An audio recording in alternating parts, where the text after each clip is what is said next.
Who the heck is Pep Talks? I'm not gay, but I fantasize about Marco Rubio. Pep talks. Pep talks. Pep talks. Let's eradicate the kung flu. I'm literally coming. Pep talks. Pep talks. Who the heck is Pep Talk? They want our women. They want our children. Pep talks. Sometimes no means yes. Grab them by the Pep talk. Grab them by the Marco Rubio. Obama is a racist. Pep talks. I'm literally coming. I'm Pep literally coming. Pep talks. We found weapons of mass Pep talks. destruction. My fellow Americans, it has been confirmed today from Pep Talks that we are indeed all high on politics. Good afternoon, everybody. Welcome to the Wednesday edition of High on Politics. I appreciate you all being here today. Oh man, it's a Wednesday. Yeah, got to get over that hump, the hump day. Ew. But I hope you guys are doing well. Alrighty, we do have a lot of news to get to today. But before we do that, little catch up time. How you guys doing? Hope you all are, as I said, doing well. Let me check in with chat here. How's it going, Alirda? You feeling okay? You're not feeling great, so you called off work? Oh, man. I'm sorry to hear that. That sucks. I hope you feel a little bit better. Talavani, how's it going? Natch, how's it going? Pinkerbell, hey. Ken, how you doing? Thank you for being over on Twitch. By the way, guys, you can follow me on Twitch. I recommend you guys do so just in case. You never know. You never know in this this ecosystem that we're in, especially, on YouTube and social media in general. You never know. So, consider dropping a follow over on Twitch. And also, if you guys can like the stream on your way in, I really appreciate that. It really helps out. As far as just getting it out there. So, if you guys could do that. Also, thank you for everybody that subbed last night. So we had a really good night last night. Here, let's see. I think it was the first stream that actually broke 10K. I think we were at 12. Yeah, 12K. So we're back, baby. Yeah. I'm not gonna get used to that though, because it seems like that could have been a fluke. Oh man. I'm not getting sick, because I mentioned yesterday that I'm not getting my seasonal allergies like I have been, or I usually do. Oh, man. Maybe that infection, because, I don't feel it as much in here today. I'm feeling it just in the sinuses, so hopefully it's, yeah. Did I do anything different yesterday? Not really. I mean, I used a thumbnail that I guess was provocative. Yeah, no, nothing different than what I usually do. I share on all my platforms. I share with Discord, and I think maybe it was what we were covering. Listen, I'm not going to think about it too much. Whenever I do think about that stuff too much, it tends to be a drag on me and the show. So you know what? Let's not do that. Squishmallow, who the hell is Pep Talks? You know what? I don't know anymore. I don't even know. I have to ask myself that question almost daily. But you ever have that? Like, for real. And I'm not even trying to joke here at all. You ever had it where you, wake up one random day and you kind of feel just like a different person? Or you're just like, whoa. Or, you feel like you're processing things a little bit differently. I've been having that more often than not, and I can obviously attribute that to some of the stuff I've been going through. When you go through multiple deaths, it does tend to hit you that way. Dude, okay, I gotta be honest. So yesterday, I don't know what the heck was going on, but I got off stream, and I was just kind of hanging. Thank you for the follow. I appreciate that. Ian, Iani Zed Peach. There we go. Thank you for the follow. I appreciate that. But yeah, yesterday I got off stream. I was just kind of hanging out before I went, kind of wound down. My phone, you know how it goes through your memories and all that. My phone tagged one specific memory with my my old dog. Rest in peace. And man, it hit me hard. It hit me really hard. I miss my good girl. She was the best. I call her my Moose. She is one of the ones that I'm not really comfortable saying her name on stream, so I am just gonna say, yeah, she was a yellow lab. She was 15 years old. 15. You understand that yellow labs usually last to about 11? Like she lasted way longer than the doctors gave her to, because she had Cushing's disease and thyroid cancer. She actually had the same exact type of cancer that Stan has, which, yeah, trust me, it's not lost on me. I'm thinking, it was environmental? What was it? I don't know.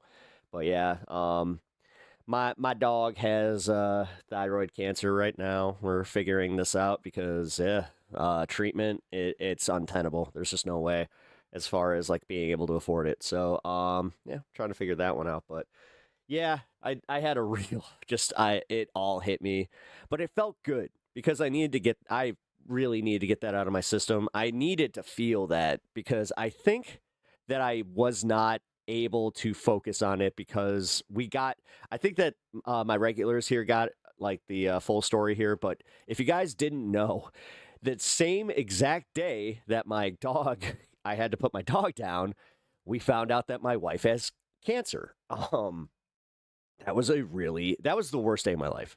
Just gonna say it. That was the worst fucking day of my life. Only seconded by when my mom died, and my mom died last March. So all this is very, very fresh. So I finally was able to feel it and just kind of, really appreciate how much that dog meant to me. Like I'm not sure if you guys have this, and I'm sure, I hope you do. Like, because all of our good boys and girls, they're the best, right? But god damn it, dude, she was the fucking best. I mean, seriously, she was, every time that I sat down, you could count on her little nose just plopping right on my leg and just looking up at me with the sweetest eyes. And she was God, I miss her so fucking much. But as I said, she was 15 years old, riddled with cancer, Cushing's disease. I'm not sure if you guys know what that is. It makes it so her liver and her kidneys can't regulate. So like she couldn't like keep any weight on. It really sucked. When we found out, she was 12. So she had like 3 long years with the Cushing's. And I got to say, man, they were giving her she had a really bad prognosis. They were saying that I might get a few weeks. And then, yeah, we put her on a holistic treatment of HMR lignans and melatonin. Like, so melatonin for dogs, it works differently than it does for humans. It's not like used to tire them out necessarily. It's actually used as like a regulator. It really does work though. So if you guys, I'm not exactly the holistic guy, but it really works well. So if you guys are ever have to deal with Cushing's disease, I'm the guy to talk to on this one because yeah, it worked really, really well. I got 3 extra years with my sweet girl. Rest in peace, Moose. That was my baby. If you guys want to see pictures of her, she's in the Discord. I actually showed a very personal picture as far as it was the last day. She had a beautiful last day. Actually, she had, so we don't have any beaches around really. I mean, we got like Lakeshore, but she never liked that stuff. So yeah, I took her on a nice long walk around the hood. Made sure, well, as long as she could go, because she was at that point. And then I just took her on the nicest, she loved, we call it going for car. So she loved to go in the car. And yeah, she had herself a nice little long cruise. And yeah, she got her favorite hamburgers. She loved McDonald's hamburgers. She got all the treats in the world. I fed her treats the entire way we went, even to the whole thing. So it really was. And that's the thing. I hope that most people can have as beautiful of a last day as she had. She also, we painted a picture So I took some pink and yellow paint, and instead of just doing the paw print, she made a flower. She's a very good artist. Okay, like she left me some beautiful art, and yeah, just want to say I want to just dedicate this to my moose. She was such a fucking good girl. So I appreciate you guys listening, because she would have loved every single one of you. I'm not even kidding. Like, if everybody from this stream like lined up, she would go to each of you individually and give you like lasting love too, where it's like you felt like you were being honored. So yeah. So I did get to feel that, and I feel a lot better for it. I had a box nose yellow lab named Bronson. She was probably looked a lot like my moose. God, I got a special affinity for labs now. I used to not really like labs. But then actually, I'll just tell the story. So my dad and my family, they got her as a puppy, and it was weird. Even when she was a little puppy, she did not react the same way to them as she did for me. Anytime I came over, she would flip out. She would just go, oh my God, my buddy's here, my buddy's here. But some stuff happened where my family had to move. Like I have a large family. So my sisters, they moved out. My brother moved out. And after that, my dad was just kind of like, I don't know, what are we doing? I'm going to downsize. But then he was like, you know what? We're going to move to Florida.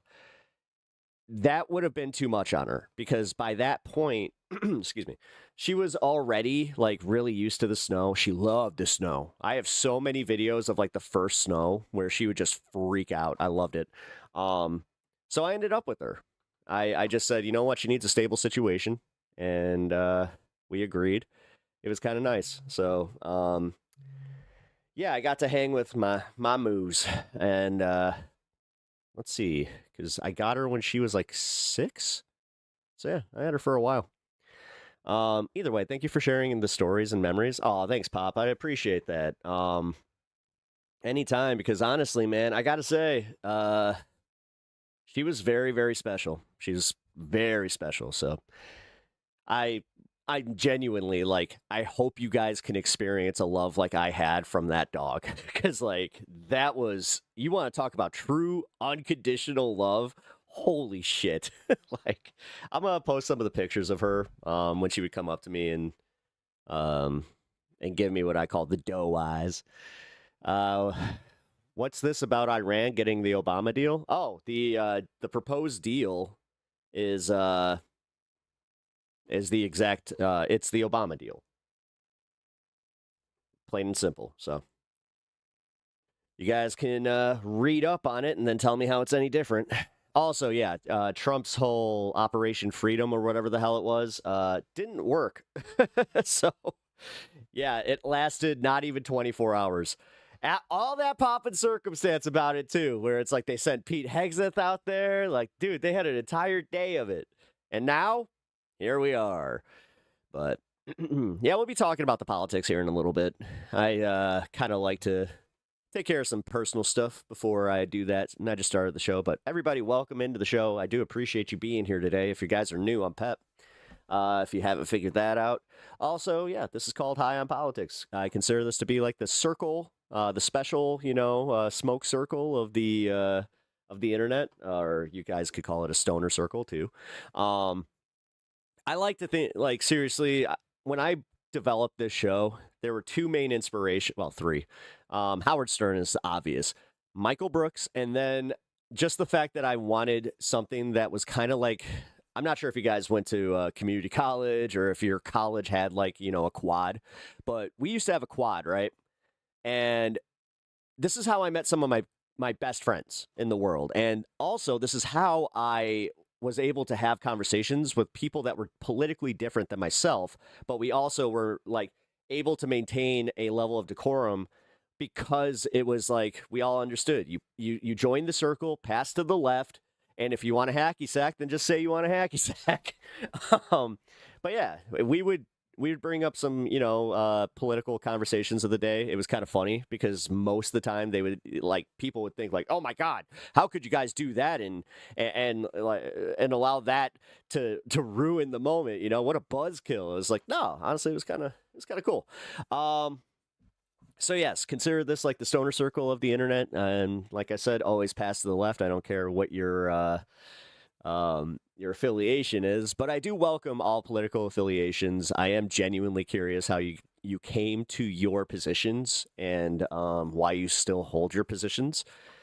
Yeah, and if you guys need to know my politics, I am leftist, but within I'm a Democratic socialist. But yeah, I'm always willing to discuss. Anyway, Todd, no, it's Operation Hurry Up and Stand Down. So what happened with the operation? I don't know. Dude, it was so fucking funny. Like, this is... I'm going to just report this the way that I kind of came across it. So yesterday, we covered it where it was just like, okay, it's Operation, Freedom, which... Operation Iraqi Freedom, anybody? Flashbacks? I mean, anybody that lived through Bush, did you guys get flashbacks? I got flashbacks.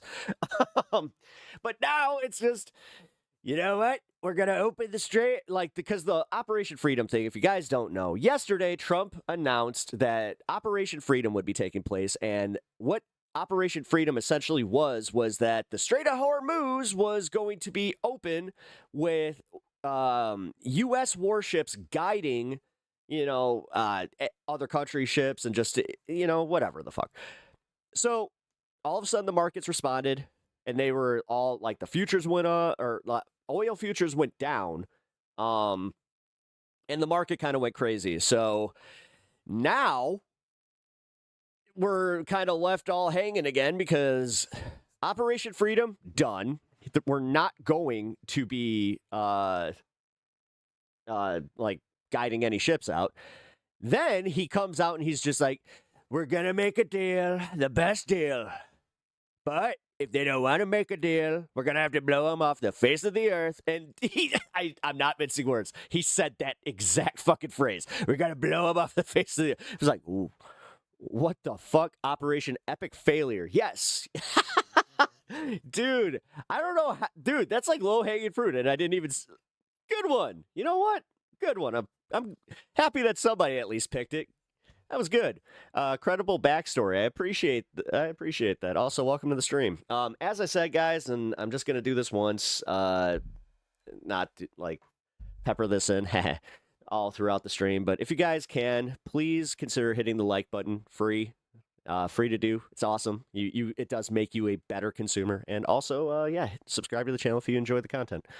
All right. Yeah, they might. They make it look good on paper with oil going down. I'm not sure I'm buying that story.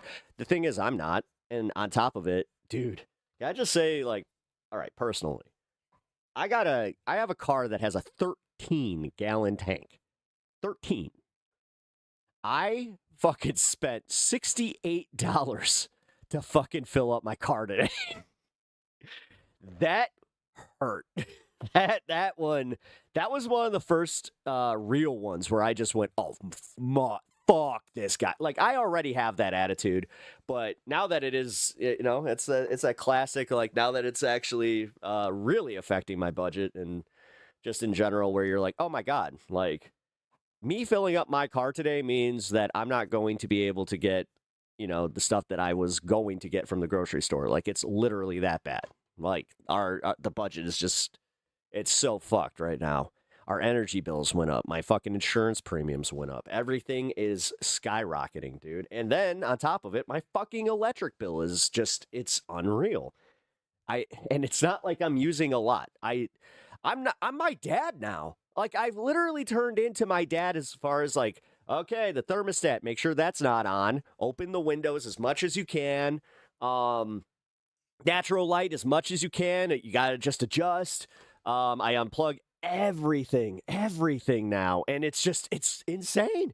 It's insane. Soon you're going to see that off again because I'm getting to that point where I'm like, oh God, how much does it cost to even run that? Fuck.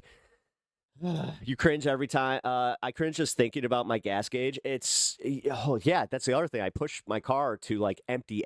Like I felt my car go like it did like the jerk where it was like, gas, air, gas, which you're not supposed to do. That could ruin your gas line. So you have to be really careful about that. But yeah, man, nobody will blame you. I know it's not about blaming. I mean, I like it. I like the way that looks, but it sucks. It just sucks. It sucks. TV screens use a lot of power. Yeah, they do. Yeah, that's kind of where I was like, shit, is this even worth it? We'll see. When did we do that? Wait. Hey Todd, would you like to call? What would you call it? Wait, you are Todd. Wait, there's two Todds. Dude, wait a minute. I just had that moment where I'm like, why are you talking to yourself in the third person? We have two Todds in chat. That's kind of crazy. When you really think about it, where are the odds of that? How many Todds, dude? I cringe thinking about my cat. Okay, so 469 in Central Illinois. Yeah, that's not that much more expensive than where I filled up. I went out to the outskirts to go do it. Like we had to go do a medical appointment, right?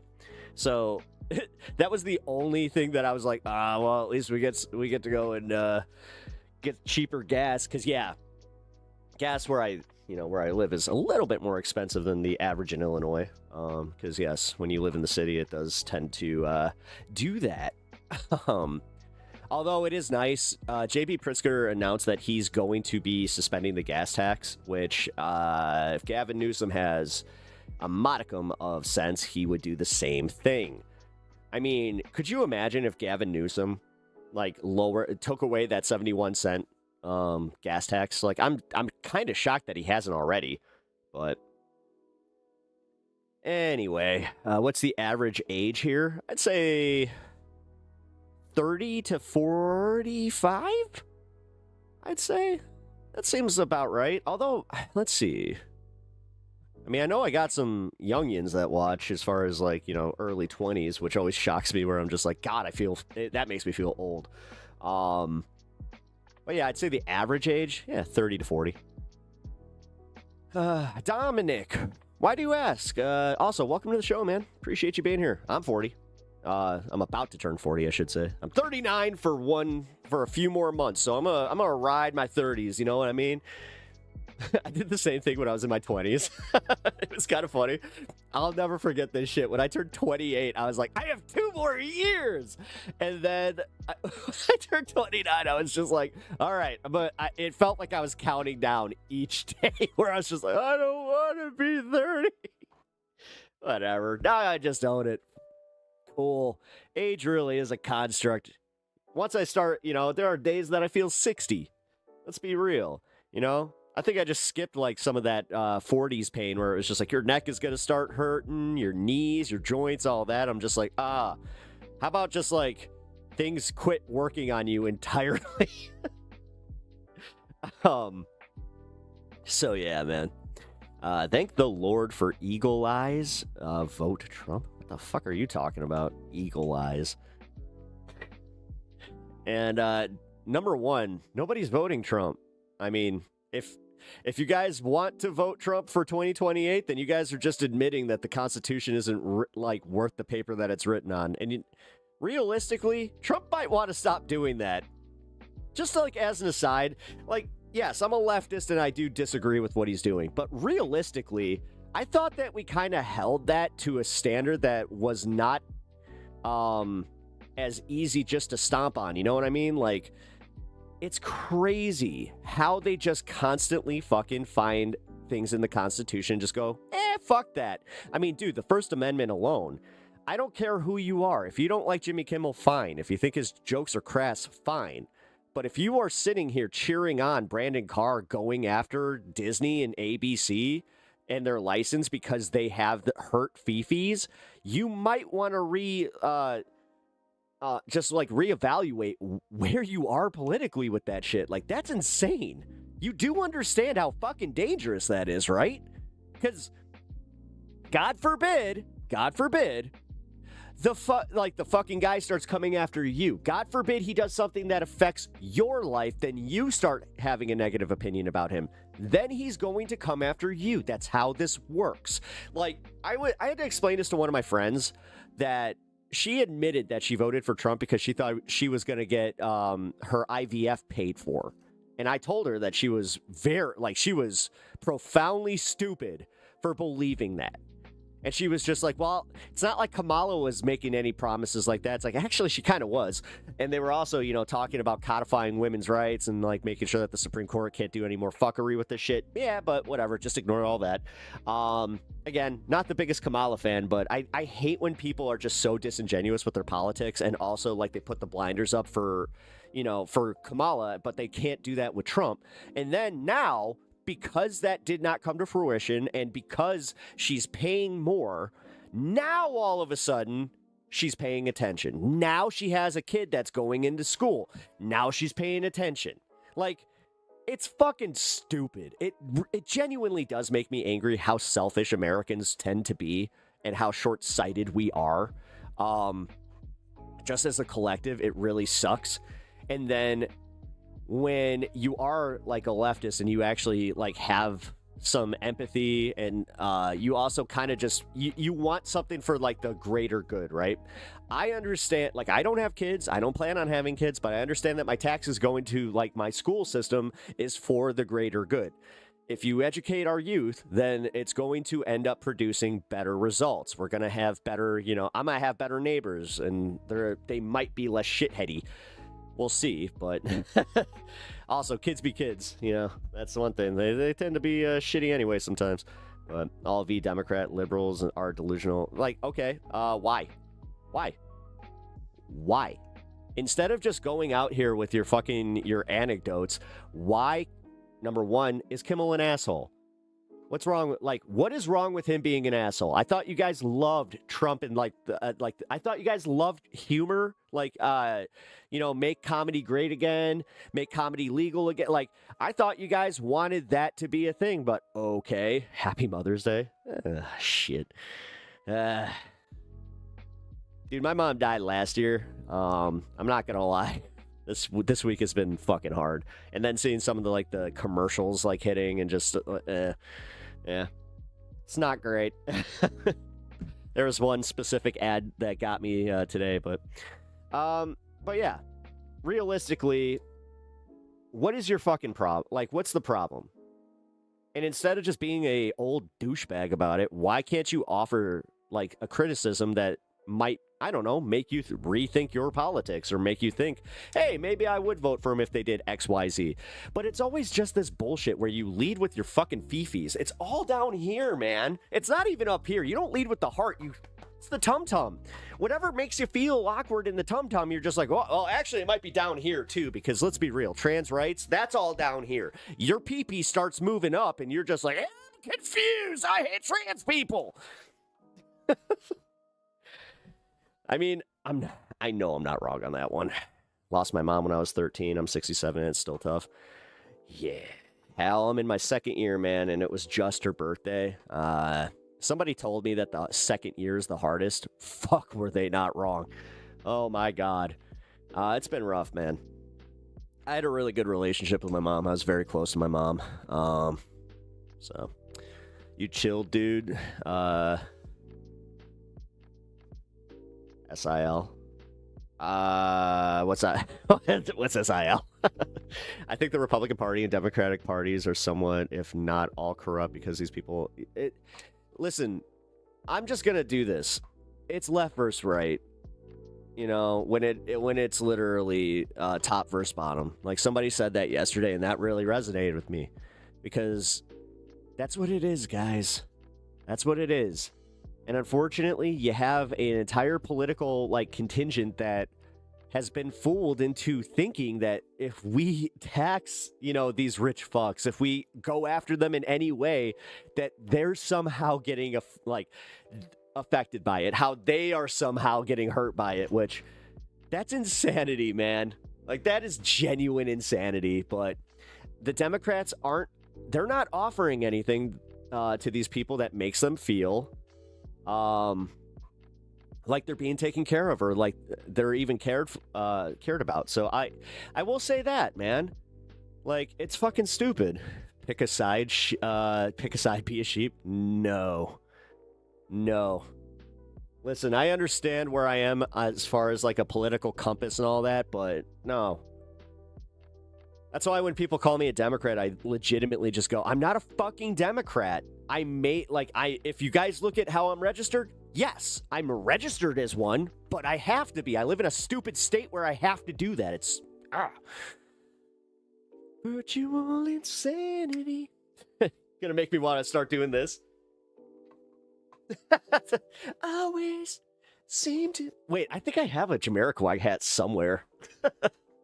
I do. Like, I was Jamiroquai for a Halloween once. I gotta find that. It's a big-ass purple hat. It makes me kind of look like Chopper from One Piece. Also, love me some Jamiroquai. Although,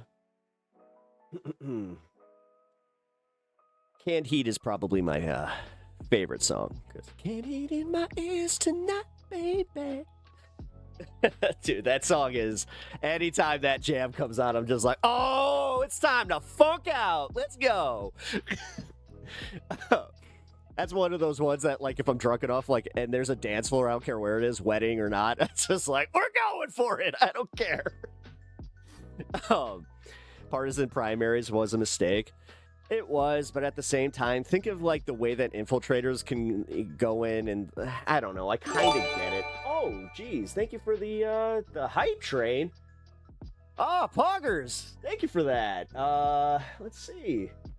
Thank you for the gifted subs. Omega 5-star. Jeez, thank you. That's very kind of you.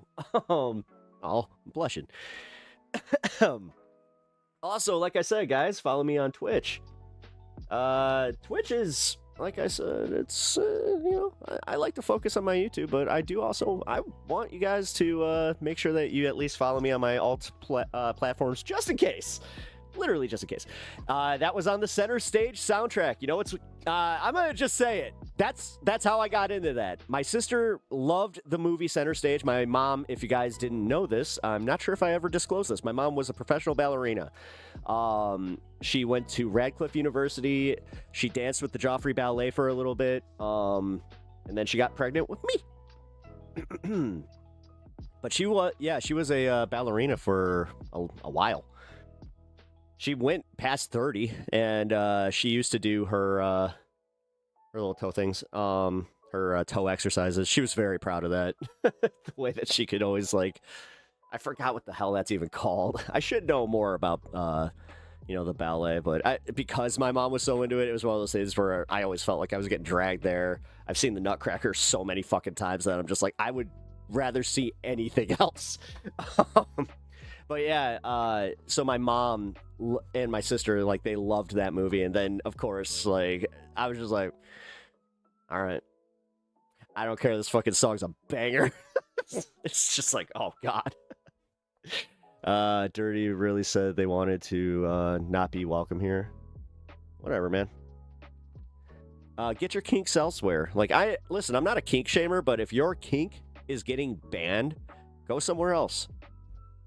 I really don't care. You're a punk? For what? For my title? Is that what you're angry about? My thumbnail and my title? Like, dude, you don't even know me. If you've been here like, what, once? Or even, I'm not even sure if you've ever been here. But welcome to the show regardless. I am a punk, or was a punk. I was into the punk scene. No posers here. Those are fighting words. Whatever. Just makes me want to go and dye my hair blue again and put it into Liberty spikes. Oh, God. Oh, God. I'm starting to get the itch. We're going to have to get the ball-bearing necklace out again. Oh, no. Oh, God. Yeah, I got some pictures out there of me during that whole thing. I should probably share some of those. Do it. Let's see. I actually have them. They're right here. Hold on. Sorry, my cat got this all tangled. All right, here it is. I wasn't kidding. Not that again. The snake bite's coming back too. Oh, yeah. You know. Should I go get my lip pierced again? I used to have it right here. I still have my scar. Here, let's see. I also don't want to close my my hair in here. They look like pearls. Where'd it go? Oh my god. SLC Punk was an awesome film. Yes, it was. Did you ever see the second one? It was alright. It was like the Ballad of Bob or whatever. I will just say this, though. When they do prequels, like, so far after something, and you can just look at the age of them, and they're like, okay. Ooh, the 90s are back, baby. Yeah, right? Alright, let's try this. Ah! I didn't have long hair like this last time I put this on, so... Oh my god, dude. I'm totally gonna lock my hair in this, and it's gonna be a problem. Ooh, that got thick. Alright, there we go. Yeah, we're back. 90s are back, baby. It doesn't actually look that bad. Yeah, so you used to wear like the spiked choker too. God, yeah. Most of the higher up government officials they take part in illegal stock trading. Oh, absolutely. That's why, like, realistically, I think that most of us Americans could, we can all come to terms with the fact that we need to have reform as far as we need to need some Junkos, or that's what I say. I call them Junko jeans. Yes, I did have, I had Junkos too. Ooh, I get a hype chest. What'd I get? I got a frog! Wow! Wow! Look! Choo-choo! Got a frog. It's like blind boxes, but digital. Oh, wait a minute. That's how they sold people on NFTs. They're just like, it's like a blind box, and you get a fun picture. And some people were just like, I like it. I looked, I want a pair again. They're like 200, $200. They are expensive. But yeah, back for the third time. Cloverite, Clovitree. Sorry. Had to sound that one out like a frickin' elementary schooler. Clovitree. I appreciate you being here and making your way back here. Thank you. I hope you do. I hope you guys are enjoying the show. That was a Tim Pepper. Wow. Oh yeah. I gotta find some of my old clothes, dude. I got a bunch. God, I didn't get rid of like a whole lot of stuff. I got my Ninja Turtle shirt still, from like high school. Wonder if that fits. Jeez, I probably have some clothes that like would fit like belly shirts. Like if you guys can imagine it, I was in high school, like when I was in my elementary school, my freshman year. I weighed maybe 145 pounds, and I was damn near 6 foot. Like I was skinny as a motherfucker. Then by the end of my junior year, I was at right around 150. I would kind of fluctuate, dude. It sucked. Yeah, it was kind of funny too because like again playing hockey, it didn't really work out that well for me. But yeah, ended up putting on some weight. I got to do the bulk up. I did a whole workout regimen. Put on about 30 pounds of muscle, and this is what happens, folks, when you quit playing a sport and you quit working out daily. You get a little I'm not fat, but I'm like skinny fat. I got like a little paunch, but I'm all right. So you were a small boy and a goalie. Well, I mean, that's the reason that it worked for me was because I was lanky. But yeah, it needed to build some muscle. I remember when one of my coaches was just like, this isn't going to work for you. Cause I got really tired. Like that was one thing I can say, it's not great for long-term endurance. Unfortunately, all my baggy pants didn't make it because I wore them out. Yes, you did. God, I will never forget those like you had. My wife had her favorite pair of corduroy pants. Weren't they from? I think they were Abercrombie. Used to wear those all the time. She used to. I would call her like whole way of dressing like stoner chic. You know what I mean? One of her favorite like outfits was just like a black like string tank top with those pants. Like that's what I remember you wearing a lot. Yeah, they were Abercrombie. That's what I thought. Haha, see, I remember things. Gotta come back. I think they are coming back. I'm pretty sure they are. I mean, I've been seeing a lot of the 90s styles coming back.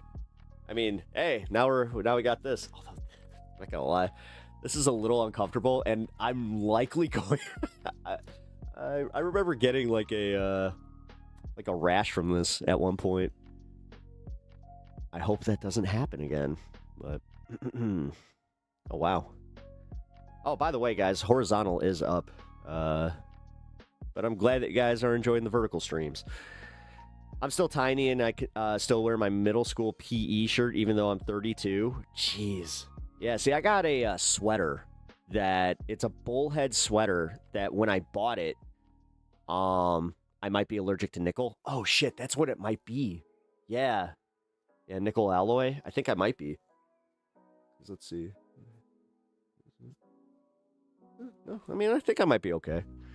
The comfort sacrifice for fashion. Gotta rock the paunch. Hey, I rock my paunch. I'm fine, dude. I don't give a shit. Like, I look at guys like Valhalla, even Hassan. I look at those guys and I'm just like, good for you. I'm genuinely happy for you, but who cares? Like, God, I had enough women finally tell me, like, you know what really did it?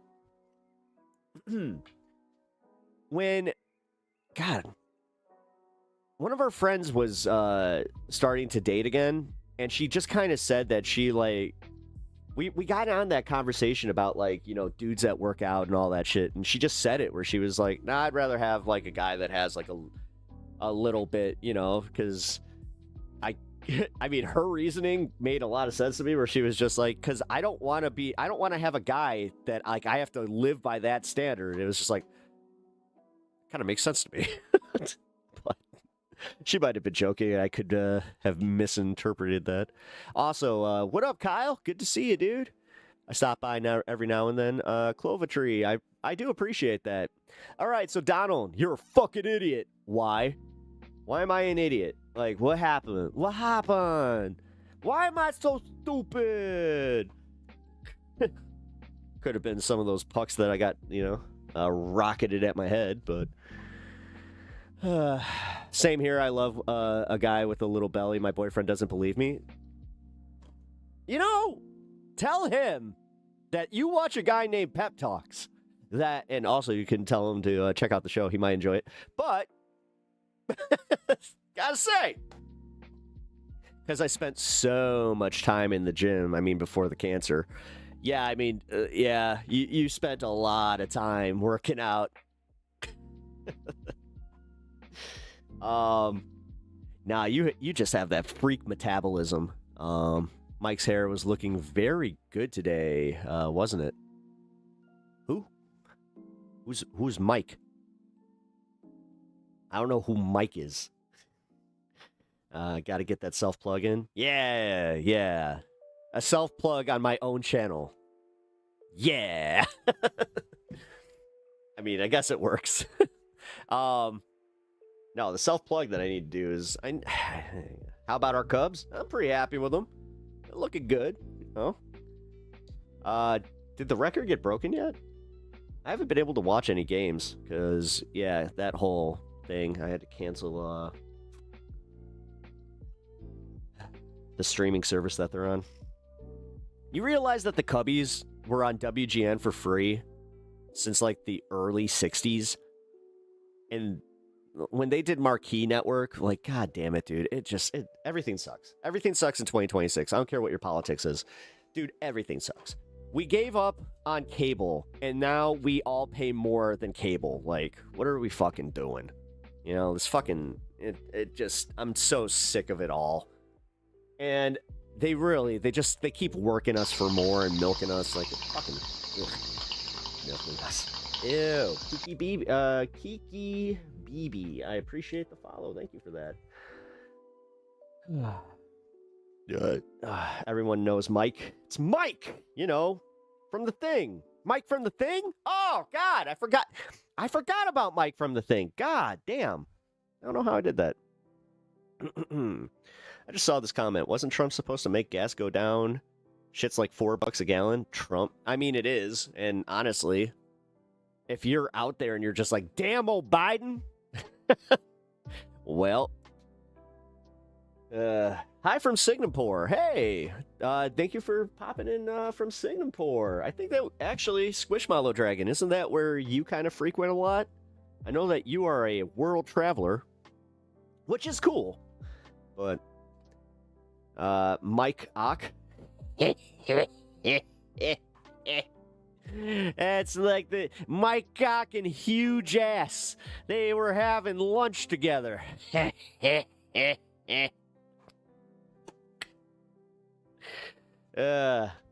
then you just had a waitress come up and go, boobs. Ruins it all. There, I'll ruin it myself. But Up the Pucks, what up, dude? How you doing? What? Dude, I'm 63. Of course I know about WGN. Well, okay, so you get it then. You understand. Like, this is why, like, so many people in the southern states actually kind of like the Cubbies, is because it's all they had. That's what. Same with Iowa. That's why Iowa is so into the Cubs that they got the Iowa Cubs. Which, that's a little bit ballsy to just name your minor league team the same thing that you are, just with Iowa in front. But hey, who am I to judge? But yeah, man. I miss those days. I miss being able to just turn on WGN. Number one, that was if you had if you just had a TV antenna, you could turn on WGN and watch the Cubs game. Like, god damn, good times, you know. But now we all have to pay for streaming services upon streaming services if you want to watch all the football games and all that stuff. God, I feel bad for all you guys if you like do fantasy football. They got you. I think PSYOP time. We're going to talk about the PSYOP. The NFL PSYOP. These people, I'm telling you, the betting markets, they went out there and they got the betting markets and got everybody playing the fantasy football. So you guys were all watching all the teams. So you paid attention to all the players and then got you on Red Zone. Everybody was very happy about Red Zone. Then all of a sudden, now you have to order 5,000 different services just to watch the games. I'm telling you guys, it's all a conspiracy. Yeah. I'm gonna do what Alex Jones. Alex Jones had a freak out on Tim Pool's show. Did you guys see it? I'm Tim Pepper, by the way.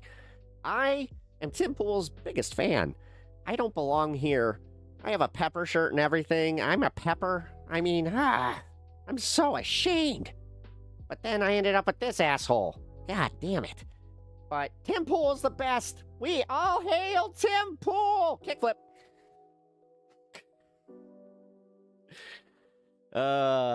Who else has a bit where they have a puppet of a random dude on the other side of the aisle? Oh God, I just realized that really is one of the oddest aspects of the show. What would you do if Tim showed this clip on stream? Honestly, I would just laugh. I'd be like, hey! Honestly, it's a little weird. All jokes aside, I would just, like, if I ever got invited on Tim's show, I'd totally bring him, number one. I'm not sure if I'd do the full bit, although I can't see me not. I would just have to. But yeah, so like, it was one of the best random purchases ever. Yes, it was. That was apparently the best random purchase I ever made. Yes, it was. Seriously, because like she saw the Pepper and she was just like, isn't he cute? I'm like, he looks like Tim Pool. He's got a beanie. I do. It's so smart. You know, my head's never cold. Neither is Tim's. His brain is always his brain heats up his head and he needs to trap the heat because at that point, he would just be too cold. So, wait, that works, right? Yeah, kickflip. I still love you, Tim Pepper. That was literally the conversation. Yeah, it was. Haha, it wasn't showing the redeem in chat, but I guess you could see it. Yes, I did. What'd you do if... okay, there we go. I'm caught up on my chats. By the way, I did get my chat fixed. So if I miss any of yours, let me know, please, because I will reevaluate if my chat's breaking again. Ugh, it's so annoying. He flips into a random cup. Yeah, no, I showed him. Yeah. Technically, yeah, if he gets too cooked, then he turns into this. And he gets humbled. There we go. All right. I like how she reminded me that he flips into a ramen cup, and now I'm just like, yeah, but here, I can't get it to work now. All right. Cool. All right, guys. I suppose I should probably get to some of the news coming up here. We almost did the full hour, so that's nice. If you guys don't know, what I do here is I like to kind of chill for the first hour, and then we go into the news and the political discussions of things. Gay? What? What, Cliff? What's gay? It's gay. Fucking dude, it's gay to say things are gay. This is lore. Yes, it is. I do. Yeah, the fact that I have pep lore is kind of funny. My favorite is still the angry pepper on the TV. I love me a good squish. Yes, you do. I mean, she got me this too. My Snorlax and Charmander. My wife loves to surprise me with what some would call childish things. I just say awesome things. So. Cliff, you're gay? Oh shit. Oh man, if you're coming out, my bad, dude. I didn't yeah, no judgment. You're welcome here, no judgment. Yeah, dude. You know, live your best life as your true self, man, for real. Like, damn, listen, all due respect. I didn't mean to offend. Good grifting game, Uni. Oh, gifting. I was like, wait, what? How is she grifting? It's like, what? Oh, I see. She's bribing me with squishmallows. Or mallows. Squishmallows? Yeah, it's mallows. Did you guys, like, okay, so I was looking at Magic cards, and, yeah, I saw that they have, like, squishmallow like, card game cards. Like, I was like, what are they doing? Yay, somebody's happy with their decision. Yes, me. I'm happy with my decision to be here for all you awesome folks and non-awesome folks alike to entertain the masses. That's what I am here for. That's what the Pep Talks does. I entertain the masses. I mean, allegedly. Marshmallow is spelled the same way. Yeah. Okay. Don't make me go full Candace Getz. Okay. I still can't get over how much she does sound like Leo Getz when she's like really gets going. Okay. What are we gonna talk about? Oh, I mean, I got some stuff in the title here. You know, Trump blew it. He he did Operation Freedom for all of 14 hours, I think. Yeah, Iran is getting the Obama deal, which, if you guys don't know, it's the exact same deal that Obama, was it the JCPOA? It's the same fucking thing. So, Kando gets... when she gets going. Oh, that's hilarious. Oh, we got Natch over here making the jokes. All right. Uh-oh. No, I can't take I'm not going to do Chip Chipperson. Chip Chipperson that's Jimmy Norton's bit, but every once in a while, I guess I can break into like a little Chip Chipperson. That's funny. Hilarious. It's almost like I got a little pep in my step.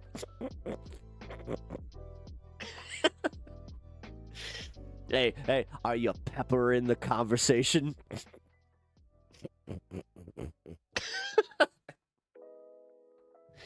Dude, that sounded like my dog when he's snoring.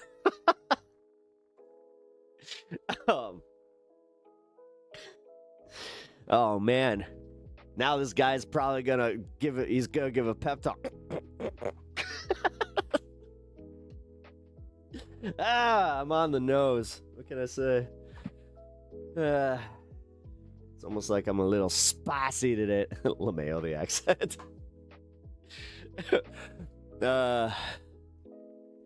Yeah, did I mention that I try not to take things too seriously? So if you guys are gonna pop in chat and Mr. Ibuprofen, shut up. Shut up. My brain, like, I don't know why I get this weird thing where I just need to pump the brakes on certain words, and ibuprofen happens to be it, because I used to call it ibuprofen. Like, and then I remember my wife was just like, what did you just say? I was like, ibuprofen? And she's like, no, ibuprofen. And I was like, ibuprofen. Ibuprofen. There we go. Morpheus. Hello, welcome to the IA. I think I got that right? But welcome to the show. I appreciate you being here. Like I said, guys, if you are joining us for the first time, I really do appreciate you being here. Also, if you found me through the algorithm, I do hope the algorithm's doing its job. I hope that you guys at least are entertained. If you're not, feel free to troll. I don't care. Go ahead. Go ahead. Give me a best. It's ibuprofen. Ibuprofen.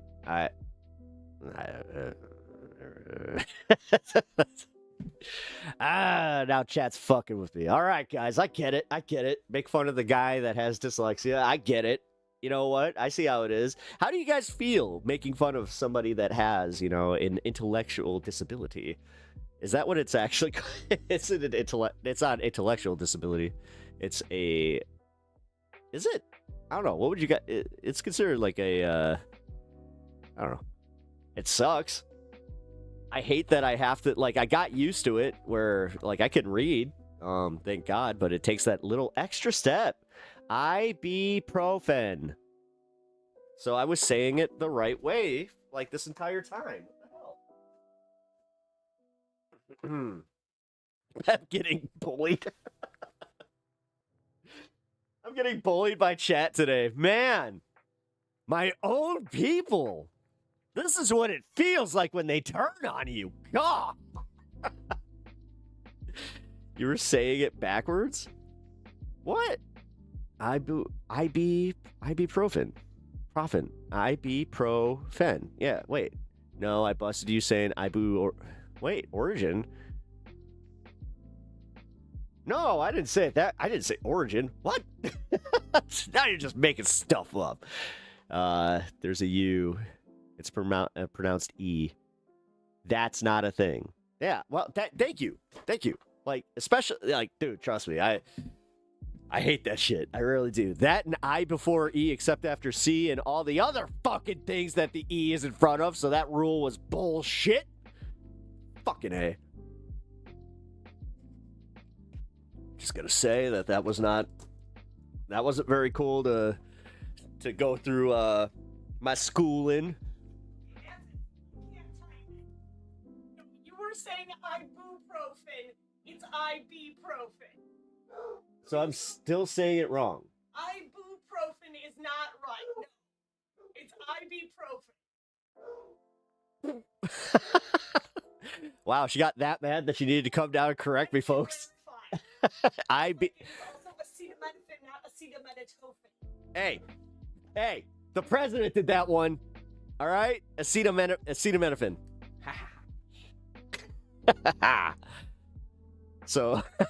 So the way I told you to say it. Yeah, it's the way that Sylvie said it. Uni hath spoken.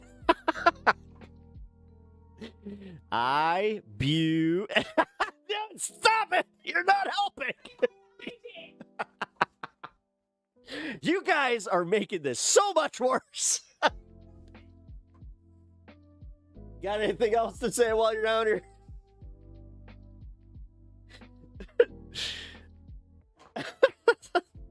Everybody says hi, by the way. T-Monkey is correct.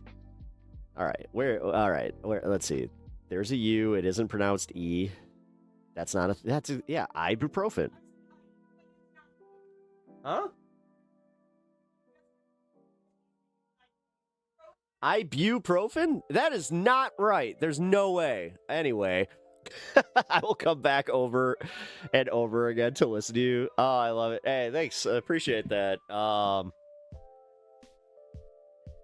It's pronounced more fuchsia, like the color.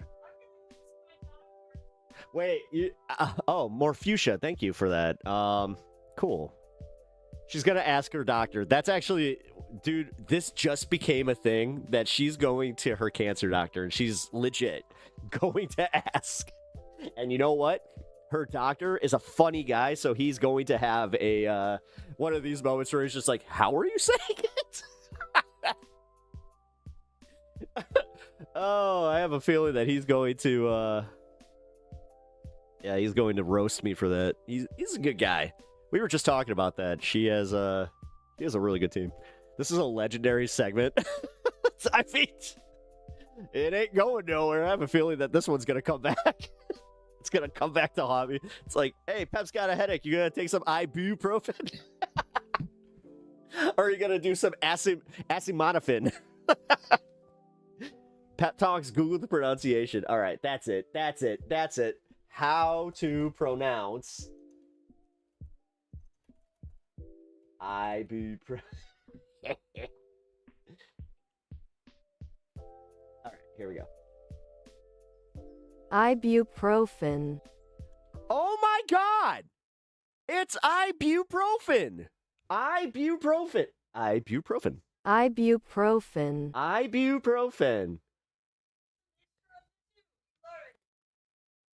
Ibuprofen. Ibuprofen. It's how I have to sound out Schadenfreude. It's a mixture of the two. The more you know. Ibuprofen. Ibuprofen. I'm gonna. So we were both wrong. Woo! Well, if a Claker says it, if the Claker says it like that, I mean, yeah, they did. Yeah, it's because BU is pronounced kind of like bu, but because of accent, it sounds like bu or B. I mean, that's the thing. Like with a Chicago, like Midwest accent, it's just like ibuprofen. Like, that's what I thought it was like this entire time. Literally just a fucking accent thing. Okay, well, that's different. Like, okay, I will admit that, yeah, okay, that can be, you know, a little lost like that. Like, seriously, it's an... I mean, I get it. Whoa, calm down. We're having fun here. This is a fun segment. There's a drop down for the British pronunciation, too. What is it? Ibuprofen. Like, what? If you pronounce it wrong, I'll give you autism like Tylenol. It'll give you I've read that wrong, but that was fucking hilarious. If you pronounce it wrong, it'll give you autism like Tylenol. Oh God. Yeah, don't you love how that was debunked? But you know, the big story was how they were just like, oh, we're looking at Tylenol. Tylenol might cause autism, and also the COVID vaccines are not safe. Wait, you're telling me that my own study proved that wrong? Well, it's okay. God. Anyway, all right, now I'm going to call it. We're going to go into the news segment. So if you guys are enjoying the show, like I said, please hit the like and subscribe to the channel. We are going into the news segment. It's the news. Although it's not ready yet, so hold on. What's the CNN? This is CNN. Actually, I did CNN on purpose for this one because it's Ted Turner. Ted Turner owned CNN for a long time. If you guys are just joining us, rest in peace, Ted Turner, man. You know, not exactly what I would call a fan of billionaires by any means, but this guy did do something pretty significant for my life. He was so into professional wrestling that he started WCW, World Championship Wrestling. He bought it from a company that the Crockett Promotions, which they were okay, but what he did is he gave them, he brought wrestling to TV. It was some of the first stuff that I got to see because it was syndicated on channels kind of like WGN until it went full cable, which, was kind of a mistake for them. But, man, living through the WCW, WWF war was pretty crazy. So, with that being said, rest in peace, Ted Turner. Let's get some news on this, and then we'll move on to the next story. He broke every mold. He changed the world. Known as the Mouth of the South and Captain Outrageous, Ted Turner built a media empire that changed cable news forever. I didn't have any upper limits to how far we could go. Champion, philanthropist, environmentalist. I don't know how to quit. It's not in my genes. But growing up wasn't easy for Ted. Born in Cincinnati, Ohio in 1938, his parents sent him to boarding school when he was just 4 years old. I didn't like boarding school. I wanted to be home. Ted's little sister, Yeah, it's almost like, I don't know, being with family that loves you Or whom would he- be a thing. But this is the thing. Most rich people don't even raise their own fucking kids. Dord, died of lupus at 17. If you want proof of how that turns out, look at the Trump kids. About 2 years later, Ted dropped out of Brown University. He'd been studying classics until his father cut off the money. He thought I was wasting my time. So he went to work for his dad's billboard company. But tragedy struck again when his father killed himself. He went against everything that he taught me, to be courageous and hang in there. Ted took over the family business and coped with the loss by working even harder.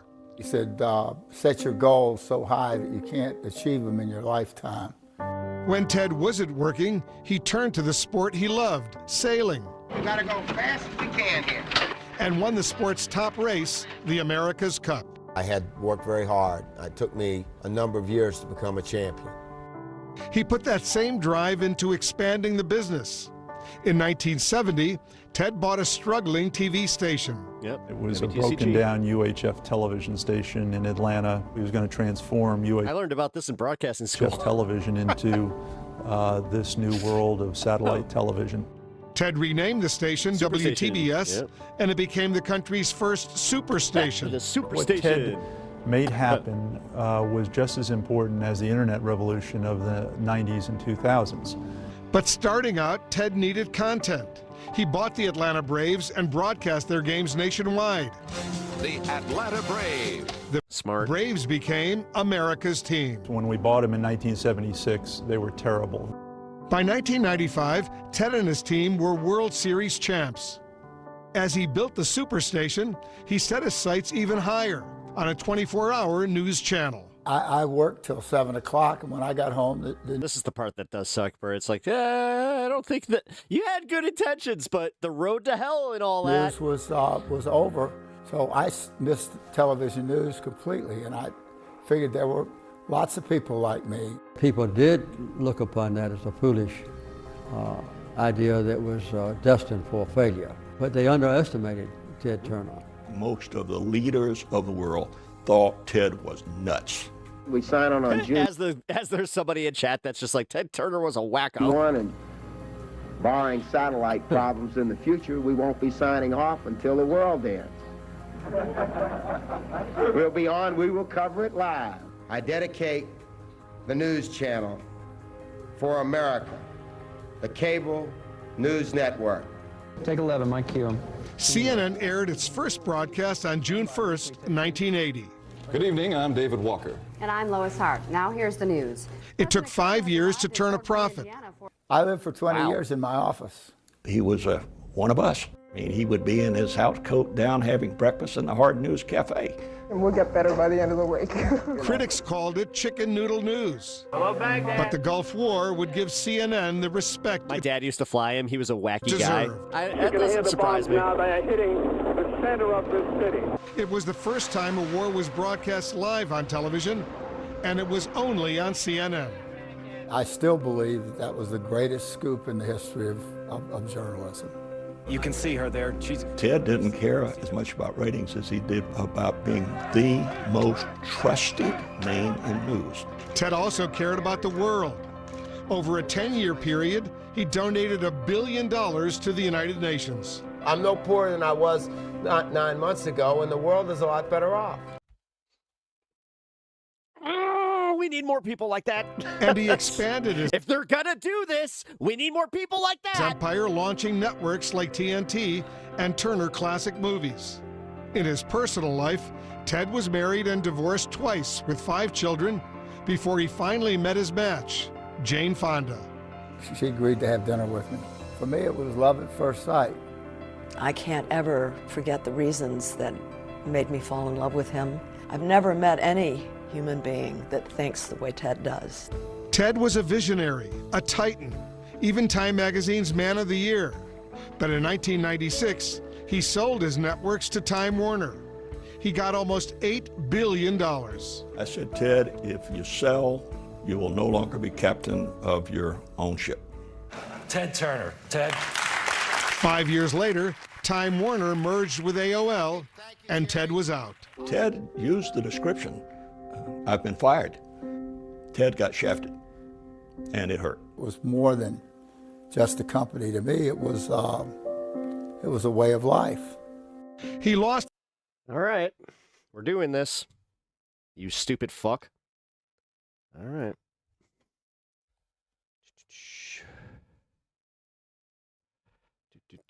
Sorry, guys. Somebody in chat is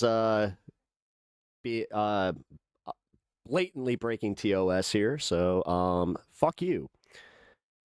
You're going to be that kind of person where you're going to report me falsely and try and get my channel taken down. I'm going to make sure that I have full documentation of this. Also, mods, make sure that you guys have documentation as well. As I said, I'm going to address this right now. @Shades298 is coming in here and saying some very out-of-pocket shit, all because this guy hates the fact that I have different political opinions. So this is for YouTube.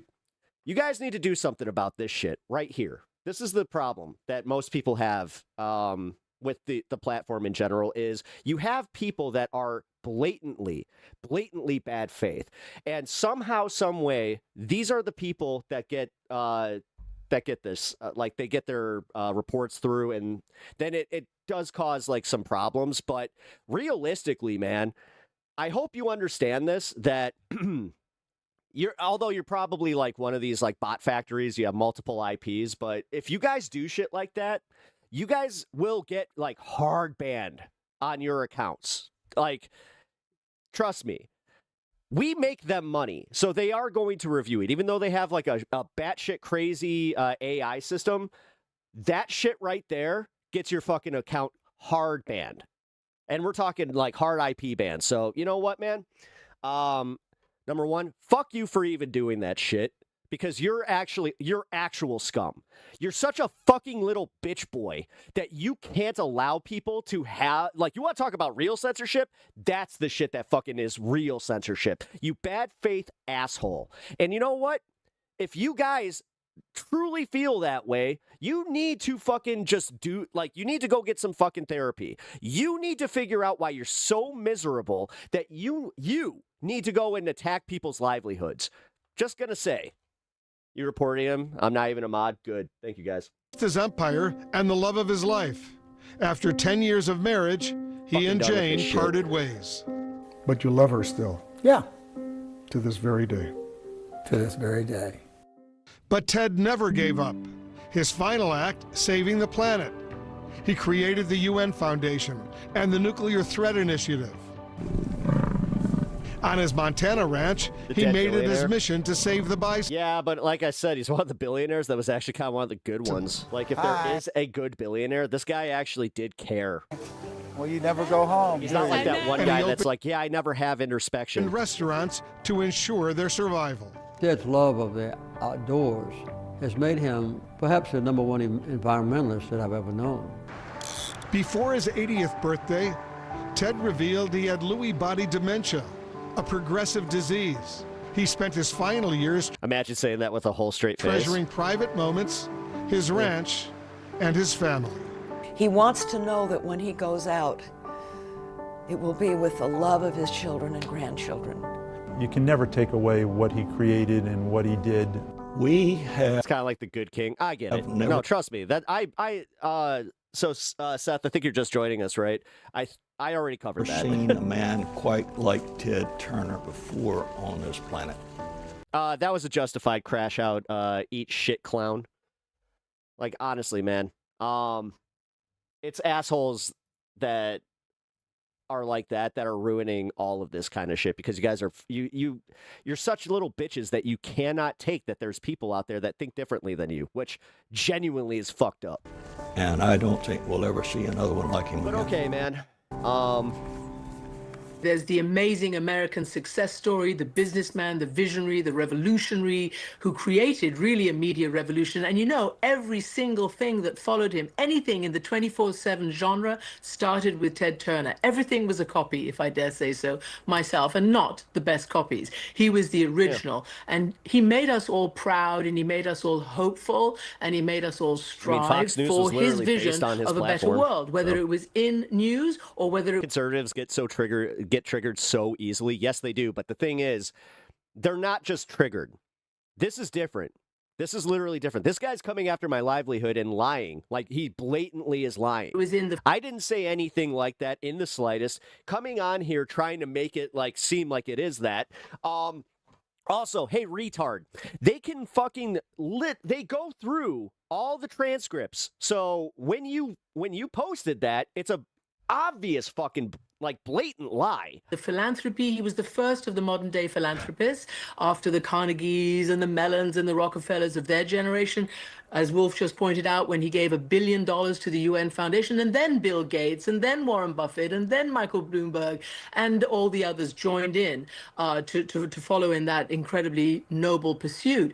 He was big, huge on climate, and that's a global issue, obviously. He was Damn way scumbag ahead of shit, the yep. curve on climate and climate mitigation. And I remember asking him in one of my last interviews with him, what would you say to the young people who look up to you No, and I bet it's the same, like, it's probably the same fucking guy. and who want to make their own first billion Because his first comment was, like, about how he knows who I, like, it's the long-haired hippie that lives in his mom's basement. Like, what the fuck ever. dollars? How would you suggest they do that now? And he said, Yeah, it's like the same, it's like the guy that reported me for the other blatantly false thing. climate, green Which I did get an update on.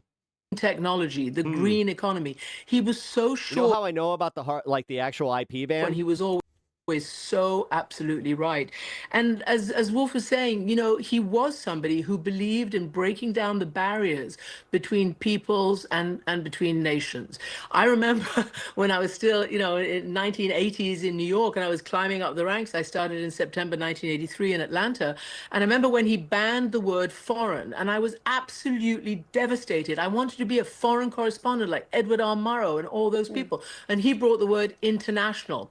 And it wasn't just a little thing. It was because he didn't want to drive, you know, a wedge into people by calling them foreign. And he didn't want to have separation. Imagine Woke. Fucking woke. that kind of leader and what we're left with right now. Play stupid games, win stupid prizes. When everything's about, you know, weaponized. Well, we are dealing with the other repercussions of this, where with YouTube taking the actions that they do whenever somebody gets reported, then they have to they will do shadow bans, and then they will do this shit like of identities and this is the kind of stuff where it's true censorship. They're trying to get us off the internet. They're trying to make people like me, who are up and coming, by the way, like I do make, you know, I'm right there, that they want to fucking go after us. And this is where it really is becoming a problem, because we, like me, Galactic Streamlord, also known as Galactic News Network, we have all put in a significant amount of time and effort into these channels, and we try to fucking, like, we're trying our best at this. When you have cunts like that cannot get over the fact that it's like, oh my God, there's somebody out there who's a liberal, like, they're broken inside. They are truly fucking broken people. And I have no fucking tolerance for this anymore. Beliefs and all the rest of it. He was exactly the opposite. You know what you get when to he do? took CNN International in 1985, I'm fucking you know what? Today, I'm not playing these fucking games. Ban these shitheads. I'm fucking done. what he did was not just be the first ever global TV 24. You don't have the right to just do this. You don't have the right to come in here and fucking try to fucking bully me or my chat or any of that shit. Honestly, this is where you guys took my fucking, like, my good graces and you just fucking, you made me get there. Now I understand. Now I understand why leftists actually do ban all these fucking shitheads. 24/7 behemoth network. They're degenerates. It's what they do. No, I understand. But the thing is, what I'm mad about is how they do get rewarded for this shit. But he also, even if it's short term, like the first time where I did have like my my channel literally banned for a day because they falsely reported me. But after they did the review, after the AI, after I got past that, chipped down the walls of state and authoritarian. I did get the update that yes, if you guys want to, I genuinely invite you to fuck with your YouTube accounts like that. Regulated media. So all these nations where the people could only see what they were fed by their authoritarian leaders, and I'm now talking about that part of the world, he gave them something else. He opened their eyes to the rest of the world. And I thought that was absolutely fundamental. And he said to us when we were in the Gulf War, he said, look, I'm not going to force anybody to be. His account was made in 2006. I'm willing to bet, he has absolutely no content because he's not a creator by any means. But yeah, an account made in 2006 is one that he would probably feel a little shitty for having taken away from him. In Baghdad, which of course was the enemy capital for the United States. We had been reporting in Saudi Arabia and around, and we also had distinguished ourselves as CNN, the reporters there in Baghdad. It's Pat, yeah. But when it came to the war, you had the president, you had the chairman of the Joint Chiefs, you had all these people call Tom Johnson, our president, and say, you better get your people out of Baghdad because it's going to be real and they might get killed. And Tom basically went to Ted and said what he had heard. And Ted said, look, if you're not a conservative, straight, white Christian, they don't give a shit about you. I'm not going to force. Yeah, but, very Christian-like of them to not turn the other cheek, where they get so butthurt that they need to fucking play shit like that. Anybody. It'll be volunteer, but we must be in Baghdad. In other words, we must tell all sides of the story. And how incredibly important is that in today's world, when we tell all sides of the story, we can be accused of taking sides. No, we're telling all sides of the story without fear nor favor, whether it's in the Middle East, whether it's, on climate, whatever it might be, whether it's in the United States and elsewhere. So look, remember when giants strode the world? Ted Turner was a giant, and he risked his life in many occasions, including in his, swashbuckling sailor days, winning the America's Cup, but also the Fastnet race, one of the most dangerous ever around the Isle of Wight. The race he won that year, there was more than a dozen people killed in a massive storm there. So he was brave. He was, I was going to say ballsy. Oh, yeah. Okay, I'm sorry that you're going through that, but I feel like they are feeling that you can change people's minds. It's almost an election season. Your voice is very powerful. But he was really, he said it even on the small scale, like it was, I get it. And like it is, and we were his willing foot soldiers. And I think he changed not just the world, but all of. The problem is YouTube's AI rollout. I'm gonna just call it out. YouTube's AI rollout is fucking bullshit. Of our lives too. But I'm one of the lucky ones. I have a it's Pep 7 blocked. What? Who got blocked? Grandma Flatterson. What's up? I didn't block 7. I hope I didn't block 7. All right. Now we're actually getting to the crux of the news. Even though, yes, I did have to have like a mini crash out there. because I'm not going to fucking tolerate this shit anymore. Like, if you guys want to come here and you want to have, like, discourse, cool. But my welcoming attitude, I'm starting to kind of roll up the welcome mat a little bit more. Like, thank you. I understand what this is. It's so honestly, he's probably a Russian agent. He wants to make sure that there's nobody out there like me that's trying to bring both together to kind of say, hey, isn't this insane? Democrats, Republicans, right versus left, all this all this fighting only hurts us because we're not paying attention to the real shit out there. You want the conspiracy angle on that? That's what I think. And it's true, like it's truly trying to silence people that are not trying to create partisan bubbles. Like, this is what I get for allowing MAGA shitheads to come into my chat, and I allowed, like, honestly, compared to other left-wing channels, I allowed way too much. Like, now that I have this kind of being reflected back at me, yeah, you know what? I was way too lenient. I shouldn't have entertained half this shit. Dude, just because I have thick skin, I kind of have like that thing where I was just like, oh yeah, you know what? Some leftists are shitty with that. They do just kind of ban willy-nilly, but that's not a conspiracy. That just happens. Yeah, these fucking shitheads, dude. Just so you guys know, I do appreciate y'all screen capping that and making sure that we have this. I see. Okay, yeah, because we do actually have people out there fighting for YouTube creators. We're not going to use the U word yet, but we do have people finally waking up to this because this is impacting enough creators, and it happens to be mostly in the left-wing political spaces that this shit happens. Because most left-wingers don't have it in them to go and just report people falsely. Also, we can read, so we read like TOS, or we just know that it's like, okay, that's one of like the basics, by the way. When you go to report someone, they do tell you that this could impact your account. Like, it's literally one of the things that you have to hit before you hit report. So I think there's a happy medium of discernment between trolls and curious disagreeing viewers. But I think you already have that. Yeah. All I can say is that it's complete insanity. And then they also do ban evasion. Like, these people have way too much fucking time on their hands. Also, just in general, they are disgusting people. Like, if you need to go after somebody's livelihood, I don't care who the fuck you are. You're a piece of shit. Like, you're the worst. You're the scum of the fucking earth. Holy fuck. I have some opinions that I can't say on YouTube about what should happen to you. Gas prices here in the U.S. are the highest they have been in years. Experts are predicting they will only get worse. Rena Roy is in New York tonight with the latest at the pump. Rena, yesterday we learned many Americans are cutting down on grocery expenses to make up for gas prices. What else are people doing to cut costs? Not driving nearly as much. Gas prices are so high right now that many people across the country say that they are making changes to save money, including cutting back on driving.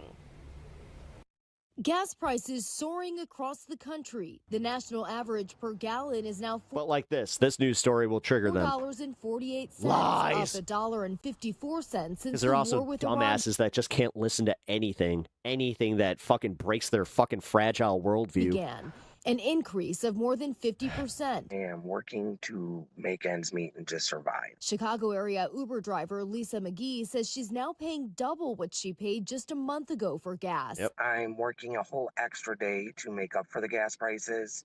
And I am also working an extra 1 to 2 hours a day. Taking In it back, Illinois, the average per gallon yeah. is 44 Thank you. cents higher than the rest of the country. Some stations in Chicago selling regular gas for around $6 a gallon. The biggest jumps seen around the Great Lakes. In Michigan, prices rose 85 cents a gallon in 1 week. And experts warn it could get worse as we approach the busy summer travel season. We could be seeing a national average rise to $4.55 to $4.75 by the time Memorial Day rolls around if the strait continues to be closed. If the strait remains closed, into the month of June, I think by July 4, we'll be at all-time record highs. Now, gas rose 20 cents in Iowa just overnight. So take a look at your screen. This is just a 24-hour difference right now in the Hawkeye State. Iowans are seeing gas on average at $4.14 a gallon. And in Illinois, gas has stayed the same compared to yesterday. You can expect to pay nearly $5 a gallon, James.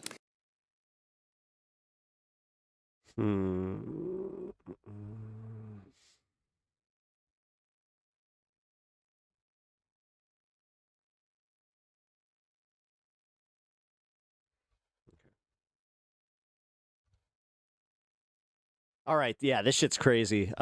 We have landlords that are now suing for compensation for COVID losses. A conversation about Illinois owners who are suing right now.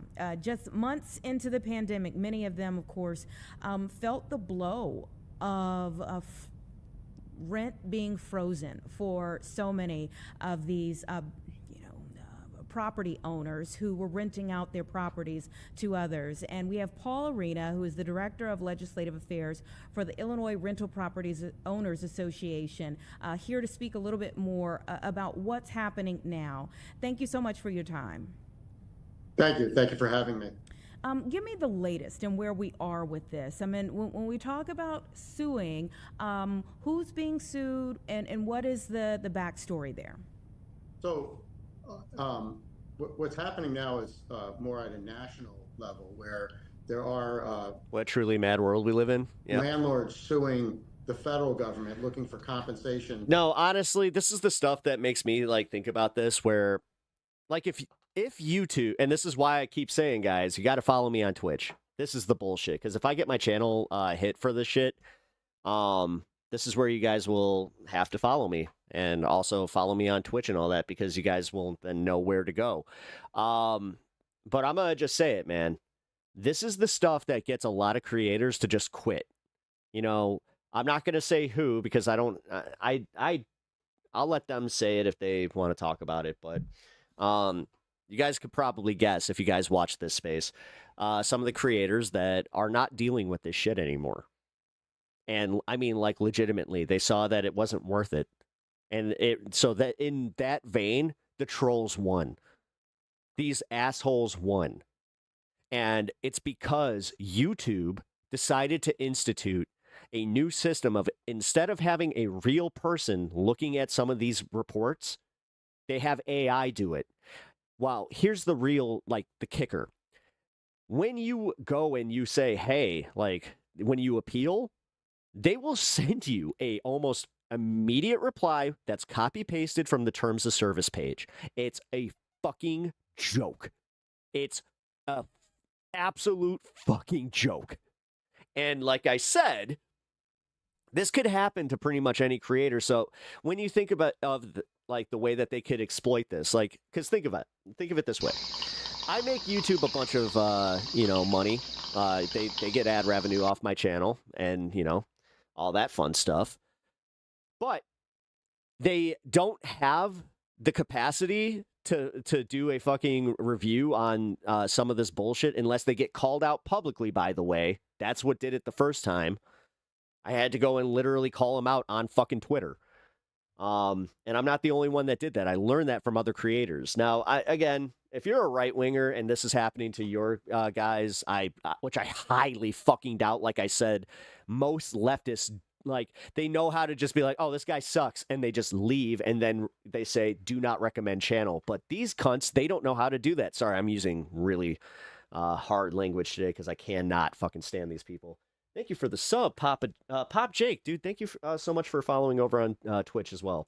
Like I said, that's definitely going to be needed. I'm going to be saying this much more because, yeah, most social media I have is AI moderation now, and it's insane. It's absolutely insane when you have a monetary structure on these platforms, because think of this. Like I was saying about YouTube, what is to say that oh, you know, somebody within YouTube goes and starts doing this, because then all of a sudden they're just like, well, this content creator is problematic in this area. We would rather have it this way, or we don't want to do political content, but we also don't want to ban all content creators because we have some that are, you know, real big fish, but we want to, or like I said, the biggest one, we can't have somebody out there saying what they're saying. We can't have somebody saying that top and bottom are the fucking problem as far as like the upper class, lower class, because that's what this is. I keep repeating that because God damn it, it seems like everybody needs a reminder about this. But this is also why I refuse to ever fucking think that AI, like that this AI bubble is worth anything, because, guys, their AI is not worth a damn. Like, honestly, it's fucking insane. And this is where you do have content creators talking about, like, okay, what do we do about this? You know, because, like, they're banking on us not making an impact as far as, like, using the U word, so... Sorry, I'm barely listening to this landlord thing. For damages that they incurred. It also sucks because this guy has a microphone that's only mono. During the eviction moratoriums that took place across the nation. In Illinois, our association had filed lawsuit during the pandemic against the governor for the moratorium. And that case was bounced around through the courts, from the circuit court up to the appellate court, then again back to the circuit court. Trying to get relief for the pandemic moratorium. What eventually ended up happening was the... Really? You got a DoorDash order canceled because you sent a SpongeBob meme and the AI automatically flagged it as a dick? Moratorium eventually was lifted just by like I said. Passing. And at that point, the courts ruled... If they want to use the AI as moderation, they have to prove that it is actually worth something. And they have to be... Like, this is my biggest thing. They cannot be using AI for appeals. Whether or not that's we had fucking been harmed, insane. Whether or not it was a taking of our property, which it is our opinion that it was. Mm-hmm. And so, is it the opinion? But I'm not playing this game anymore. And honestly, that guy, that one fucking guy, just ruined it for so many fucking people and this channel. And like, he won. I guess he won. Fuck it. You know what? Fuck you. Oh my God, I'm so mad. They still have not recouped what was lost during that time? That is correct. So there were programs available to compensate. Well, the programs were designed for tenants to pay landlords. All right. But they were... If you fucking Fed post too, you're done. So I'm done. I might actually... You know what? No. Those programs, you lost your fucking chat privileges now. I'm thinking... I'm fucking done. Seen by the state of Illinois, no more chat. 60% of those cases were paid. The rest of the you will not see chat on screen anymore. I'm actually gonna fucking turn it off on everything. I'm fucking done. Come up now. I'm fucking done. People looking to be made whole for the losses they suffered because of the pandemic. So tenants, if a tenant didn't cooperate and go through those programs, there was no recourse available to the landlord. And there have been suits before. This has been an ongoing battle for a while. Are you all hopeful that there will be a different outcome this time? We would like to see compensation be given to housing providers who suffered losses during that period of time. I think there was a ruling at the federal level through a federal court out of Minnesota that ruled that the CDC's actions in imposing the federal moratorium... What I do? You didn't do shit.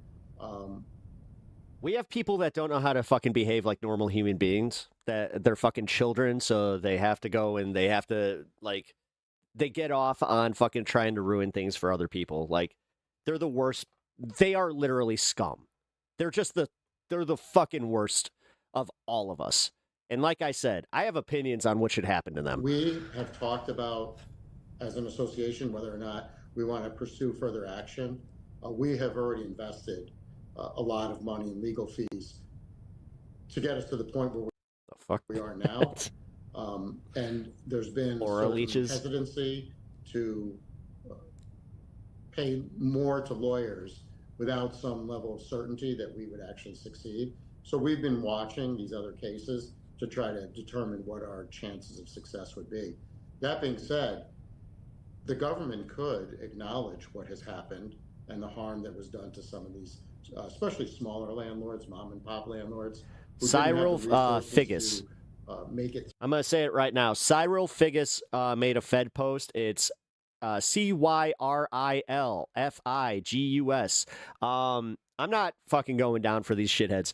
So he made a post that was a Fed post where he was saying something about us having an obligation with Trump and mentioned something about the 2A. So I'm just going to say, fuck him, fuck anybody that cannot fucking behave like a fucking normal person. Also, you might want to review TOS because you've also been reported, dude. Through that period of time when I'm not playing this game anymore today. No rent was being at all. collected, and give those people some compensation. Mm-hmm. And I mean, for many of the landlords, take me back to that time. I mean, did people end up having to sell their properties, or are they still renting out their properties and just hopeful that they'll be able to recoup their loss at some point in time? I think the people who had a larger portfolio of properties were able to mitigate the losses through the income they were receiving from other properties. It was the landlords who had the least amount of property who came out of the pandemic. No, like I said, this is why everything does kind of suck right now, and everything is like getting worse because of AI. Like, guys, I hope you feel the vibes. Everything's getting worse. The economy's getting worse. People's attitudes getting worse. People, like, I'm being fucking serious. Everything is getting so much worse. And it ain't gonna get better because it doesn't seem like anybody wants to. It seems like everybody wants to give into their worst impulses and be the very worst version of themselves. Way behind on their selfish mortgages, cunts that way don't in know how to debt, fucking and act. ended up having to sell those single-family homes so that they could just recover the loss. And the real estate market was, hot for the sale of single-family homes. So those people were faced with, the opportunity to get out of it. I think the effect of that has been that it reduced the supply of available single-family homes for rent, and we're seeing that now in the housing shortage that people are experiencing. Yeah, and maybe expound on that a little more, the ripple effect, the impacts that come from a situation like this. Right. The internet's turning into the work from 40K. Housing in Illinois is provided by members who are typical of our association, the small mom and pop landlords, people who live in their community and own just a few rental properties for supplemental income or retirement income. And those people are the ones that are suffer the impact the most of policies like the eviction moratorium.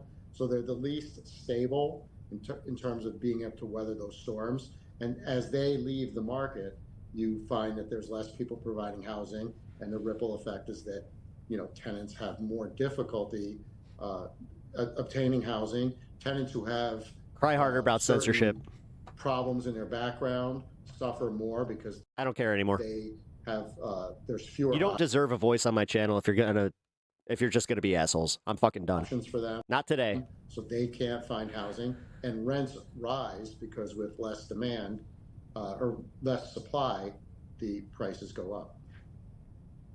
Did you ever think that we'd be, 5-6 years from the pandemic and that this would still be an ongoing conversation? At the time it was happening, I think we recognized that there would be a long-term effect by it. We were seeing, devastating financial consequences.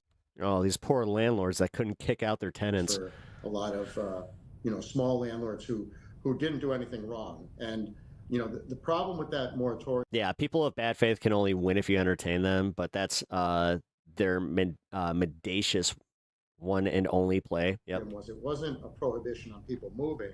It was denying people access to the courts. Well, so there were tenants during that period of time who you can see it could have silently. paid their rent, but just didn't because they didn't have to.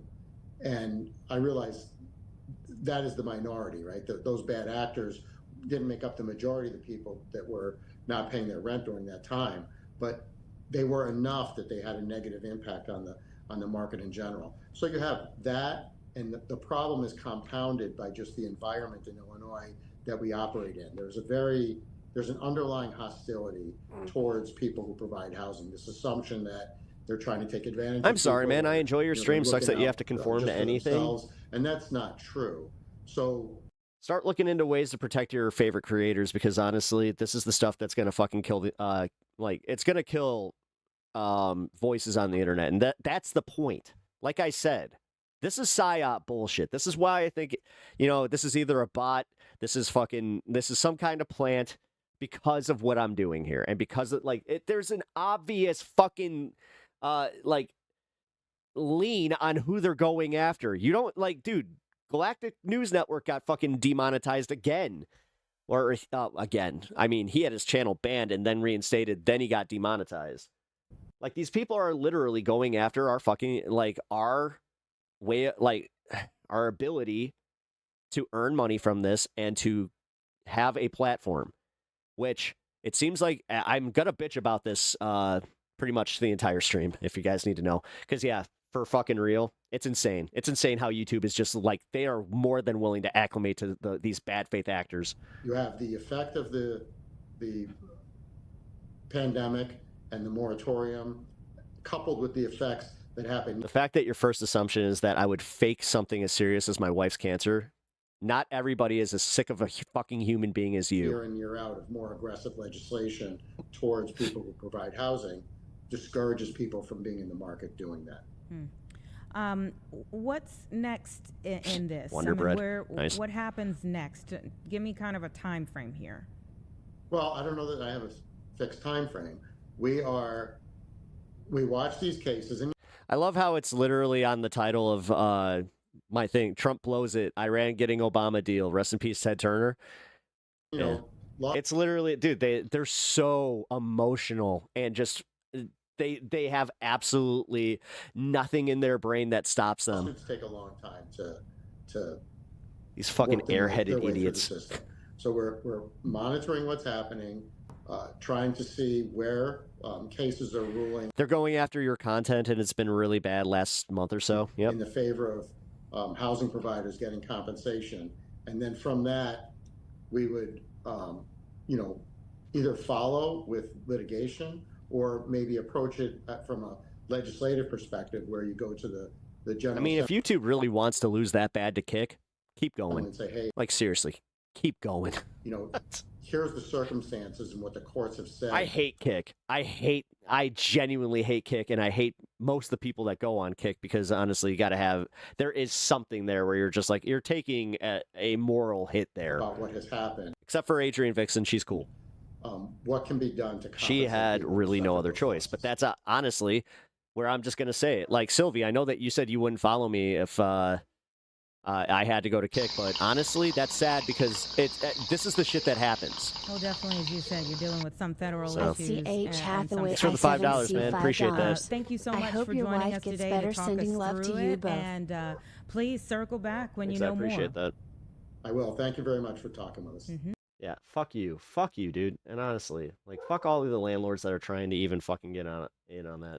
I'm so over that shit. All right, break time. Gonna decompress from this, and also got banned and had to go on Kick. Yeah. Do you know what he got banned for, though? Because this is what the other thing that I have to be completely real about is there are some times that I see, what somebody got banned for, and I get it. Some people don't know when to stop. However you're watching, kind of sounds like they're whining that landlords weren't able to kick out and raise rent on people who couldn't go to work because of the pandemic. That's exactly what that was. I was watching that to bring up how insane this is. You got banned for copyright. Okay, well that again, you have to be careful about this. This is what drives me nuts. I actually did the fucking legwork. I read this fucking stupid TOS stuff. All for what? All for what? It could literally get ruined just by one bad faith actor. That shit is driving me insane. Okay? Anyway, we're going to take a little break here because I need it. So, welcome in, guys. If you guys don't know what's going on, we had somebody come in to chat and ruin it for everybody. So, if you guys are just joining us and you are right-wing, I would love to welcome you here. I would love to have these conversations, but it really seems like I'm gonna generalize here. It seems like right-wingers are just such shitheads that they cannot have a good faith discussion. They have to just be assholes all the time. Which, cool. If you guys enjoy like Andrew Wilson and all that shit, you're not going to be able to enjoy it much longer because there's going to be no one else to debate. Because I can tell you right now, most leftists are starting to kind of wake up to this shit because it is getting ridiculous. It's just funny that we're at the point where they're threatening to break out the kamikaze dolphins. I appreciate your welcome as I just got here. Hey, Groove Dragon, how's it going, man? Good to see you. I do not believe in gender at all. Only immutable biological sex exists, and society has zero obligation to affirm any social construct around it. Then I have no responsibility to call you your preferred gender. This lady coming in here. Yeah, weird. Also, the not following you on Kick thing is due to conditions. It would be if you chose to go to Kick for the sole reason for going to Kick for profit alone. Oh, no. See, that's the thing. I would not be on Kick. I'm only going to Kick if I need to. You know?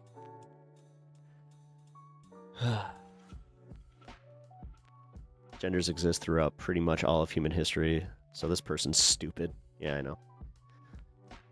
Yeah, you know what's funny? They think they're fucking modern-day philosophers. They really do think that highly of themselves. Accidentally super progressive. This guy just oopsied into a progressive belief. Weird. Weird. All right. We can get back into the news portion of this. Also, by the way,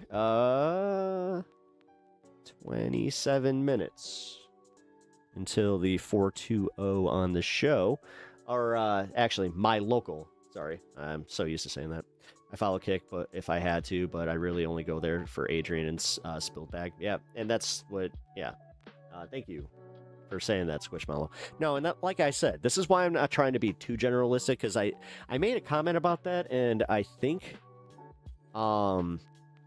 somebody told Adrian about it, and I was just like, I had to clarify, where I was just like, yo, you're like the one person that I don't blame, because I think that she was wrongly terminated from Twitch. Like the fact that she got a perma for what she said isn't, or for what happened, is insane. But also, you do have to be more careful, man. You do. This is why I'm not even allowing Fed like any of the stuff that can be taken as a Fed post. I'm not playing these games. You know, that's kind of sad to think about, that I've had to ban a bunch of tankies as well because they don't know how to, like, I'm gonna just say it. People who are the extremes on both fucking sides, I know, centrist take here, but they're fucking insane. They like, I have been through enough mental health, like, enough mental therapy. I have been around people that do have genuine fucking mental illness. They definitely exude the mental illness part because they're toxic narcissists that can't get past their own politics. So they think they're right. And because they're so right, they need to fucking always be proven so right. Fuck them. Sorry. Bruh. What's up, Pinkerbell? Sorry, I'm gonna have my my moment here today, okay? I'll do what I can. They cannot handle ideals outside of their own. It's pure contempt without investigation. They think that that's alpha. Yeah, because they're dumb. Because they had fathers that didn't fucking teach them like any lessons outside of just like, you see that? You see that guy? He's a liberal. We made him mad. You see that person? They shouldn't even have rights. Person, that's progressive. You see that dude that looks like a chick? we should never fucking, we shouldn't even allow them to exist because you know what? Like I said, makes my people, I'm not confused. What do you mean? Emotional regulation is alpha. Yeah. I hope he realizes that no one would be able to refer to them properly by sex alone. Yeah, Jason went to the store. Male needed to get some milk. Male wanted to make mac and cheese. Male makes good food. All right, that's pretty funny. Emotional regulation is an undervalued skill. Do you understand how much I could, like, I get people coming in here saying, like, look at him crashing out. Do you understand how bad it could actually be? Do you understand that, honestly, if any, and I'm going to be fucking as nice as I can be, but if any of you or any of these assholes dealt with even a fucking modicum of what I've been dealing with in the last year, they would break because they don't have the ability to regulate. They don't know how to deal with things. And that's where I was saying, I kind of hope that they actually do have to experience some of what I've gone through because you know what? Fuck them. I used to have this attitude that it's like, I don't wish this upon anybody. But I have been like seeing people here and meeting people in my fucking real life that it's changing me. It is genuinely changing me as a person to be like, you know what? No, fuck this high road bullshit. You deserve the worst. You think you've seen Pep crash out? Man, you should see him when he talks about talk to a socialist he disagrees with. Do I get a little more angry at socialists than I do conservatives? Is that something I do? Hey, you know what? This is called introspection. I'll admit that if I say something that's a little out of pocket, then I will revise. So, yeah, you know what, Sylvie? I'm sorry if I have done that. I'm not trying to do that. I'm not trying to fucking woke scold. Or whatever reverse woke scolding is. But realistically, yeah. You came at an intense time. Suchi Toto. I appreciate you being here. First time chat, and thank you for the follow, man. Yeah, no, you can't. I mean, dude, I'm so sick of people coming into my chat and doing the thing where they're like, because we had a situation, I'm not even going to repeat it, but the guy said that I did something that is, like, it's illegal. Like, he was saying that I committed a crime and that I was admitting to doing so. Because I like how he did preface with something like, where he was making fun of me first. I'm glad that, you know, we have that in the screenshots too.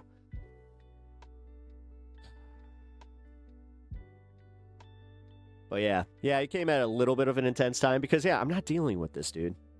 Like, this is what happens when you break somebody that was trying, you know, and has been trying really fucking hard.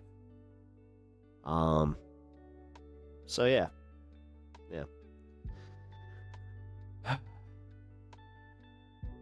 Because it kind of made, like I said, it makes you not want to take the high road. Like, the basic thing that I have is that when I say I want rights for all Americans, I mean all Americans, even these dumbasses. But now I'm getting to that point where I'm just like, no. Like, I guess, is that what the broken part is when somebody, like, wrongs you, that you feel like they need to feel the same shit? Because, it's been very rare that I feel that. Because I had good parents that loved me and told me that, you know, holding on to that shit is toxic and it's only just letting, you know, those people win. So, remember to disconnect the buttons that these J-holes try to push. It's not about, listen, Groove Dragon, it's not even that. Like, today was it. Because what he did was so fucking egregious. Like, and that's why I'm also saying I think it was the same guy that tried to get me taken down for something else. I know for a fact it's not the guy that actually did get me taken down that one time. Because, yeah, I have that account. Again, because I am also vigilant about taking screenshots and just making sure that it's like, hey, by the way, here's the proof. I just hate the fact that, like I said, about the AI with YouTube is insane. Thank you for the jewels. I appreciate the flower. Oh, my mom would have loved that, by the way. Anyway, we love you too. Thanks, guys. And trust me, I appreciate it. And like I said, Sylvie, now's the time. Now's the time to just let me know. Like, okay, I think you go a little hard. Because now I'm feeling way more charitable about, disagreeing with some tankies or socialists or whatever the fuck you want to call them at this point. But also, like I did say about like that guy that was Fed posting, like the guy, like if you guys are going, like we have the whole 8647 discourse going on right now. So yeah, when I see anybody going on like this is the only way to handle this kind of stuff, it's just like, you're gone. I'm not dealing with this. Well, I don't know what you said. People say crazy shit. Oh, yeah. If you're saying prove I'm... It's kind of a bad start. I don't know what you guys are talking about. Honestly, I would have disengaged from this guy. Like, today would have been the time to just disengage from this person. You don't necessarily need to ban if they're just being weird, but, I don't know. You know what? I don't know. At this point, I might as well just be more safe than sorry and just get rid of these people. Like, I turned on the delay, but yeah. Friars, hey. F Trump, yes, F Trump. He's stupid. He's stupid, and honestly, anybody that still supports him, they're just as bad at this point. I can't. That wasn't a welcome to spam that, but yeah. That's what kids be saying. I hate Trump. He's a disgusting pig. Why are you making assumptions? I didn't make assumptions about you. Let's go, Miga.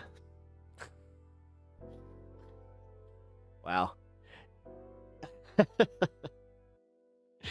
That's different. Ha ha ha ha. What do you have? Back. What's up? That he's stupid when he's the highest IQ president we've ever had. Yes. Oh, yeah. That's... Uh-huh.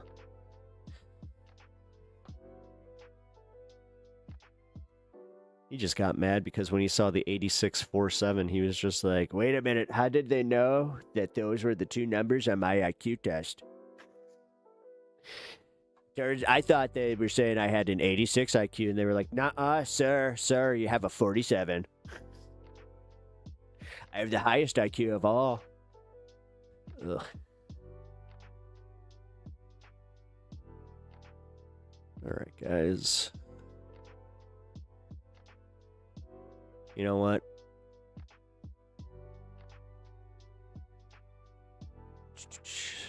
Here, I'll send this off to YouTube real quick. I'm not even gonna fuck around with this one.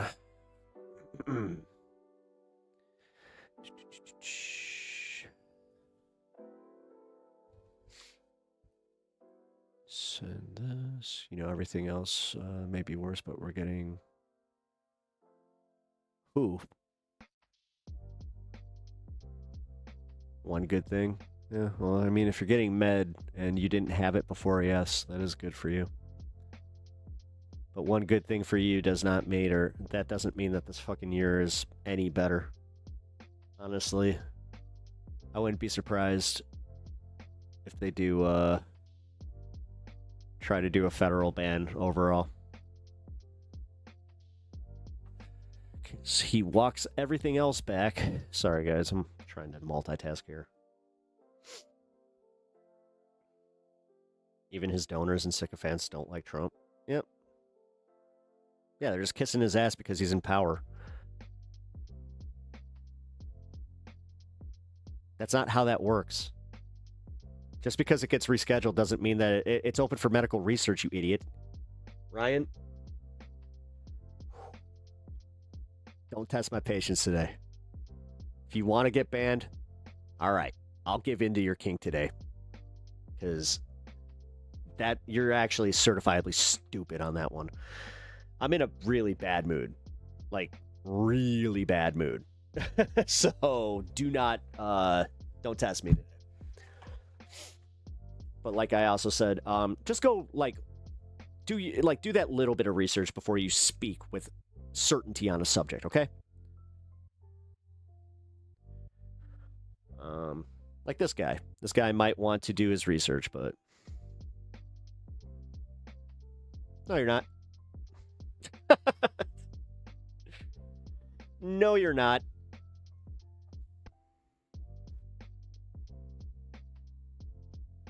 Like I said, guys, I'm in a special mood.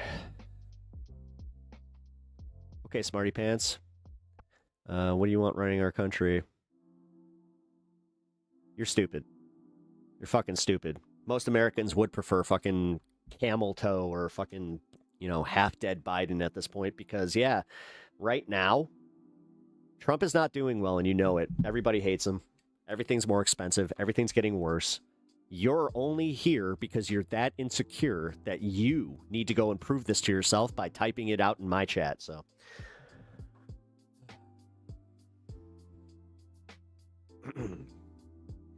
The problem with the world is that intelligent people are full of doubts, while stupid people are the ones full of confidence. Oh, yeah.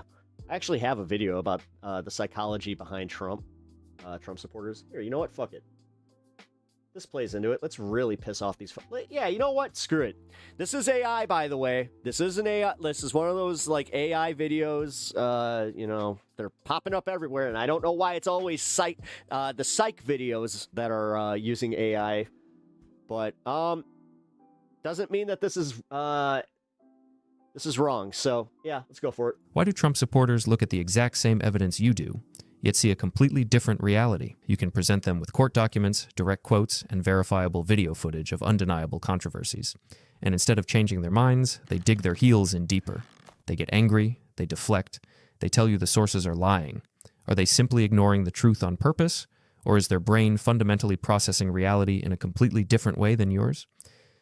The answer lies in a deeply wired, evolutionary neurological defense mechanism, and I'm going to reveal exactly what that is at the very end of this video. To understand what is actually happening here, we have to strip away the political pundits and look strictly at peer-reviewed behavioral science.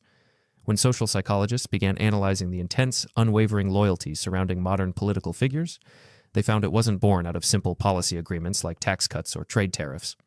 According to massive data sets analyzed in the Journal of Social and Political Psychology, this phenomenon is fueled by two distinct psychological traits: right-wing authoritarianism and social dominance orientation.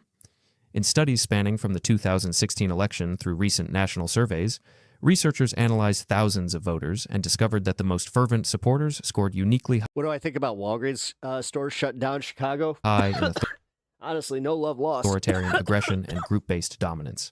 This is a critical distinction. Social dominance orientation is the underlying, often Some of the worst damn customer service I've ever dealt with. unconscious belief that society is supposed to have a strict vertical hierarchy, that certain groups are inherently meant to be at the top and others at the bottom. When these individuals experience relative deprivation, the perception that their specific demographic group is losing its traditional cultural or economic status, they do not look for a traditional politician, they look for an enforcer. The real-world cases of this are striking in the data. The rhetoric that resonates most strongly with this group involves promises to crush political enemies or framing out groups as existential threats. The psychological appeal isn't the policy itself, it is the aggressive assertion of dominance. It is the psychological comfort of having a strong man who promises to restore the social hierarchy to its rightful order. But here is where the psychology gets truly fascinating. What happens when that strong man does something that completely violates the supporter's own stated moral code? This is where the human brain executes a terrifyingly brilliant defense strategy. This explains it. I needed to watch this. Between 2019 and 2022, researchers tracked how loyalists responded to belief-conflicting information across three major real-world cases: a pre-impeachment period, a post-impeachment vote, and a post-arraignment period. Logically, a massive scandal or criminal charge should permanently drop support. But psychology dictates otherwise due to cognitive dissonance. When a supporter is faced with undeniable evidence that their chosen leader has done something objectively terrible, it creates intense, measurable psychological pain. The human brain hates this discomfort, so it deploys emergency countermeasures. The researchers documented these countermeasures in real time. When presented with severe allegations, over half of the highly loyal subjects immediately deployed absolute denial, labeling the evidence as fabricated regardless of the source. Others utilized whataboutism, instantly deflecting to the perceived crimes of political rivals to balance their internal moral ledger, and the most fascinating subset simply rewired their own values on the spot. Individuals who previously claimed high moral standards suddenly stated that character and personal morality no longer mattered in a leader, only the policies did. They didn't abandon the leader, they bent their own reality to protect their ego. Now, looking at this reality-bending loyalty, you might assume it is driven by chaos, a lack of education, or low emotional control. But a groundbreaking 2025 study analyzing the personality traits of political personality cults found the exact opposite. When behavioral scientists looked at the most dedicated core of political loyalists, the roughly 10% of the population who are entirely uncompromising, they didn't find erratic, disorganized behavior. They found off-the-charts levels of a Big Five personality trait known as conscientiousness. These are highly orderly, highly self-disciplined people. In their minds, the world is becoming dangerously unpredictable. Another recent psychological study mapped this to a concept called the threat to optimal distinctiveness. These voters feel a profound sense of belonging to a traditional, idealized American identity. But as society rapidly diversifies and changes, they feel their unique cultural status is being erased. Their extreme, unwavering loyalty isn't madness. It is a highly disciplined, hyper-organized psychological attempt to cling to a savior figure who promises to maintain order and protect their identity from being watered down. Which brings us to the ultimate answer. When you show a loyalist hard facts and they double down, what is actually happening inside their head? The answer is a well-documented psychological mechanism called identity protective cognition. Their brain is no longer processing your facts as new information. Because their political choice has become entirely fused with their core identity, Hey, Godzilla. Their brain interprets opposing facts as a literal, physical threat to their existence. The amygdala, the brain's threat detection center, fires up exactly as if a wild animal was attacking them in the woods. They aren't conscious. I'm going to give you guys a little bit of an update. YouTube, actually, I'm not sure if this is AI or not, but this is different than their usual response. Ignoring your logic. Their brain has literally bypassed its logical processing centers to prioritize defending their identity. They double down because, neurologically speaking, admitting they were wrong about the leader feels exactly like destroying a piece of themselves. Mm-hmm. Yes. Sunken cost fallacy. Like, it's stuff that we already knew, but I'm glad that we could have that articulated in a pretty easy way to... Oh, God damn it. What did I just get rid of? Oh, that sucks. I didn't mean to do that. Pretty sure that was the CNN. Yeah, it was a CNN story. Give me a second.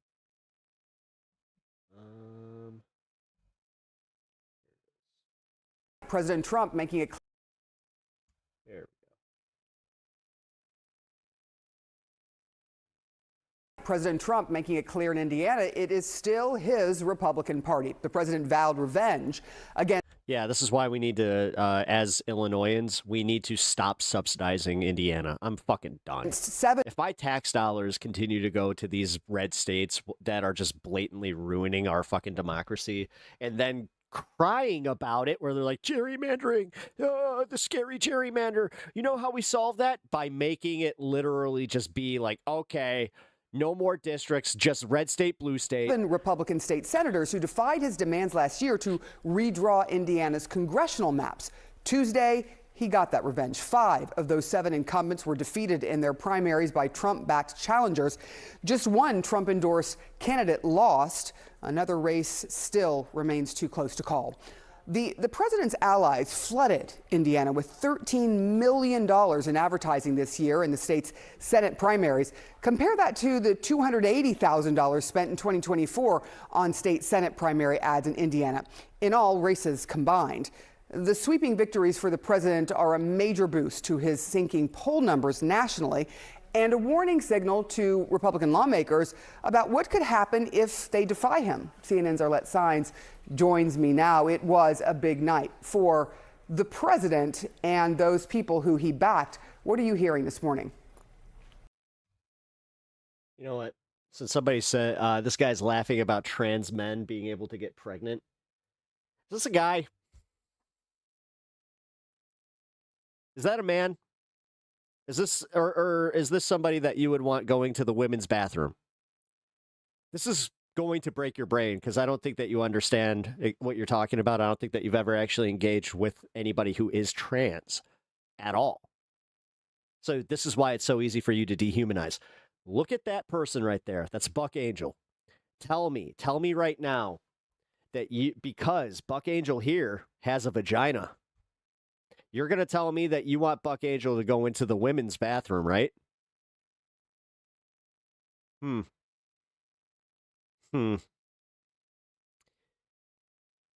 Interesting.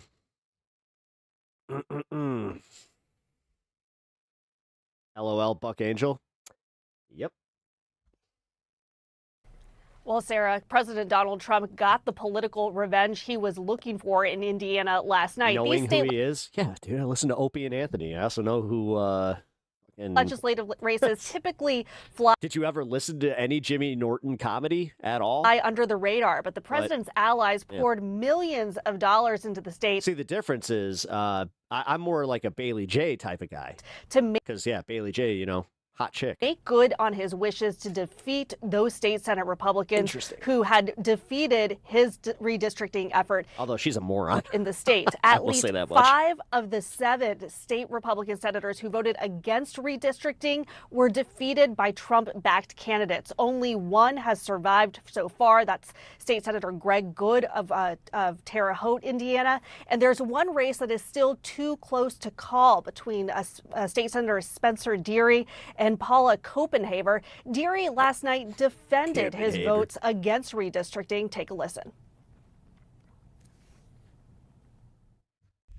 I swore that I was going to lead by principle and strong conservative principles. And the idea that the government should be able to draw new maps anytime it wants, not after a census, takes power from the people and gives it to the government. And that's far from conservative. Yeah, and Trump, he won it so easily with these idiots. And so they don't understand that they gave up their fucking rights. Well, there was never any question. But I also overwhelmingly heard that my voters didn't want it. They didn't want me to do it. And so that only reinforced me. These election results could potentially embolden Republicans in other states as they are pursuing redistricting efforts. We have really seen a slate of southern states try to push forward on redrawing congressional maps. One of the states we're watching quite closely is Louisiana, where the state's governor actually delayed the U.S. House primaries in order to give the state legislator more time to redraw those maps. But these results in Indiana really showcase President Donald Trump's grip on the Republican Party. His approval ratings nationally are failing, but it shows that he still has significant sway within conservative circles, something to watch heading into these consequential midterm elections. All right, Arlette Saenz, thank you so much for your reporting there. So it looks like President Trump got his revenge in Tuesday's Indiana primaries, and it is proving that it's still his Republican Party. Last night, at least 5 of the 7 Trump-endorsed challengers defeated incumbent GOP state senators in Indiana, and these are the ones who had broken with the president and voted against the redistricting plan.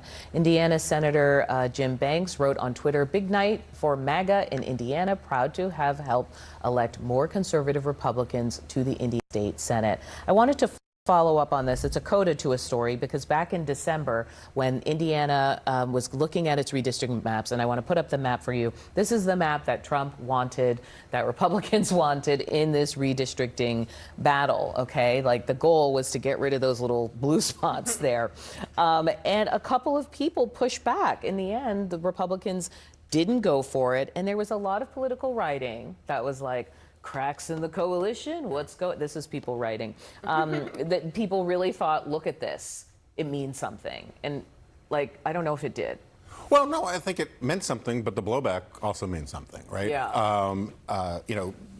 Mitch Daniels and a bunch of sort of normie Republicans working behind the scenes. I love that you call them normie. Yeah, at least he's not a closet normie. He's out and open yeah, he's about out his and proud. But the part of the reason why a lot of those state senators didn't want to do the redistricting has to do with not wanting to be part of Indianapolis. I mean, it was like real local it was state stuff. Politics, yeah, which arguably is the whole point of the redistricting conversation. And the revenge stuff has nothing to do with state politics. It is purely to signal that Trump still has a chokehold on the party, that he's not going to be a lame duck, and that even if Republicans lose the House, you better not cross him because he can still screw you. Yeah, but that's literally like for the the Republicans to deal with, which, you know what? That's your monster. You fucking deal with them. Cover this later. All right.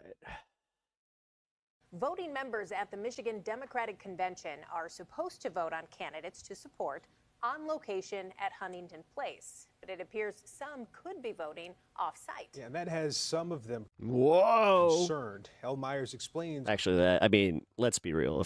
If it's part of the rules for voting, then follow the fucking rules. What some of those members are worried about. Voting members of the Michigan Democratic Party need to register, be credentialed, and they're expected to vote from inside the convention. But both candidates and party members have been concerned about adherence to that rule. I was, no intention of defrauding or anything like that. I just wanted to check the integrity of the vote. That's Kathy Albro, who attended the first day of the convention and was credentialed to vote for candidates. But she ended up heading home. Brad, what's communism? Home to Antrim County before the vote on April 19th. So she says she was asked to try voting at home. I voted and it went through. And that goes against the party's own rules, according to Leano Sharon, a member of the Democratic Party who I talked to in Lansing. This is one of the two major parties in the most powerful country on earth in one of the most major swing states. And we can't just run a convention, even according to our rules, much less democratically. Albro and Sharon aren't the only ones with concerns either. State Senator Sylvia Santana, who's running to become a member of the Michigan State Board of Trustees, is calling for an independent audit after she lost by a razor-thin margin. Hey, Hermit. Her call for an audit has been echoed by Michigan Attorney General Dana Nessel and Prosecutor Karen McDonald. In a statement to CBS News Detroit, McDonald wrote, quote, "After reviewing the results of the MDP endorsement convention, it became clear that votes were incorrectly recorded. People voted who were not on site, and some votes were not recorded at all. It is critical that every voter and every campaign have confidence in the vote." Yeah, especially now. What the fuck? End quote. This is where I'm just saying, like, why would you invite this? But I fucking idiots. also talked with Barb Byram, who's running for secretary. Now it's literally gonna be like the Nick Shirley bullshit. Like, oh, did you hear about Michigan? We can't trust the votes in Michigan. They let a bunch of people vote that weren't supposed to vote. Of State, who tells me she feels the convention and voting went smoothly. And it was transparent Shut up. as possible, given that they were not paper ballots. She tells me she's not appealing any votes. I see a lot of trolls on the internet intentionally confusing this with Michigan election law. This was not done under Michigan election law. This was done under Michigan Democratic Party's and DNC rules. Oh, that's why. Reporting in Lansing. Oh, so this is a big nothing burger, and it's like the news is trying to conflate this. Oh, okay. That makes sense. He then admitted that he was in the room with Jeffrey Epstein. I had to ask him whether he and I were in the same room just now, because I couldn't understand his meaning of we were in the same room together. And then he said that Jeffrey Epstein was a sick man, that he would never want to be in the room with him again. Yet he was in the room with him again when he visited his island where Jeffrey Epstein raped women, underage women, and he brought his kids and his friends with him to that Oh no, God and Santa can have that conversation. island when he met with Jeffrey Epstein. He said he never met with Jeffrey Epstein again socially, yet he admits that that was a social visit to his island. And so he was clearly being dishonest, he was clearly being evasive, and finally he doesn't remember why he went to Jeffrey Epstein's island, which is also mind-boggling. He somehow remembers going to the island after pictures surfaced of him being at the island, but he doesn't remember why he went to the island. And we had the emails, that's why we found out he was at the island. By the way, this is about Howard Lutnick, if you didn't get that. Absolutely absurd, and he should resign. Good afternoon, Congresswoman Ansari from Arizona A Christian friend was probably saying that because Jesus was Jewish. District. If you know very little about Christianity, assuming that you're acting in good faith, I don't know, man. After what we have seen so far in this transcribed interview, I feel very comfortable saying that Howard Lutnick is a pathological. Jesus was Jewish, and they say that Jesus was, if you don't know what the Holy Trinity is, the Father, Son, and Holy Spirit. Liar who is enabling the most egregious cover-up in American history. We have now gone through the timeline of events with him in detail, and You have to excruciating comprehend that when you tell a atheist to go to hell, they really don't care. Nope. detail from when they met in 2000. The thing that's most painful about being an atheist is knowing that no matter what, when these people die, like, there's not going to be a heaven or anything, but they're also not going to know, like, there isn't going to be that, like, cathartic moment where it was just like, I was wrong, no! 2005. This is Howard Lutnick and his wife meeting Jeffrey Epstein. They can't conceptualize nothingness. He described it himself in great detail on a podcast last year. Because where- that might bring a whole awakening that your life is technically meaningless in that regard, and that this whole like promise of an afterlife that's better would make you fucking pay attention to all the ways that you're being completely screwed in this life. He said that But they went to his home. yeah, it's they almost like there's a sophisticated power structure that's been going on since the dawn of civilization. And allegedly were so uncomfortable after seeing the massage tables in Jeffrey Epstein's home that Howard Lutnick went on this podcast to tell the American people that he himself, and my colleagues referenced the definitions he tried to change of what he meant there, but he said that he would never socially or professionally be involved or be in a room with Jeffrey Epstein again. Then in 2012, What's driving me nuts is that this story has no traction.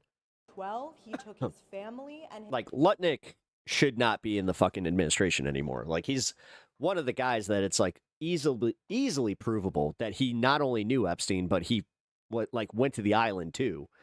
They're just trying to get us to that point where we just don't care. Like, dude, we're already there. What's getting people to get mad is gas prices. It wasn't the fact that, like, the billionaire class is, allegedly effing a bunch of kids. Anyway, moving on. And now we have some breaking news. MS Now has just learned that the FBI is launching a criminal leak investigation into the Atlantic magazine article alleging heavy drinking and erratic behavior from FBI Director Kash Patel. Let's go right to MS Now Justice and Intelligence reporter Ken Delaney. And Ken, what more do we know about this investigation? Good morning, Anna. Well, our sources say that it's troubling on two fronts. One, there was no known disclosure of classified information in this long Atlantic magazine article by the journalist Sarah Fitzpatrick, which was essentially a deeply unflattering portrait of FBI Director Kash Patel's work habits. It alleged that he engages in heavy drinking and that at times his security detail had trouble waking him up in the morning. And I should add that he obviously denies those allegations and has filed a defamation lawsuit against the Atlantic, which is ongoing, and they stand by their reporting. But no classified disclosures, and so our sources are puzzled as to how there even is a criminal leaks investigation, but they're even more troubled by what they say is a focus on the journalist, which is very unusual. There are leaks investigations all the time. They focus on the potential unauthorized disclosures by government officials. Journalists only get involved as witnesses, as a last resort. The Justice Department used to have rules that said that they have to exhaust every other method of getting information before they go to a journalist. But our sources are telling us that there is a focus now on trying to figure out who Sarah's sources were, including and up to obtaining her phone records, potentially running her name through FBI databases, taking very intrusive steps. Now, we don't know to what extent those steps have been taken. And I should add that a spokesman for Kash Patel, Ben Williamson, adamantly denies that there is an investigation of this journalist, but our sources are just as adamant in saying that it's happening and that people involved in it are very troubled by it.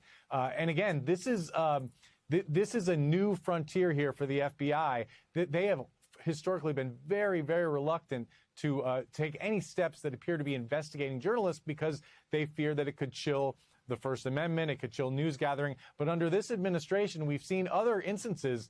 There was, in fact, an FBI raid of a Washington Post reporter that they seized her devices. Now, she wasn't the subject of the investigation. They've indicted a person they say that leaked information to her. This is different. We're being told here that Sarah Fitzpatrick, the Atlantic journalist, is right in the middle of this probe and that they are focusing on her in order to ferret out her sources. Yeah, and I just want to underscore the fact that it wasn't that she leaked some kind of classified information or that somebody had leaked classified or privileged information to her. It's all strictly about the actions, behavior of the current FBI director, Ken Delaney, and I know you'll stay on it. Thank you. There you go. Good boy.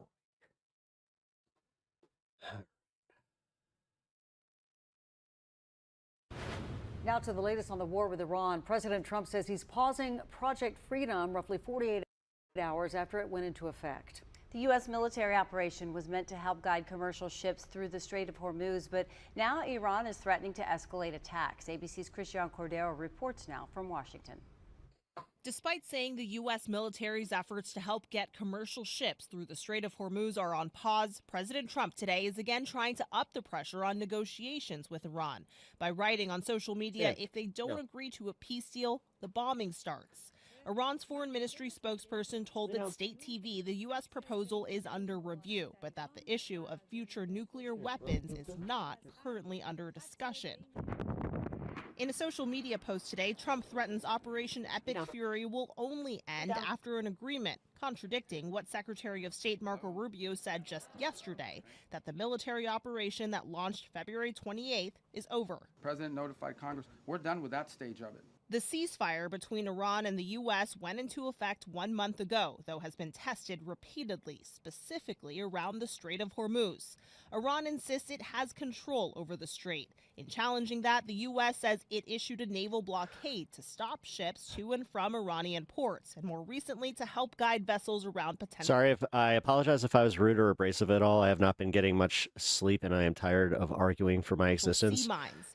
The operation, dubbed Project Freedom, lasted 2 days, helping just two commercial ships pass through the strait of the roughly 1,500 stranded. Today, Iran's revolution. This is them playing like they're their hero. Like this is like when you're on the playground and you're just like, "Hey guys, let's play basketball. I'm Michael Jordan. You're gonna be Scottie Pippen, all right? And then who wants to be Dennis Rodman? You want to be Dennis Rodman?" It's National Guard wrote on social media that it will allow transit to literally continue just the now same that it says fucking U.S. forces bullshit. have backed down. But maritime It's them just like, "I want to be Andrew Wilson. I want to be Destiny." traffic still shows the strait effectively closed. The ripple effect: gas prices in the U.S. have passed $4.50 for a gallon of regular, according to Gas Buddy. Actually, I just saw a news report about how Americans are getting like the worst sleep of their of our lives, which it's actually a lot easier to track now because people have Oura rings and like eye watches. So, yeah, the data's there. Opening the Strait of Hormuz today, tomorrow, next week. It's not going to be a change in the oil market structure itself, and we will still see gasoline prices going up. President Trump is scheduled to go to China next week to meet with Xi Jinping. They don't need to be. The problem is that we don't have an effective opposition, and we have too much bullshit. Where again, on the far left side, they don't want to work with the Democrats and the liberals because they feel like they've been betrayed. And then the liberals don't want to be told how much they suck for betraying them. Iran's foreign minister, meanwhile, is in Beijing right now, meeting with his counterpart, who says China is willing to play a greater role in restoring peace. Christiane Cordero, ABC News, Washington. Peacetime, President. We begin the day with a major breaking news update about Donald Trump's disastrous Iran war. Likely the first of many because there's a lot to talk about. But this particular update is this. As we speak, now, Chris Wright, unfortunately, is in the awkward position of trying to sell Trump's war despite the domestic economic consequences, particularly at the gas pump, right? So he has a hard job as it is. But let's hear this exchange between Maria Bartiromo, MAGA Fox business host, and Wright on Trump's comments. Kamala didn't promise action against Iran, but I do think that there is this weird thing where, like, there's a lot of people talking about how no matter who was in office, like it could have been a ham sandwich that this was going to happen. But then it's like, okay, then who's actually in power? What are we doing? What are we fucking doing? But no more nuclear weapons. I actually don't think it is that way anymore. I do genuinely think that it's like, no, Donald Trump got convinced by like Pete Hegseth and some of the fucking people that are in his ear that happen to work for companies like what's Halliburton now?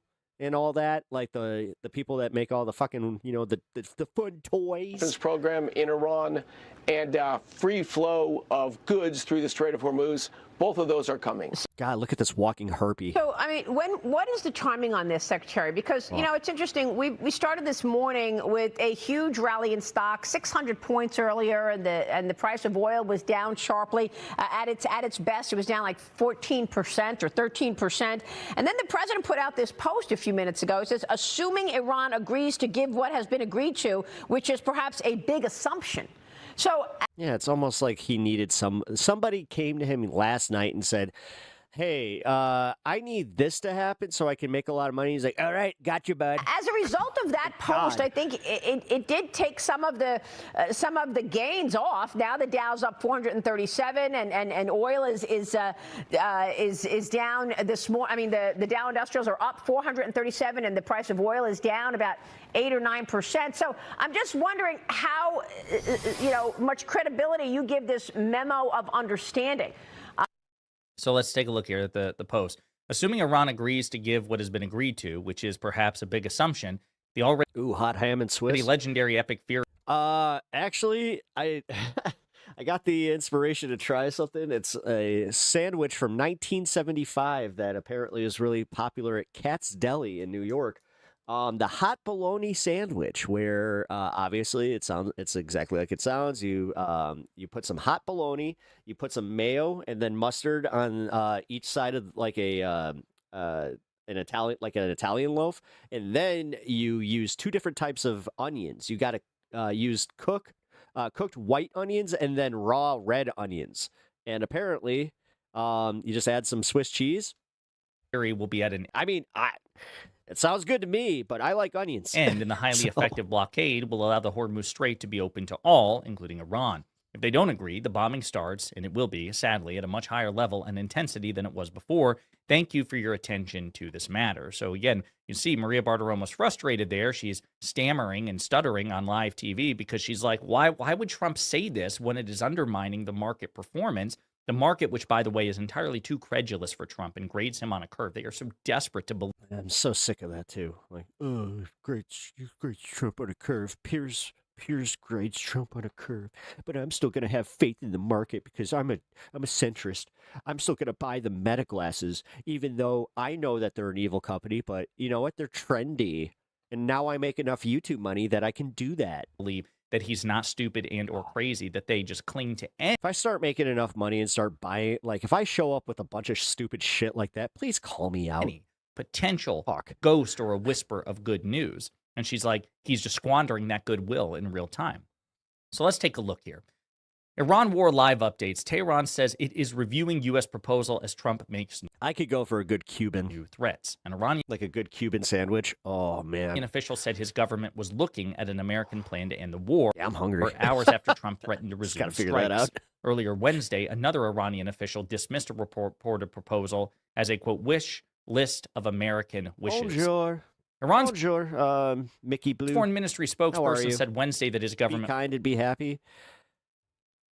What a breath of fresh air in my chat. Thank you. You know what? At the Mickey Blue, I really fucking appreciate it. I know, like, this seems a little odd, but after some of the shit that I just dealt with in chat, I really appreciate that. That's some kindness. That is just...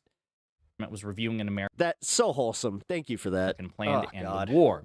He said that Iran had yet to respond to the proposal. Quote, after finalizing his considerations, Iran will convey its views to the Pakistani side. He said in an interview with the if you guys haven't already, hit the like and sub. Semi-official news agency ISNA. Earlier in the day, another Iranian official had dismissed a reported proposal to end the war as, quote, a list of American wishes. The mixed messages came a day after Trump abruptly paused a U.S. military operation to escort commercial ships through the Strait of Hormuz, citing what was, he said, quote, great progress in talks. And then, of course, he issued his threat on Truth Social. So a bunch of mixed messages indeed. The Kobesi letter noting this morning, U.S. oil prices are experiencing a sharp reversal, now up 8% in 60 minutes, as doubts grow over an Axios reported potential deal to end the war. Again, we'll talk about that in a separate post because MAGA Fox host Hugh Hewitt, who is a devoted Trump supporter, is really upset by the reported terms of this deal. So we'll talk about that separately. What's going on with this? the Comes audio as on Iran this has stuff? launched a new website called the Persian Gulf Strait Authority. Tim Miller, never Trump Republican, one of the major players in the bulwark, the face of the bulwark, and somebody that at the time of recording, I will be finally interviewing just in just a few hours. So be on the lookout for that. He says, surprised that investors are not convinced by Axios' 19th pre-market report that the deal is right around the corner. Eventually, it will be correct, but so far shooting 0% from the field. And a lot of people, by the way, are really frustrated with Axios, and I think it's Barack Ravid is the reporter in question who just constantly, like right before markets open, oh, they're on the cusp of a deal. They're on the cusp of a deal. Again, entirely it's too always the credulous, same fucking from time, too. Axios, which just simply regurgitates everything Trump says. It's like, use some discernment at this point. Rory Johnson said crude goes wee because it started to dip because, again, the markets are just so desperate for the possibility of a peace deal, understandably so. But again, too credulous, so it dropped and then is skyrocketing right back up because of Trump's threats. Patrick DeHaan, the gas buddy guy, says gas prices today are higher in all 50 states compared to last Wednesday. Biggest jumps versus a week ago. Montana, Illinois, Ohio, Pennsylvania, New Hampshire, Wyoming, Georgia, West Virginia. I was wondering what WV was. West Virginia, Mountain Mama, Rhode Island, and Florida. Again, many of these being red and swing states. So if Trump isn't able to get the level of gas to pre-war levels by the time of the midterms, it's not looking good. The American people will not be satisfied with a simple reduction from the current highs that they're experiencing now. So let's say that they were paying $3 gas or $3.50 gas. If you just take it down to $4 gas or $4.20 gas per gallon, they're not going to be happy with that. They're going to say, you campaigned, you promised that it would be lower than when you took office. The fact that somebody compared it to, it's almost like comparing your weight. Like if you gain 50 pounds in a year and then the next year you only gain 25 pounds and then you turn around and say, see, I've lost weight. That's really not how it works. It's the same thing here. Trump is on a very narrow window to get gas prices, not just oil prices, gas prices, because that's really what affects the American people, the price at the pump, right?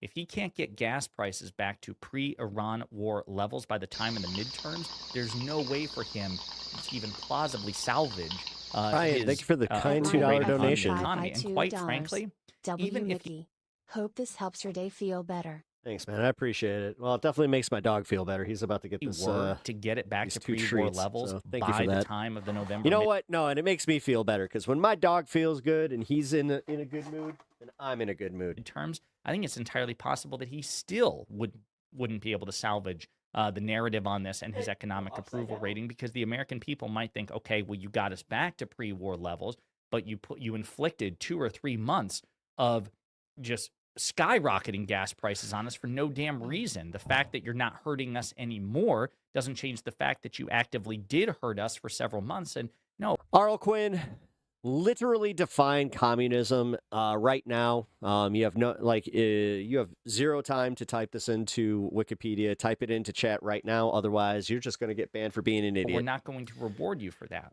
That could be the case too. You need to learn something. Like, seriously, you need to learn about what communism is and how, you guys continue to use this like it's a big insult, by the way. It's really not. But then you cry when it's like, they called us Nazis. Market manipulation is also trending as well, because what people are saying is that this is just active market manipulation by the Trump administration, that they leak things to Axios to try to get the market to rally and to accelerate, to go in the proper trajectory, to the proper direction, that Donald Trump can claim it as a victory, only to have the rug pulled out from them by the end of the day. Now, hopefully, you happy now? We do see some sort of actual... We won't find out because I did. I'm done. Hey, all right, bye. Leave the channel now. Well, peace deal here, some sort of actual arrangement. Or you can continue wasting your time watching this show and not being able to comment. I don't blame anybody for saying, if past is prologue, we have absolutely no reason to take these reports at face value. If anything, Axios should be much more skeptical with each subsequent post and should grill the Trump administration. Guys, you've told us this again and again and again and again. You're like Lucy with the football, and we've been Charlie Brown. So somebody replying to Bonchi, who is a right-winger that I've been sparring with lately, Bonchi, the entire country needs to come to grips with the fact that we are no closer to any deal than we were a month ago. This has all been market manipulation to get markets positioned in a favorable environment so they can strike again. Hey, look, oil prices are almost back to where they were before the market manipulation piece dropped. Insane breakdown. Again, we're going to talk about the insider trading thing. I'm going to favorite this here because, folks, again, more and more evidence that the Trump administration or somebody close to Donald Trump's orbit is engaging in just shameless corruption. Brendan Weichert notes, don't too goddamn hard at this shit. I know I say this a lot, but now that he's just like, I'm just going to take you on my Twitter journey. Like, okay. Somehow his content got lazier the bigger he got. Odd. It's getting harder and harder to watch those videos. Just, like, I know I said that about Kyle Kulinski too, where it's just like, I don't know, man. It's not even like because of like the overwhelming, aspects of the news or anything like that. It's because it's kind of douchey, Like I want real commentary too. Like the fact that he's not like he's talking to like the audience, like this is why I didn't like making that type of content because I like interacting with my audience. I mean, for what it's worth. Sorry. All right. Trump blinks. Here it is.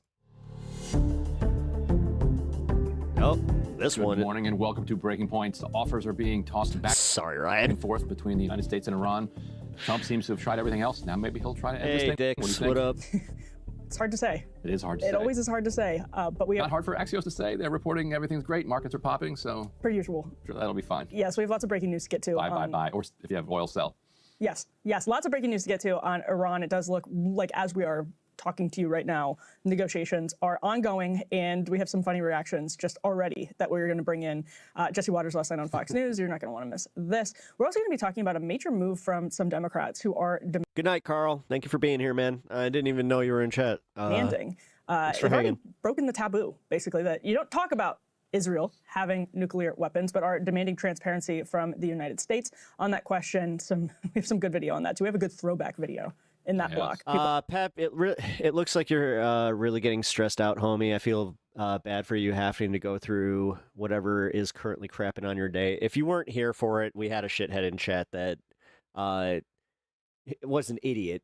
But they reported the channel. It was for something like, dude, I mean, even the accusation alone, I was just like, fuck you.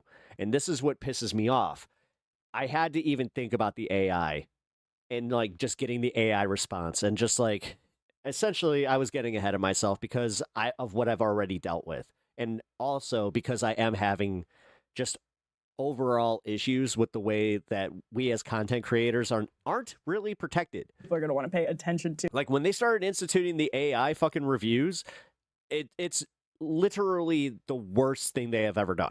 Rohit Chopra is going to join us as well to talk about the circular funding structure of AI. Her face just pisses me off. I'm in that mood today. Massive backlash to that massive data center in Utah is really popping off. If you haven't seen this yet, you got to stay tuned. And he also said he can explain. She's so lonely she doesn't even have cats. To us this fight between Wall Street and crypto. Great. That's playing out now on Capitol Hill. I won't explain it anymore because I don't quite get it. It's something about crypto trying to basically act like a bank. And the banks are mad about The crypto. banks are like, well, wait a minute, then you should have to follow all these other rules that we have to follow. That's my understanding of it. And when the special interests are fighting, you know that there's something interesting happening, and it is intentionally obtuse. Yeah. It's like hard to wrap your head around. Get Rohit to break it down. Yeah. Livelihoods were affected by that AI BS. I mean, dude, GNN's still not I have monetized. Rohit here to break it down. And Nick Shirley, if you haven't caught this, went to Cuba. We're excited to talk about this one. We're excited to talk about this one.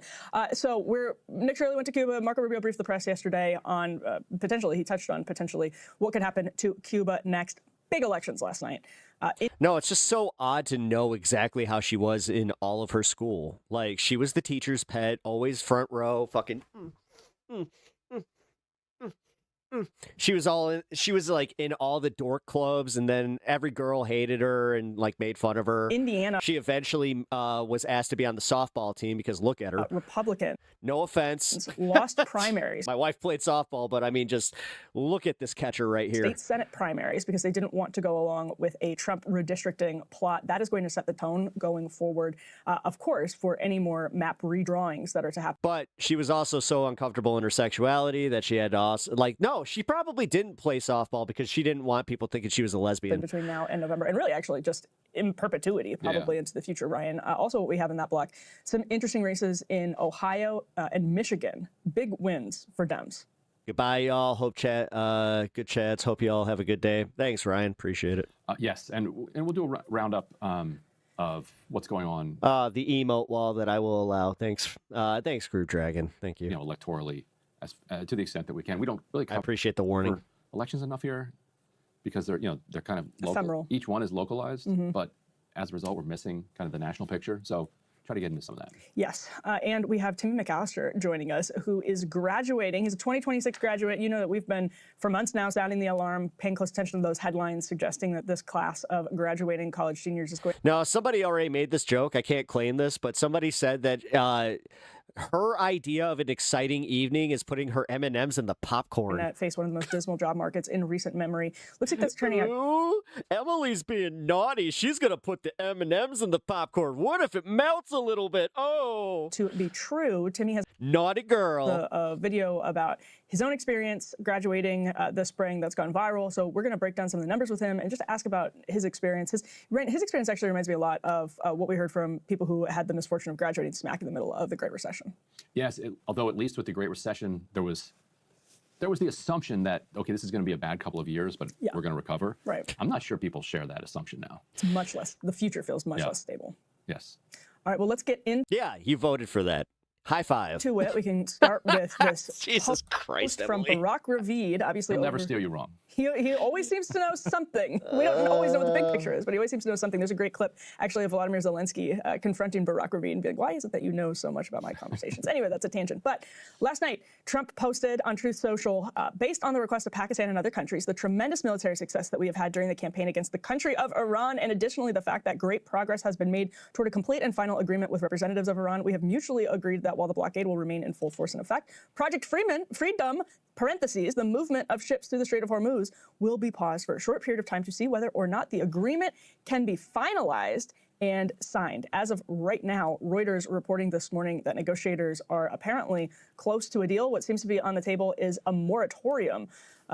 The thing is, Sylvie, they don't understand that when they talk about homosexuality and like just calling everybody gay and like they're actually hateful about it. You know, we have playful jabs here with that kind of stuff, but no, they genuinely hate it because again, they're probably gay. On enrichment. They do not want to, like they were told at some point that somebody in their lives would never accept them and never love them if they were honest with their sexuality, so they never even got to experiment. So they got some weird feelings that they, you know, in exchange for sanctions relief. Now, Ryan, I have a I'm very doing the basic fucking breakdown of the psychology behind these idiots. hard time believing that Donald Trump is going to be greeted as a liberator by the Mark Levins of the world if he actually goes with sanctions relief. Oh, they will be absolutely livid. Which gets to the question of whether he ends up actually making a deal like that. Why does she always look like you told her that you just put her puppy down? Like, look at her. Look at her. Just, that's her resting face. Again, yeah. Just resting, face. We said before this war started that we didn't think Trump wanted to start it, and that we hoped he'd be able to stand up to the pressure. I need to get this out of my system. But we didn't suspect that he would be able to. Once again, the question is, does Donald Trump have the agency? No one's more gay than a homophobe. Yeah, I know. To do what he thinks is in his own interest. Forget the United States, his own interest. Or is he going to succumb to pressure from Israel and people like Mark Levin who are arguing that this war needs to keep going? That's the question in front of him right now. So that post, just for added context, they Christerbait. And I'm curious what you make of this, Ryan. Basically ends indefinitely. We'll see what happens. This quote, Project Freedom.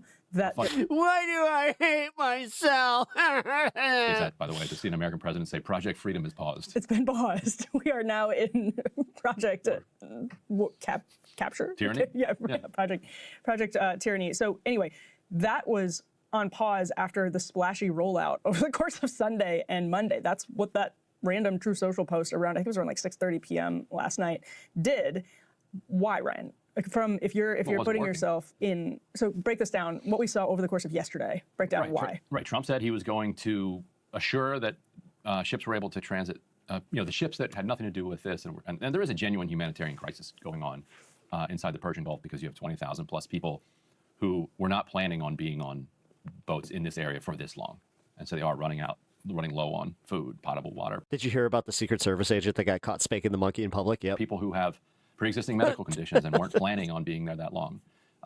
Aside from the sheer torture and monotony of the entire thing. So he was saying, we're gonna handle this. And basically Iran said, no, you're not. Iran said, no, we want a comprehensive agreement to end this war. And it quickly became clear that the United States did not have the cards, did not have the military capacity to effectively escort these ships in and out of the strait. And so he paused it and gave up on it.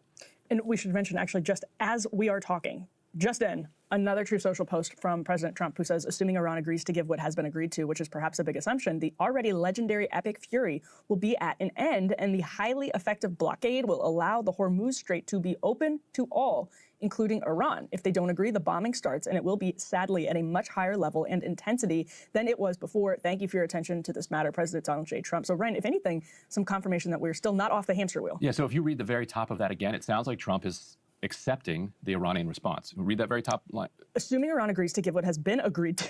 Okay, assuming Iran agrees to give what has been agreed to. Yeah, which is perhaps a big assumption, he says. So the way I read what he's saying there is that Iran has come forward with amendments. This is what Jeremy was reporting this morning as well. Has come back with amendments to what the U.S. had sent. There was the time period of the moratorium, and there's some questions about. So right now the nuclear dust is under the mountain, and Iran had been saying, well, we'll just leave it there, and we won't enrich for an X period of time. And they were scratching out, and the U.S. wanted 20 to start. Iran offered something else. Blah blah blah. What I read from that, tell me if you disagree, is that Iran responded, and Trump is saying if Iran's response is serious and they are committed to doing the things that they've just said, then the war is over. We're done. And I accept these terms. That seems to be what he's saying. It seems to be what he's saying. And then the second half of it seems to be suggesting he doesn't believe that it's going to happen. That's how I'm reading it. That he doesn't believe they are. Well, that, like what he believes, kind of, who cares, right?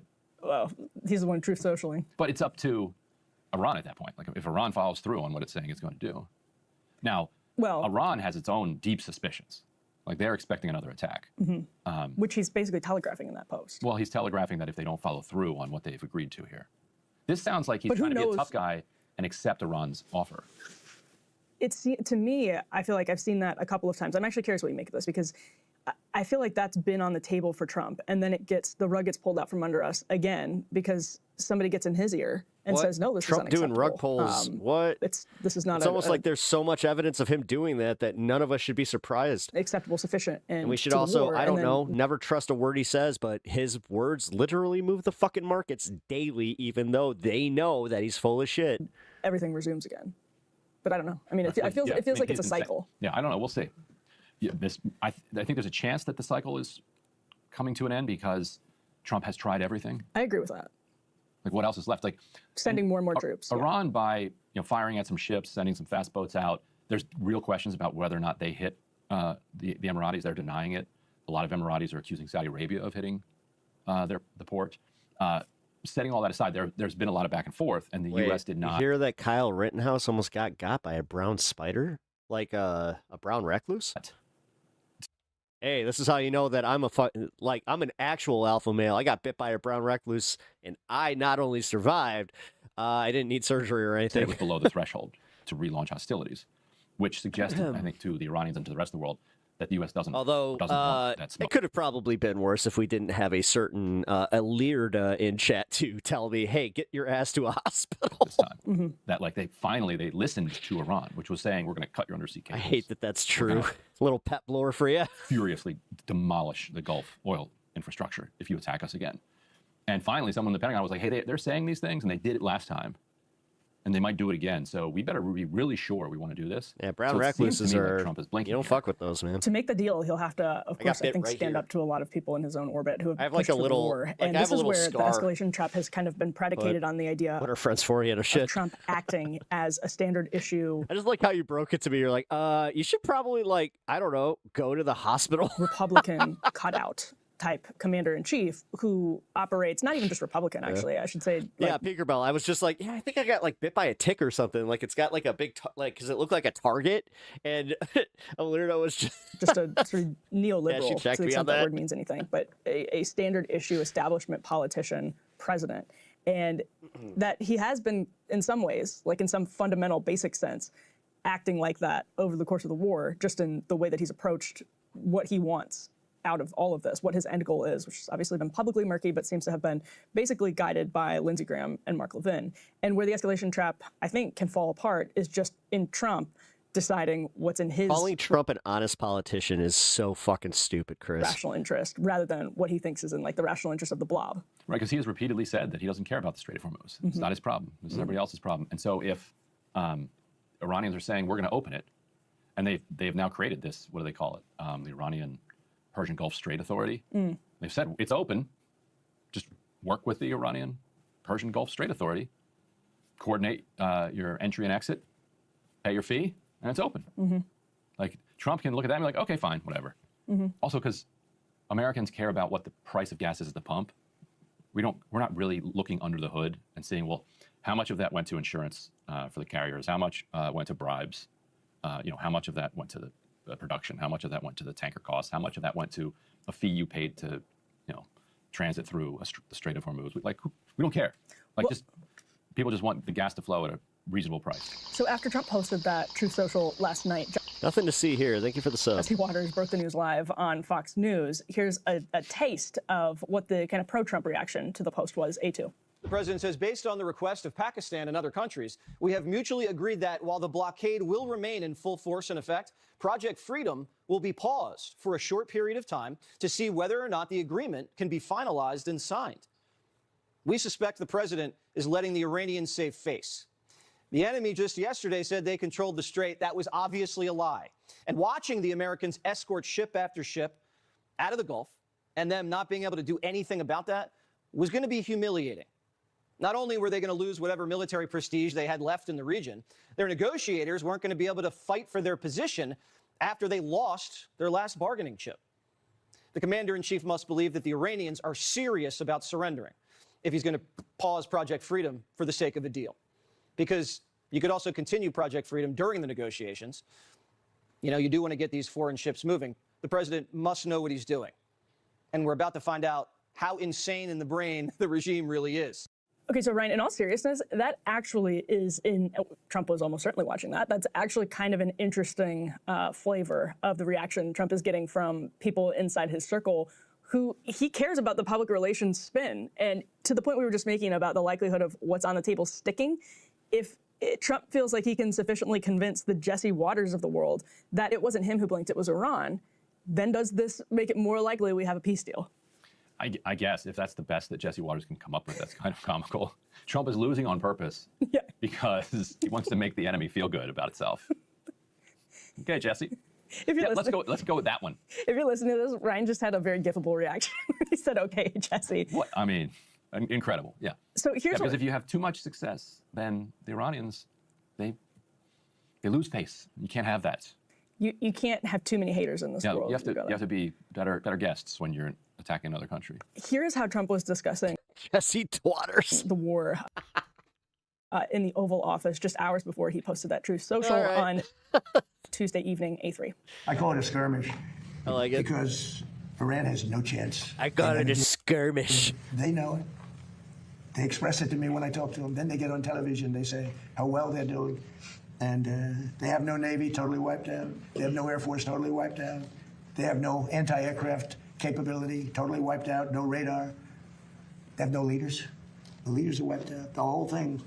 And then I read the paper. Yeah, and that's kind of crazy that they're still able to be this much of a thorn in your side. It's almost like you're kind of showing our ass on this one because you're kind of telling the rest of the world that it's just like, look at what they can do to us with no military. And they say how well they're doing. They're not doing well. That's why you have no credibility. Not doing well. Okay. Doing well. Axios reporting early this morning via Barak Ravid and Jeremy as well. We can put the next element up on the screen. Exclusive U.S. and Iran closing in on one-page memo to end the war, according to officials. Ravid posting that among other provisions, this is including, he says among other provisions, the deal would involve Iran committing to a moratorium on nuclear enrichment, the U.S. agreeing to lift its sanctions and release billions in frozen Iranian funds, and both sides lifting restrictions around transit through the Strait of Hormuz. So just as we mentioned earlier, JCPOA. And Ryan, that's the Obama. Basically what Jeremy has as well, right? That's the Obama agreement. I just love the idea that Trump is doing it so he doesn't humiliate the Iranians. Well, Joe Weisenthal, this is maybe another part of Trump's thoughts right now. Joe Weisenthal pointing out that markets are already surging. This was as of 4:54 a.m. Just looking at where things could go from here, Ryan, that probably explains a little bit of Trump's eagerness. If your interpretation of this Truth Social as of about 20 minutes ago is correct, Trump's eagerness to actually stop the escalation trap in action. Yeah, and Trump, Rubio gave about an hour-long press conference yesterday, which is kind of mooted at this point by the developments that have happened since then. But there was one clip I wanted to play from that because I think it suggests how bleak the situation had gotten for Jesse Waters in the United States. Let's jump to A6 here. Here's Marco Rubio in what has to just be a truly historic moment for American collapse, explaining what the new goal of the ongoing war is. As President Trump has said, and the facts clearly bear out, the United States of America holds all the cards. There is no scenario here in which if they decide to join a ladder of escalation, they wind up getting the last say. But our preference is for these straits to be opened to the way they're supposed to be opened, back to the way it was. Anyone can use it, no mines in the water, nobody paying tolls. That's what we have to get back to, and that's the goal here. So the U.S. preference is for things to go back to the way they were. Lindsey Graham is going to be having a difficult day. Here he is yesterday, kind of trying to talk himself through what he sees as the next step here. We should say this is after the Truth Social post on Hannity. So Trump posts that, Lindsey Graham reacts. Yeah. How do you now define victory as this seems to be in the closing days? Regain freedom of navigation of the Strait of Hormuz. If they continue to attack our allies like the United Arab Emirates, the UAE has been champion allies. They've done everything we've asked and more. So when Iran attacks them with missiles and drones, we need to be there for the United Arab Emirates. If they do this, they continue to do this, attack ships and our allies, I would let Admiral Cooper finish the job, go against targets like General Kellogg indicated. I'm not a real advocate of taking Carg Island. I think we ought to tell the Iranians we will destroy it from the air. That will accomplish the mission I have in mind, which means they can never regenerate anytime soon to become the largest state sponsor of terrorism, and their nuclear program's been obliterated. We're close to victory. Victory to me would be regaining freedom of navigation. Well, you can change that by directly funding this program by donating through YouTube memberships or super chats. I don't know. It's almost like you're kind of full of crap. Strait of Hormuz, degrading a little bit further, short, big. People pay these streamers. Strong response to degrade their military. This guy thinking out here that I'm with Chorus or I'm like directly funded by Soros or some shit. Military capability a bit further, threaten Carg Island with destruction and pull out and try to get Israel and Saudi Arabia back to the peace table. The ultimate victory is that Saudi Arabia and Israel make peace, ending the Arab-Israeli conflict because Donald Trump put Iran in a box. He was not Obama. He was not Biden. He didn't beg them. He didn't give them a bunch of money. Funniest part is how the right-wing conservative space has actually been proven to be funded by billionaires. He blew up their capability to wage war and terrorism. Whatever. You will go down in Every history, accusation Mr. is just it's literally just a confession. In the history of the Mideast, if you can put Iran in a box and have Saudi Arabia and Israel make peace on your watch this year, that is victory. So this is not the JCPOA, Ryan. He's saying Trump is not giving anyone lots of money. He was only able to accomplish this. Billions of dollars. Literally, that is what's on the table right now, per this morning's reporting. Lindsey Graham is saying he's not giving them billions of dollars. It's their money, too, in Trump's defense. The frozen, but then money. Apparently also lifting sanctions. So these are, as the day plays out, we're going to see how the Lindsey Grahams react. Yeah, this is what happens when you lose. And to Graham's point about regional relations, and we're going to be joined, I believe, by Ahmed Khan in a moment to talk about, I think, why he can talk about why Iran was in the position to get this if they do. Regional relations have been utterly scrambled. So put up A9 just real briefly. This is the IRGC spokesperson saying, in recent days, the armed forces of the Islamic Republic of Iran have not carried out any missile or drone operations against the UAE. Had any such action been taken, we would have announced it with full firmness and clarity. Therefore, the report from that country's Ministry of Defense is categorically denied and is entirely devoid of truth. Should any measures be taken against Iran from Emirati territories, our response will be severe. Now, obviously, we take all statements from all governments with heavy doses of grains of salt. Their point, though, is that they say when we've attacked the UAE before, we have said it every single time. More importantly, talking to a lot of different Gulf officials, both in Saudi Arabia and from the Emiratis, and looking at their public statements, what emerges is that the UAE actually is not totally convinced that Iran struck the Fujairah port. There is a strong suspicion that it was Saudi Arabia that hit that port. There is a suspicion that Saudi Arabia hit it in retaliation for the UAE and or Israel previously hitting the East-West pipeline. The East-West pipeline that was hit earlier in the war was hit with precision that they do not believe that Iran possesses from that distance.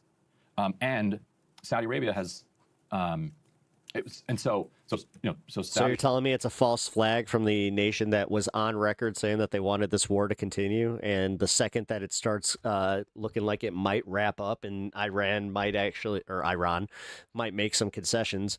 By the way, I only mispronounce it because I have a stupid Midwest accent that it does actually it's like Iran. No, Saudi Arabia believed. But yeah, it's crazy that the ones coming out and just saying, hey, we want this to continue. Go ahead. And they were very public about it. That the UAE hit this East-West pipeline, Yeah. or that Israel did it in coordination with the UAE. UAE and Israel have not liked the East-West pipeline ever.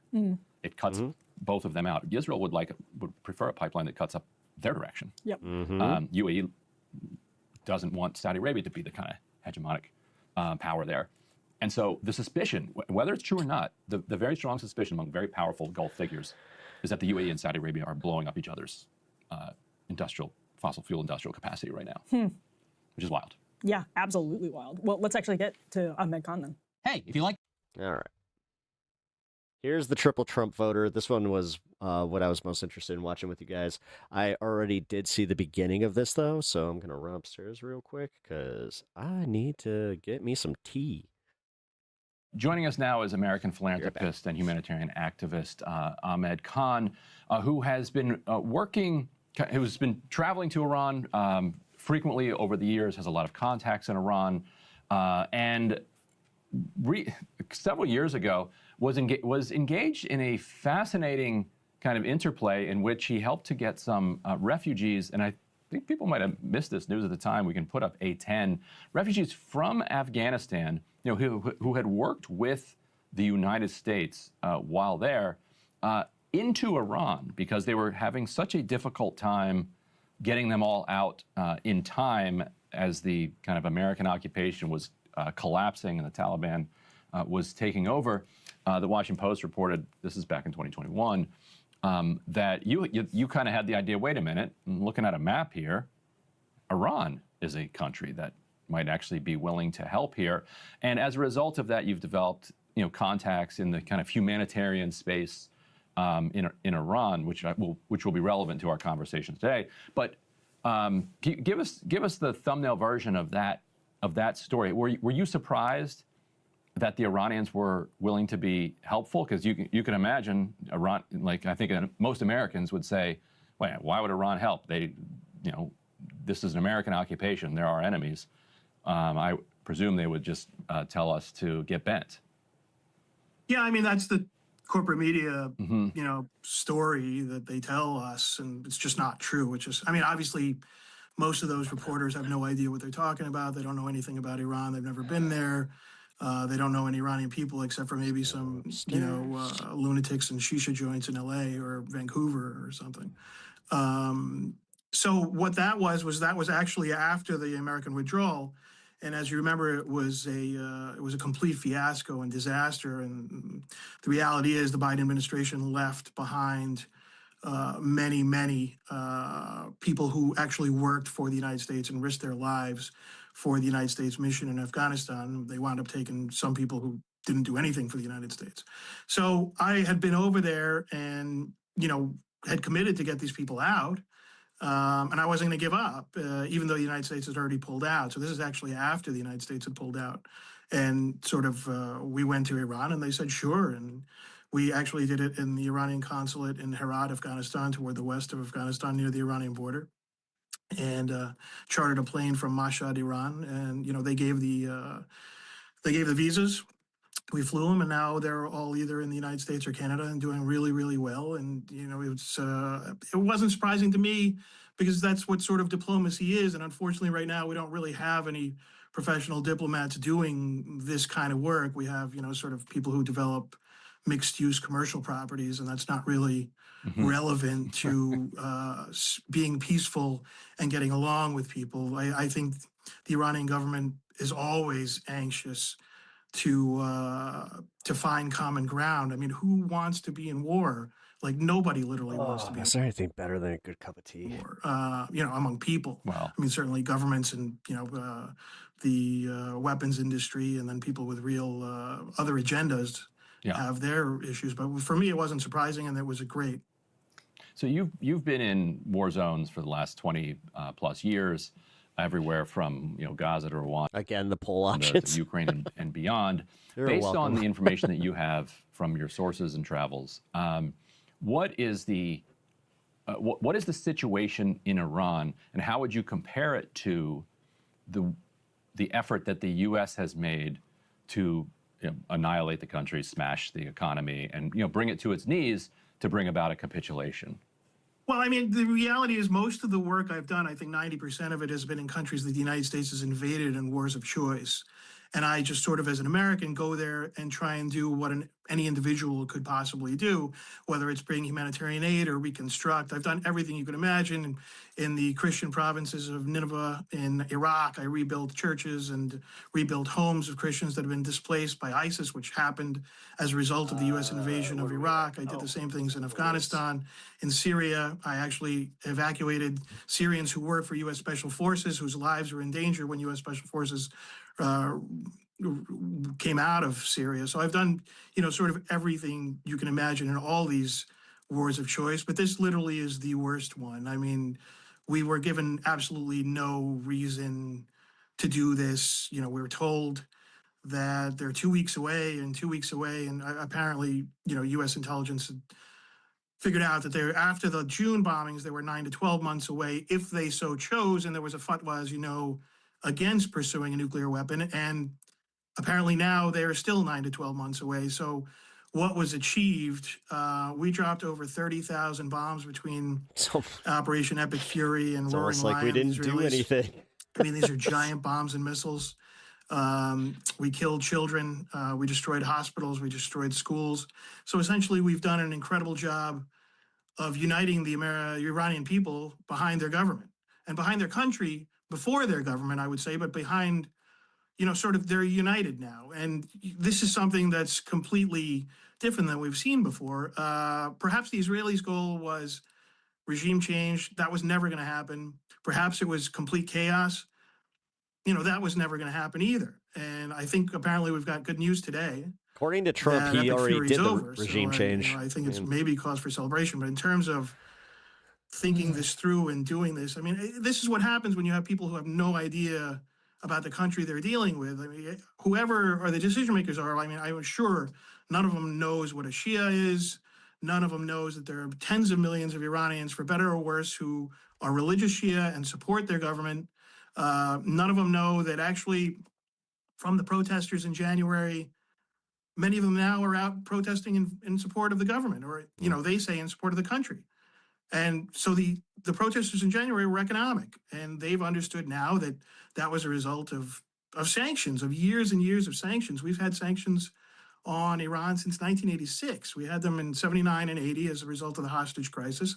We pulled them off, and then Reagan started again. President Reagan started again in 86. I mean, they're debilitating, right? And I think everybody in Iran knows that. I think,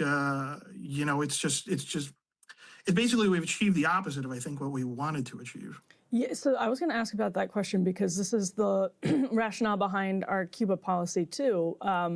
Why was there not a regime change despite the debilitating sanctions, despite the administration taking out almost the entire top layer of leadership on the first day of the war? They were being told, apparently according to reports by Israel, there was a decent likelihood that people would rise up, freedom-loving Iranians would rise up, and they would overthrow the IRGC. That didn't happen. Why, and what's happened now, to your point? That was complete nonsense. It was never going to happen. I mean, literally, millions and millions of people who support the government. There are millions of people who are critics of the government, but they do not want to change their government. They don't want a foreign country coming in and changing their government. They've had that, and they've It's had almost that like for Americans years. couldn't even Everybody understand knows about that, Mossadegh but, in 53, but it happened in 41. It happened in 24. I brought that up when they did it, where I was just like, how would you feel if somebody did that with Trump? Even I'd be upset about that. I'd be like, dude, that's crazy. The Like, British and the U.S. that's an have done this invasion. over and Okay. over and over again. Also, and happy Iranians time in zone, Iran guys. know I'm gonna this, step off and they camera know here for a nothing good second, comes out of and, it. So I that's get what nice and that's why it lifted, didn't happen. And you again, know, emotionally, with the result 'cause- of killing all these top leaders, what they've done is revitalize the Iranian government, actually, which is, I think, what they didn't want. It was really sort of a decaying gerontocracy. And I think Ayatollah Khamenei knew that, and he probably just left himself out to be martyred. And, you know, look, the reality is anyone who's worked in a bureaucracy knows that DOD, there's probably 2,000 people who are better equipped to be the Secretary of Defense than Pete Hegseth. And State Department, there's probably 1,000 people who are better than Marco Rubio. So literally when people say, oh, now there's the B team or the C team or the D team, Time zone, actually guys. they're better people. They're younger, Cheers. they're smarter. And I don't know that that's what the United States wanted, because now they're really dealing with an adversary. You know what's fucked up? I was starting to get a migraine, and that's actually the reason that I can medically use that. So, you know, it's just like the misinformation from the media and the government is just crazy. Like, there were 0 refugees, right? You imagine 33,000 You're talking bombs. about There's Iran. 31 provinces in the country. Nobody left the country. All the borders are open. The Iranians don't need a visa to Armenia. They're great allies.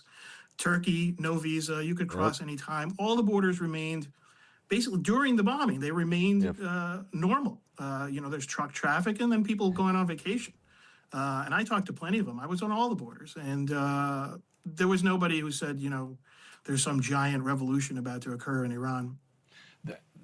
So last night on hey, Emily's, reference frame. Welcome Megyn to the Kelly show. Network Good to see you. program, there was a really fascinating call in from an American much better. Responding to Trump's war in Iran. I wanted to play that and get your thoughts on it. Let's roll A8. Hi. First of all, I want to say that I voted for Trump 3 times. I'm a hardcore supporter of his, but I am extremely disappointed in what he's doing. He needs to blow them to smithereens. He needs to come back here to America and take care of us, the American people. I mean, I can't believe that out of my mouth I'm saying these things, because I am completely disappointed with him. He's going to lose. We're going to lose the election in November. Yeah, they would still vote for him, though. It's like Megyn Kelly and all these idiots that are just like, yeah, I got to point out the hard truths, but I still support this guy. All of them. Trust me. If he continues this route, the gas prices are so high. This is the difference that we did with Biden. We voted for him, but then we were also just like, oh, God, he sucks. You know, working 2 jobs, we can still barely make it. My son and my grandkids are never going to be able to own a home. I mean, this is not the way it's supposed to go.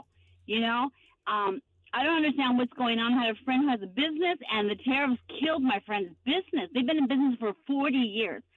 I don't know what happened to Trump, but this is not the same person I voted for. And Yeah, it if is. he doesn't, Yes, it is. Yes, it is. You're just stupid. Nothing happened to him.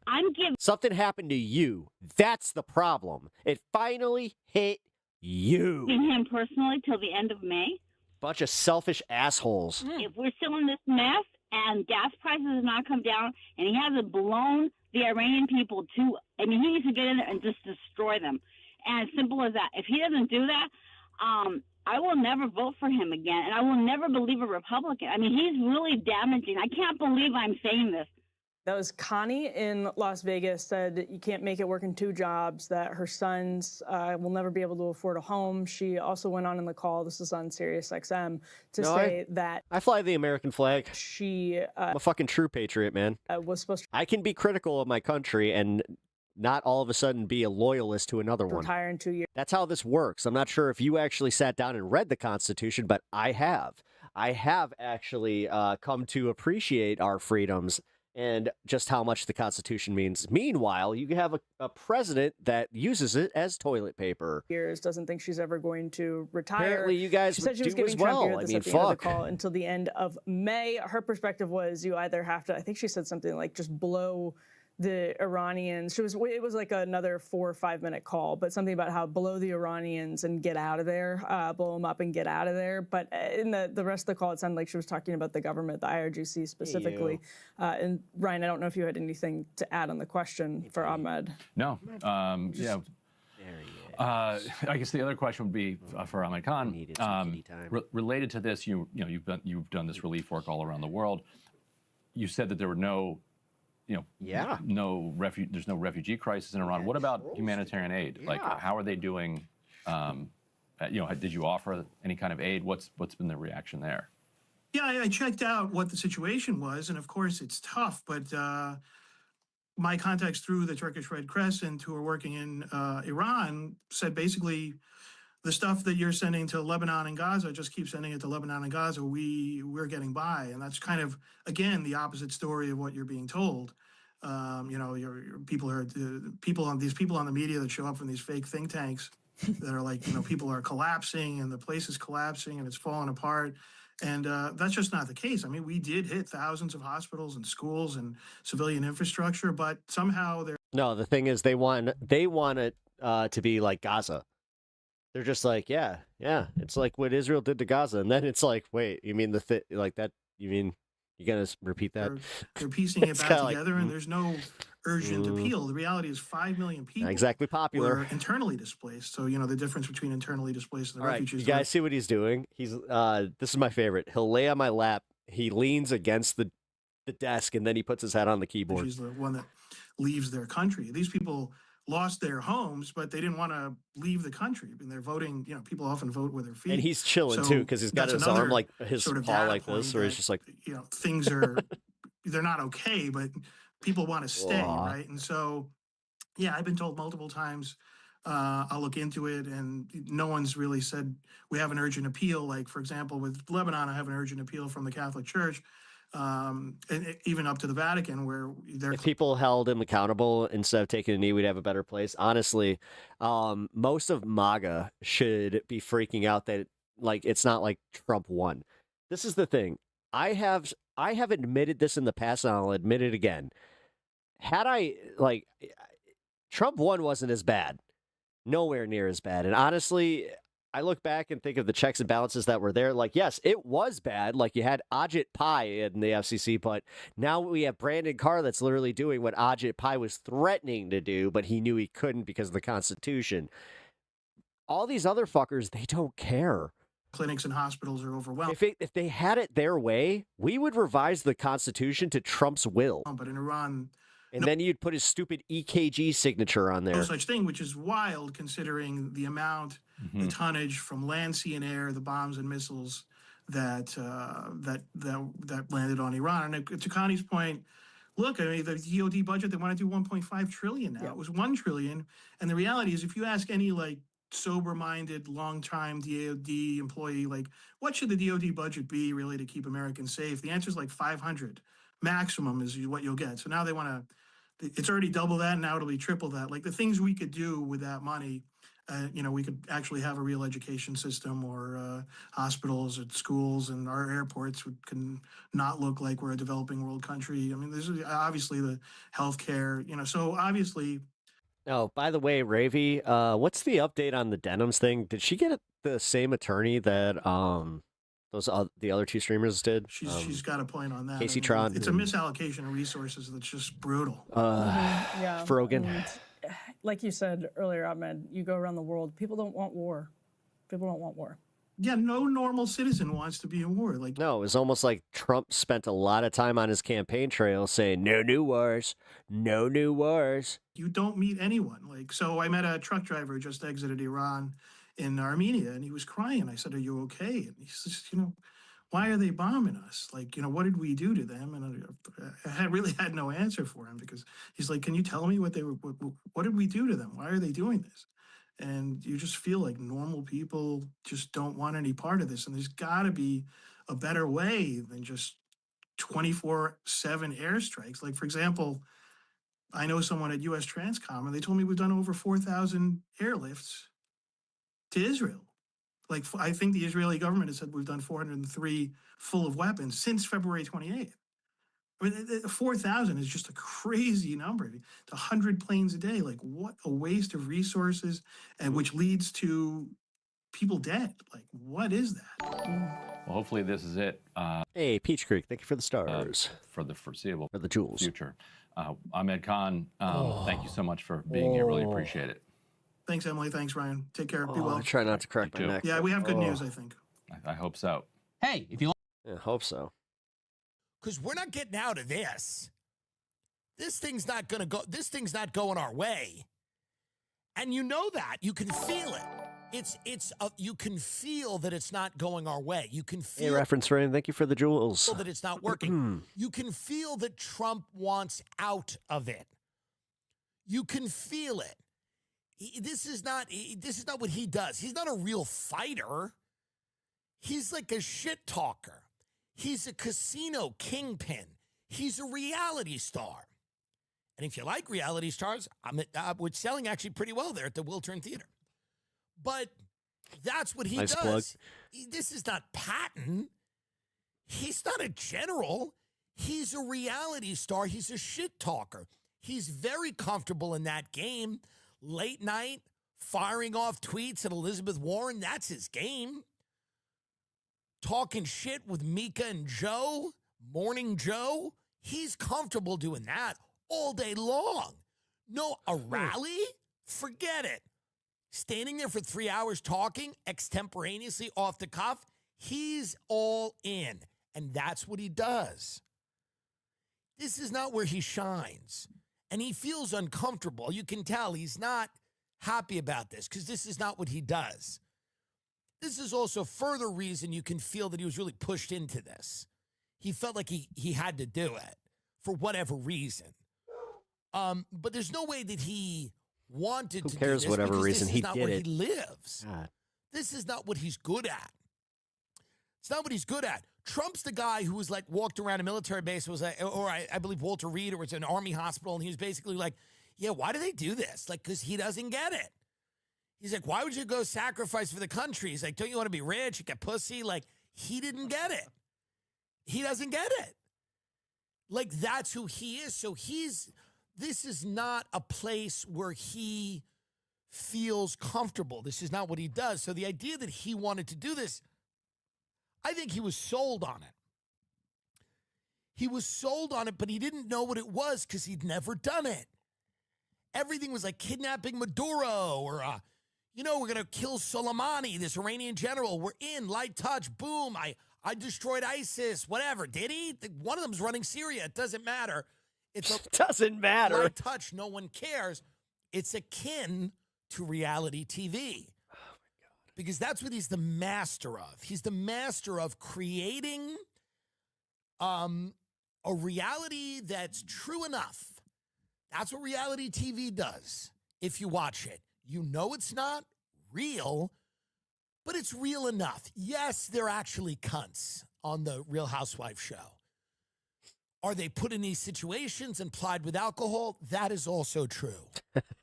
Are these things arranged to make them more entertaining? Of course. You suspend disbelief.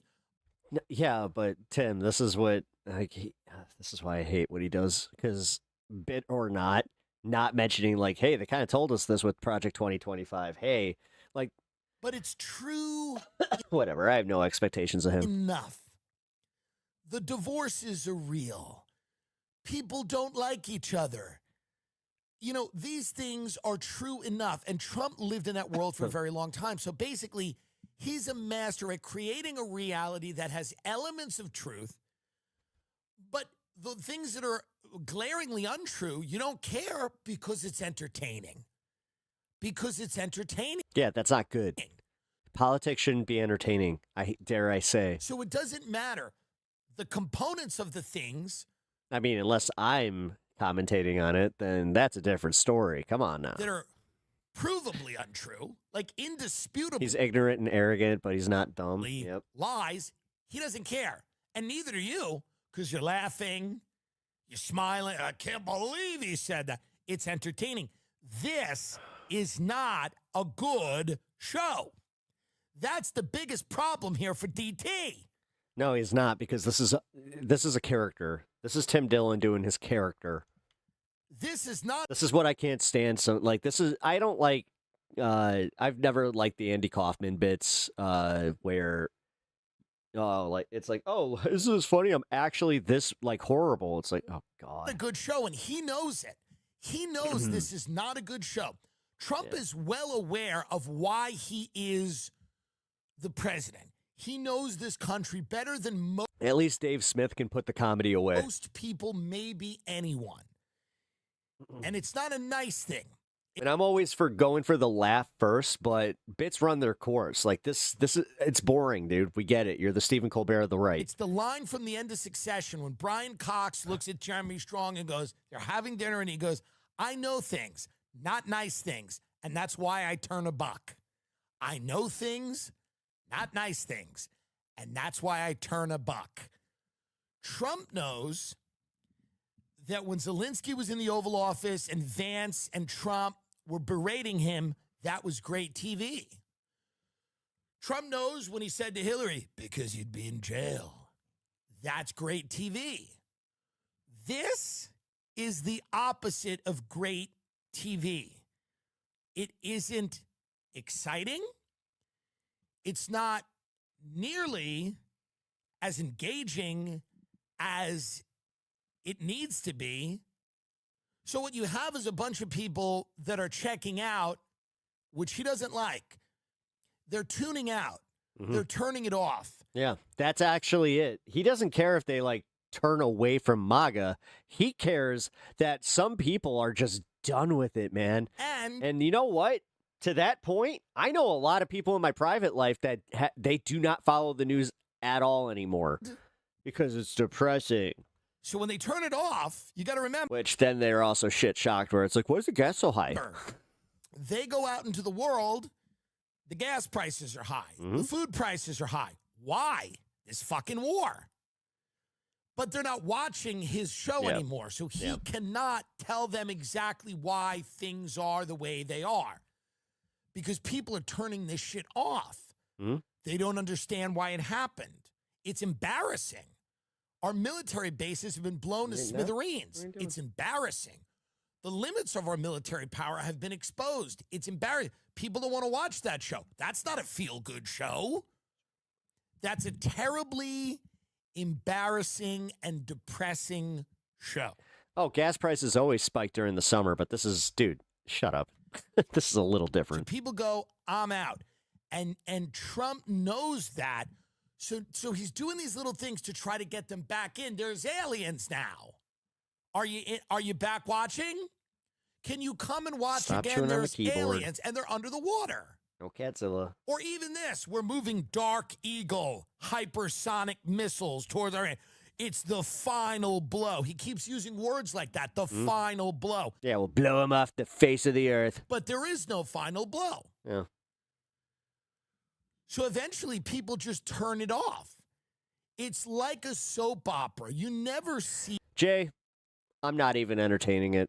Go somewhere else. the last episode of a soap opera. You turn it off. You get Me and my chat, we're over this bullshit.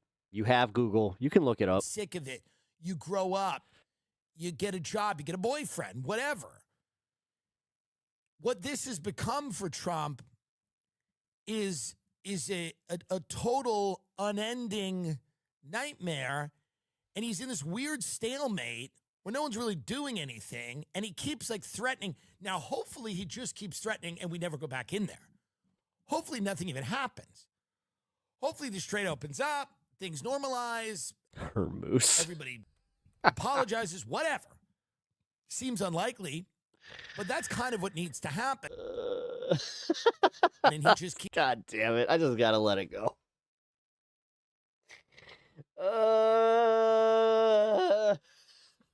Keeps tweeting final blow, Truth Social, like final blow. It's the final blow is coming. This is the first time that I have watched Trump where it feels boring. And when I say that, I don't mean to take away from the horrific loss of Oh, finally. It's boring. life. Oh, the worst thing that he actually did was get boring. By the way, I'm not taking away from that. None of that's boring, man. obviously. It's a terrible tragedy. Trump himself seems to be over it. He doesn't want to do this anymore. He's stuck.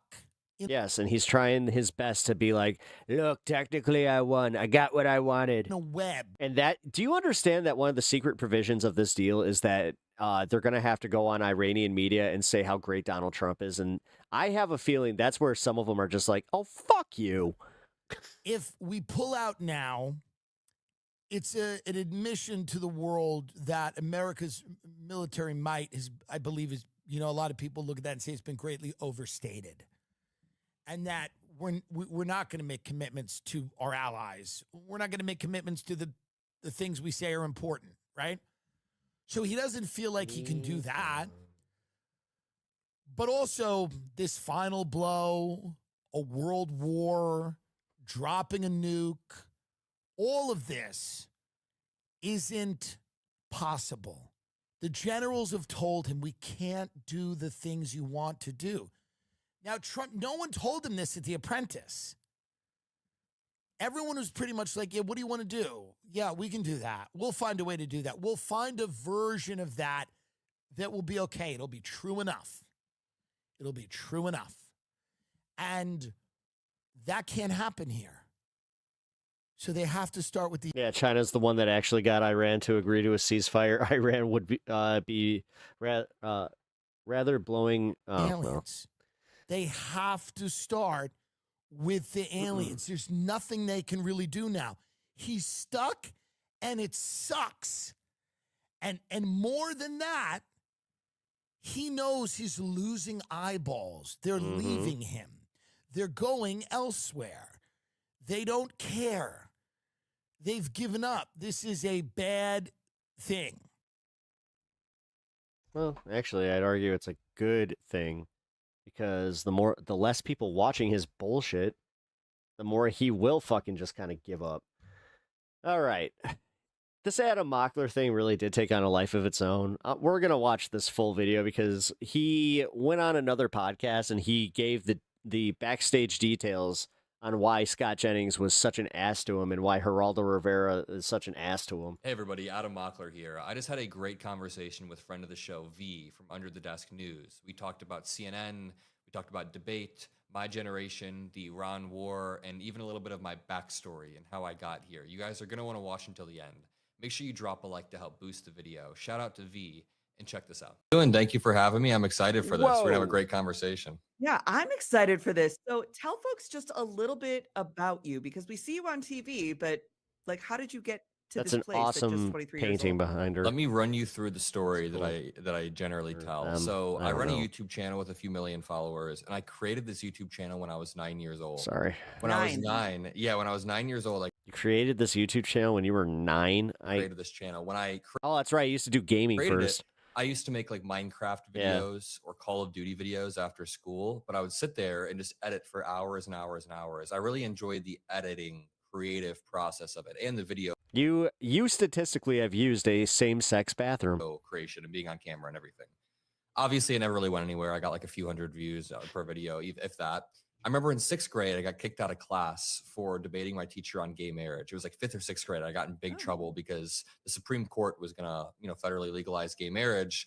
And I got kicked out of class because I was being disruptive. I was probably being a bit of an asshole. It's kind of like what's happening now. The older people are like, please don't ask these questions or challenge this. I know. And then I got into high school and I stopped making Minecraft videos. I wanted to get girls. I didn't want to be the Call of Duty Minecraft guy. So I privated my channel entirely. And I still loved politics. I would get into fights at parties, not fist fights, but I remember I would be arguing with my MAGA friends back in Indiana. And is that where you grew up, Indiana? Yeah, in Northwest Indiana, in Valparaiso, and it's a really great place. I love it. It's not like the cornfields of Indiana, which are totally beautiful as well, but it's more of like a, urban. It's college town, just an hour away from Chicago. So after I graduated high school, I just really didn't like the structure of college, even though I was going in Northwest Indiana at IU Northwest Gary. Mm-hmm. I really didn't like the structure of college, but I took this film class that sort of reinvigorated my love for editing and filmmaking. And I had this idea I was kicking around of going to Trump rallies and talking to Trump supporters. So I assembled this team in my class and I made this skit called Fear and Loathing on College Campus. And it was us acting like we were doing like acid and weed and all that. Like we were like smoking weed, taking acid. We had a salt shaker full of cocaine, Rick and Morty blotter acid. My teacher hated it. I can't tell why. But Yeah. I don't know why. But we basically made this skit and I used that as a jumping off point to then have the confidence to send a bunch of emails to cameramen in Iowa. This was during the Iowa caucuses, right? So Okay. just 1 or 2 states over from Indiana at the time, 2 states over. And I sent a bunch of emails out, like 30 cameramen. One guy responded and said, this is my only free weekend. Let's try to go to the Trump rally. He's like, you don't have much content on your page, but we can try this. Yeah. And we went. Now, 2.5 years later, that guy is like my main camera guy who's flying in next week helping me. So through a series of events that happened over the course of like a decade, but also over the course of a swift, quick building of a team.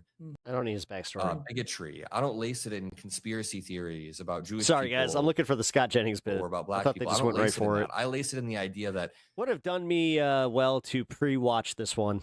sovereignty matters, that constitutional law matters, and that institutions in the United States matter. I lace it in the idea that when people are free, they're able to do extraordinary things, whether it's the Iranian people who should be free or the American people who should be able to coexist in institutions in a harmonious manner without hating each other, right? So like I want to push these firm liberal values, and that's why I'm trying to build, not to go on a side tangent, that's why I'm trying to build my own clipping and distribution infrastructure to be able to push back against these vile ideas coming from people like Nick Fuentes, to even push back on some of the narrative control that Clavicular has at certain moments. Like maybe eventually I'll appear on stream with him. I would hope. I think it would work. I mean, I've seen Clev on like the Adam Freeland show and different things. You really need to stop. And when he's talking to men who, he seems to sort of be a chameleon. Where when he's talking to Adam Freeland, he's like more like that. When he's maybe getting texts from Peter Thiel, he's more like that. It's like just constantly seeking approval in a world where Yes, if you have seen any of his shit, that's exactly how it is. everything moves so quickly that there's no consequences for the last thing he did because he's already done something else. And that's going to lead to burnout for a generation of anybody who's chasing after that similar thing. Let them. Yeah. Let them. Sometimes you got to let them fall on their fucking faces. And it takes me like seriously, nothing builds character more than that type of failure. Here's some advice I got from Michael Avenatti. Did you see Oh this? boy, yes. So for the people who haven't seen this tweet, Michael Avenatti just randomly out of the blue, after not posting for like ever, just tags me in a tweet and says, @Adam Mockler, you can throw what I'm about to say in the garbage or chalk it up to the words of convicted felon. Or you can listen because The gay fish episode is very funny. It is. Walked this walk. You need to dial it back 2 clicks. You're flying far too close to the sun, but you can't see it because you're blinded by the adulation. Be smart and play the long game. Don't count on any of the people in the media or politics who presently claim to adore you so Like much. fish sticks. Love them. Be there to protect you if shit hits the fan because they won't. Now, I've got a few thoughts on this. Okay. He was just like, I have to reach out to my boy. I have to mentor this young man, me, Michael Avenatti. I must bring him. Thank you for throwing that up. It's funny because people were like, why would you ever take advice from Michael Avenatti? But also, it's like, he might be the best person to give this guy. advice. He might be. Wait, yeah, he's the lawyer that like went to jail, right? Somebody told me that he was CNN's sweetheart for a few years. And he I crashed remember this and guy. burned very, very hard. And listen, so what reminded me of this is that you said Clavicular is rather young and he has the risk of crashing and burning. And I'm not like him in that manner, but it kind of does remind me of the way that I was, sending out a bunch of provocative posts and being Sure. provocative, doing all this stuff. Yeah. I think that we live in an environment that incentivizes via a feedback loop this type of outrage. And I kind of think that's what Michael was going for. He's like, don't lose your long-term vision and reputation due to this short-term outrage. And people in the replies were absolutely dogging on Michael Avenatti. But just to be honest, despite his insane sins, of course, I actually found some grain of really good advice in this. My mom the night before kind of told me the same thing in different words. She was like, hey, make sure throughout all of this, you kind of slow down and zoom out sometimes. Yeah.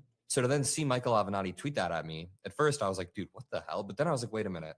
I think there's actually a grain of advice I can gain from the idea that the same people who count on me now will turn on me the moment shit hits the fan. Now, shit hitting the fan for Michael Avenatti, Was very different than what I imagine you're going to come up with, or at least I hope you're going to come up with. very different. Yes, But very isn't it interesting when you're at CNN? This is what I found when I go on TV. You're in the green room. Do you go on in DC or the New York office? New York mainly, but I've been New in York mainly. So I go on in DC, and it's very DC. And I typically get paired with the same people like you. It's always you and Scott. It's like always me and Michael. Yeah. So I find you're in the green room. Everybody's chilling. Everybody's cool. Everybody's like agreeing. Here we Things are go. going great. This is You it. sit down, and all of a sudden, it's like they turn on these Yep. like right wing talking head machines. Yeah, it's the same with Andrew Wilson. Where I'm like, you didn't say any of that Yep. before. Like, you didn't say anything like that before. We were just talking about Yeah. normal stuff. Super cordial. And sometimes I Yep. don't always know the right wing figures because I try to like stay out of those waters. So I'll be on with somebody and I have no idea like how deep in the sauce they are with like deep conspiracy or like far MAGA. And they'll just they cannot have a conversation as a normal person anymore. But I've not caught up that we're supposed to have turned on some other character. Yes. And they short out and they freak out and they're like, well, that's because all the Democrats are demons. And I'm like, okay. I'm also just gonna call it out. The looks maxing like results, like the fucking pointed cheeks and just all of it from like an artist's perspective, they look dumb. Hey girl, relax. Like it looks off. Yeah. I don't know, man. That type of body dysmorphia, there's a part of me that would feel bad for them if they weren't such shitheads about it. And you know what really annoys me about that is that right wingers will be doing this performative talking. One of my favorite You know, some of the clips right-wingers I of debate are very, very Clavicular smug, constantly. is when he's trying to be a dick to Andrew Callahan, which I'm not. You guys know here, I'm no Andrew Callahan or Channel 5 fan at all. I actually think that guy, he shouldn't be escaping what he is. But he did have a good moment where Clav was just like, "You're telling me that you're comfortable every time you look in the mirror?" It's like, yeah. And you could see how much it truly bugged him, where he was just like he could not fathom it. Kind of It's like, no, dude, you have a psychological problem, bro. Sending all the time. They're not bound to any rules or decorum in debate. They're not bound to any. He took so much testosterone that his body doesn't produce it anymore. That could actually be a I mean, he's what, 20? Facts when it comes to the Iran war. That makes they're sense. not bound by any timelines. They can claim that it's going to be over in 2 days. They're not bound by the reality. But then the moment I try to force an actual answer out of them, the moment I force a question and try to make them actually grapple with the reality of the situation, I get treated, I'm not saying I'm the victim, but then I get treated as if I'm some sort of, I've broken some norm in debate, that I've broken decorum.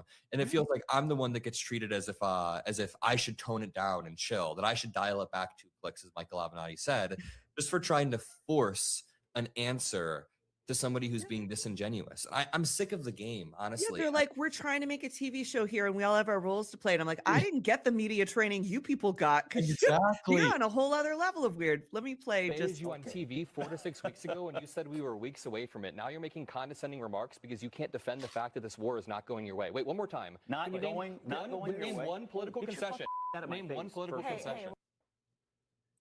what was that moment like? Because I feel like I almost got there with the MAGA blonde woman. Yeah. They short out when They they're short out. losing. They can't handle it. I thought he was gonna hit me for like half a second there. Were you? You were like, okay. I was like, holy shit. But Brace then for impact. Yeah, holy shit. Because you're sitting very close. I mean, on holy TV, shit, it doesn't look he's as about to close, hit but my you're, ass. sometimes we're Very like close. close shoulder to shoulder with people. And Yeah. listen, I mean, I do gesticulate a lot, but Sure. it did not warrant that type of response. No, Yeah, your he's hand was nowhere Midwestern. near his face, and No. he's Does that known for happen? sticking his finger in people's face He's known for constantly. being the provocateur. All How the can you time. dish it but not take it. The fragility of these people, that's what's been infuriating me. The fragility of these people to dish it but not take it. I mean, listen, when it comes to this entire interaction, week after week after week, I sat next to Scott on a panel and I heard him lie about the timelines. I heard him bloviate and sit there and over gaslight. Mhm. And he gaslit about this prior war as well. Yeah. He Mhm. gaslit about this under the Bush administration, which was I was pointing out. Yep. Week after week after week, I try to force a question and he gets saved by the bell or saved by a last minute jump in from someone else. Someone else will kind Abby. of jump in. I love Abby. She's amazing. It's Yeah. not even her. It's not her. She referees it to a point where it doesn't go as far. Yeah. Exactly. Yeah. So week after week after week, he hasn't been actually pinned down on anything. And from the perspective of a young person, people like you and I who have watched these prior endless wars turn into absolutely nothing, it's important to ask these questions. I mean, for both of our entire lives, we've been at war with some country in the Middle East in some manner, right? And we've always been told it'll make us more safe, make us better off. And every single time it ends in us being less safe and worse off, right? So when you were growing up, I'm sure you saw headlines about Iraq saying Saddam Hussein has been taken out. There's a military we victory. were loving it. We were tying a yellow ribbon around the old oak tree. All of my toys were about the Gulf War and the Persian War and Saddam and killing Osama. It was massive propaganda in the late 90s for all of that kind of And the stuff. reality is, we did take a military victory on the battlefield in the short term, but that then turned into a grinding counterinsurgency for years and years and years that cost $1 trillion in the case of Iraq that led to like a 22, less stable 23. Middle East. When I said that on CNN, they were like, "You're not grateful for our troops." I know, which is an absurd thing to say. But then the same thing happened with Afghanistan. I mean, there was a victory on the battlefield. Sure, we've got a strong military, but that turned into a grinding counterinsurgency that turned into battles. And that one actually lasted decades. That cost trillions of dollars as well. So now Gen Z is going through the same thing with Iran. And we're watching the same people go on TV and lie in the same manner. So I'm, in a uniquely privileged position where I'm able to go on and actually confront these people face to face. And I would rather not go on these shows at all, go on these shows and play their game where, it's like, oh, now you get to move on. That's very funny that you get to move on and deflect. F that. It actually makes me so mad. It makes me mad too, because I'm like, are we here to talk about something real, or are we here to just sort of like have our little moments? But this is the clip economy again. And that's what, the world is running on right now. Isn't these long form sort of fireside chat or deep academic conversations? It's like, what can I get in 90 seconds that will go viral, that will monetize, or that will make it seem like some of these shows, I feel like they're not even structured in the same way to have it be watched as a full You're saying show. that It's like, greed is okay, if even you watch fucking making conversation into a fucking commodity? No the clips, way. that's what we want you to see. Just these hot, constant hits of dopamine or adrenaline. That is the exact clip economy that we exist in. And it's something that I've kind of gone back and forth with my audience for a while, right? So a lot of people in my audience would always say this thing before Charlie Kirk passed, and they still say some version of it. They'd say, why do you give these people the air? Why do you give Charlie Kirk the air? Why do you cover Joe Rogan? Why do you debate these freaks, is what my audience would say.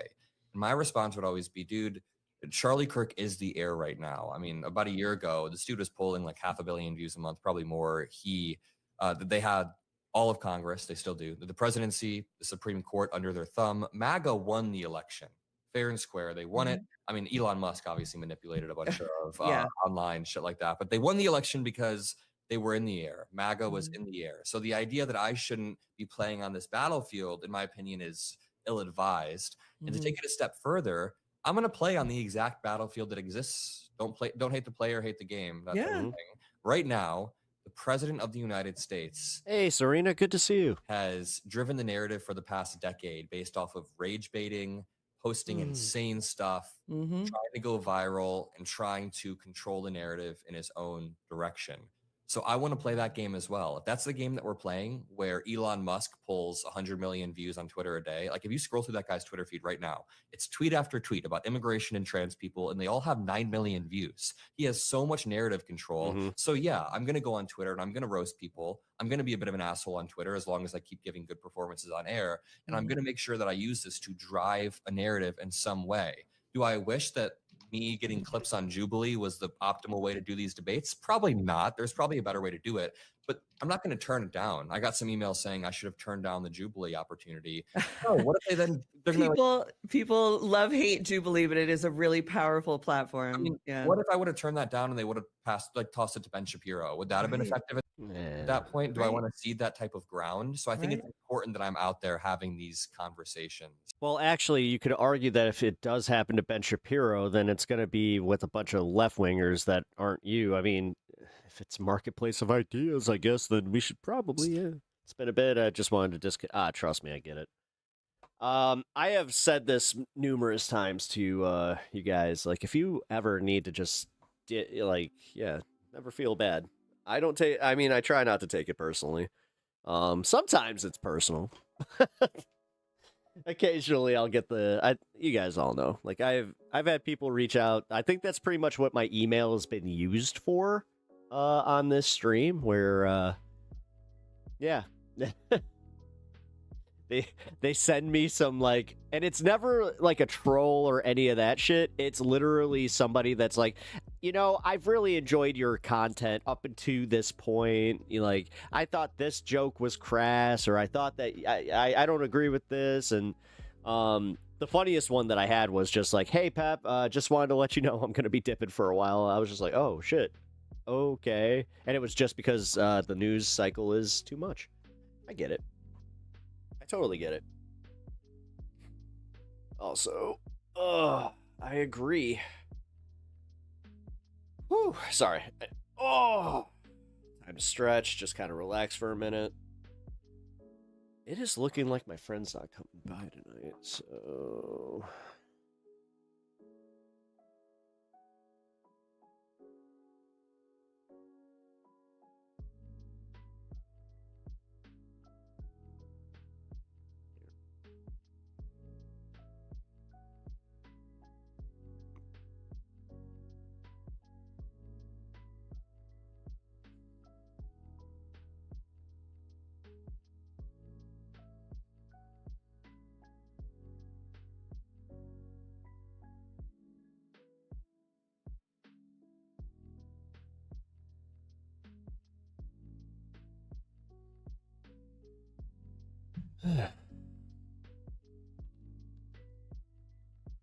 That's why I see my therapist thrice weekly.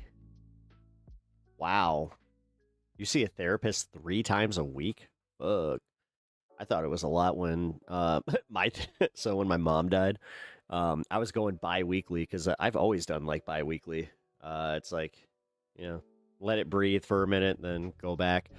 After my mom died, she was just like, you need to do this every week. I'm just like, okay. And if you haven't noticed that, I still have to do it every week. It's, I even asked her too. I was just like, oh, this is how you make your money, huh? You're telling me that I don't come here enough, so you need to get a little bit more. And she was just like, no. And she's like, you need to stop deflecting. She's like, you need to stop deflecting with jokes. She's like, I allow this too much. She's like, in this case, it's very serious. You need to do this for yourself. I was like, oh shit. Fun times, good show, Pep. Even if those, I guess, C words, cakes tried to ruin the stream. It's okay. I'm calm now. I feel a little bit better. We're about to hit the 420. I think that I'm hanging until it's time for Pepaganda, and then, if I'm doing live, I think I am doing live Pepaganda, so I'm gonna have Alex on tonight. Just gonna hang.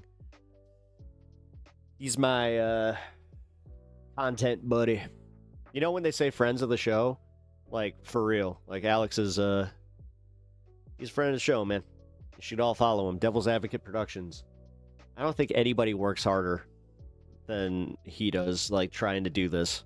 As far as like, and he really wants it, man. No, I appreciate that gusto, but there are times where even I'm like, damn, dude. Alex has been streaming all day. That's crazy. That's crazy. And then he hit me up. He was just like, he's on with Dieter. Oh yeah, I forgot they have their show. That's right. I always got confused because I thought they led me in or they were my lead-in, but Lumencast is my lead-in. Lumen and Jeff, good morning, comrade. Man, we got a good crew over there. I got to do another thing with Jeff and Good Morning, Comrade. I actually I need to hit him up, and I think that this, like, the next time we talk, it should definitely be on his show, and we should we should keep it a little more, politics oriented. Went a little crazy with the wrestling stuff. I will say this though, like if he comes on this show, we will easily make that into a wrestling podcast. All good, guys. I've got drains in the yard. As long as they're clear, we are all good. Had to check and move the furniture. Oh, you got flooding? Oh crap. I didn't even need to go back and read the other stuff that you were saying, because yes, if that I know how that goes. I know exactly how that goes. We just had that. Is Pepaganda on YouTube? Yeah, it's on this space. It's a exclusive show I do over there. It's only an hour. I also do Two Cats.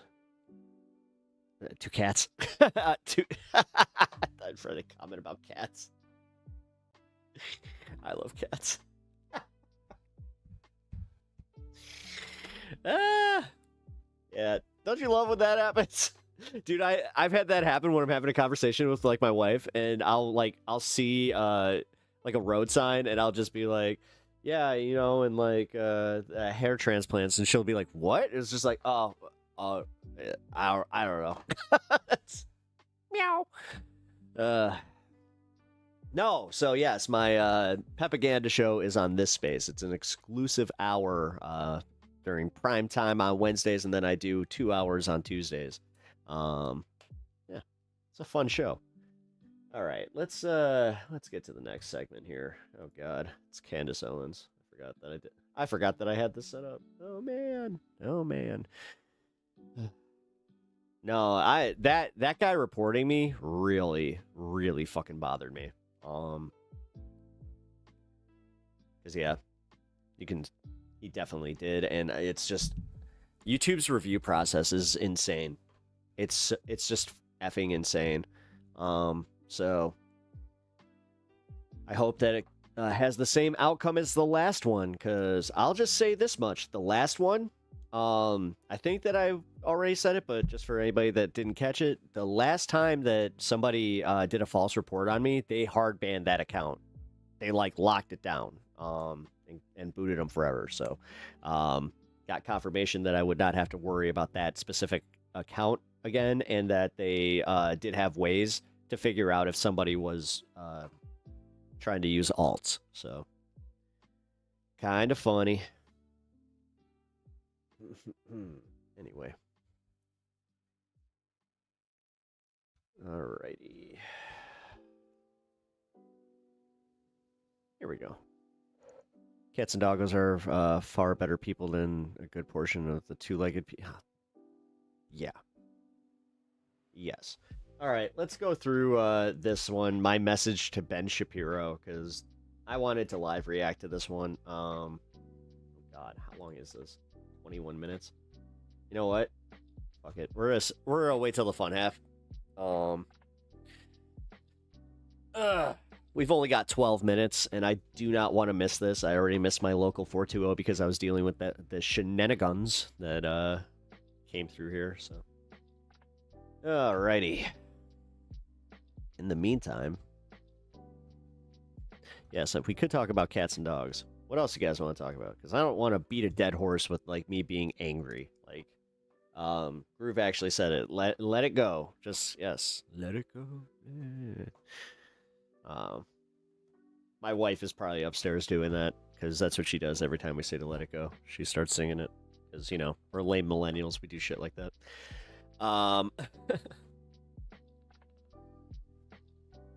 Excuse me.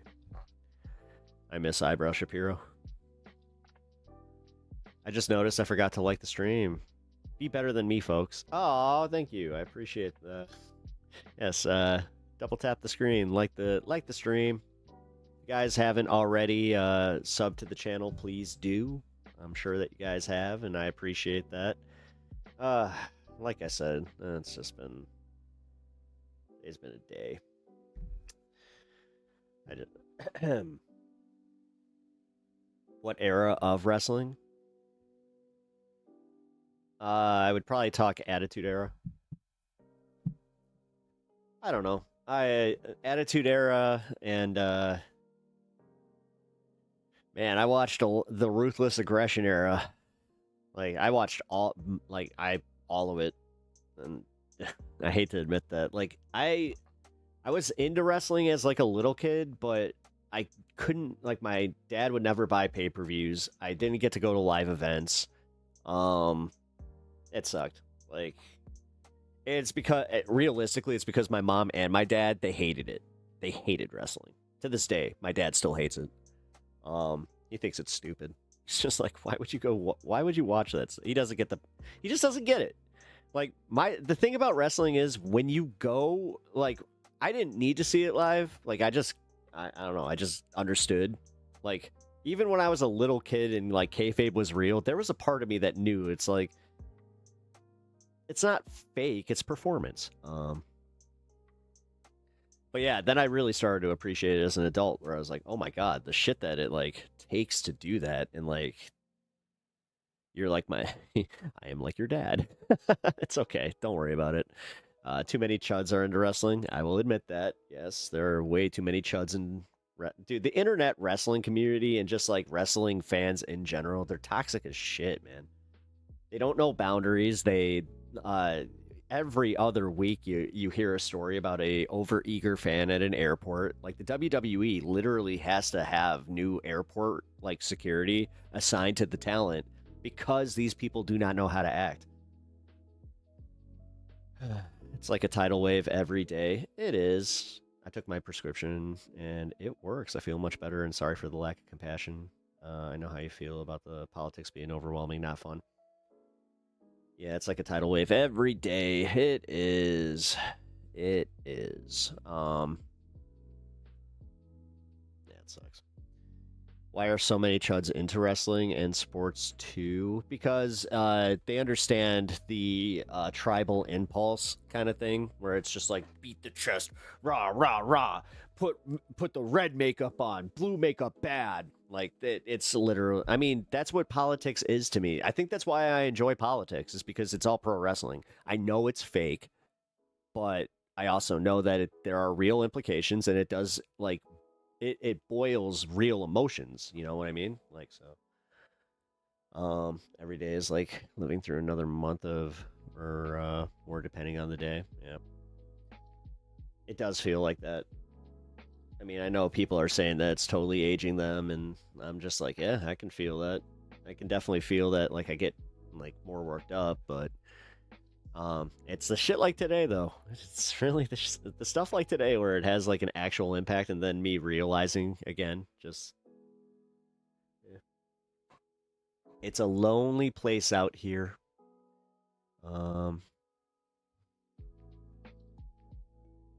Yeah, there's no way. It happened again, guys. Like I said, they do shadows, and then they're gonna review it.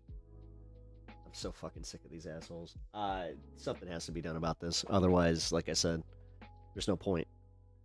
There's no point.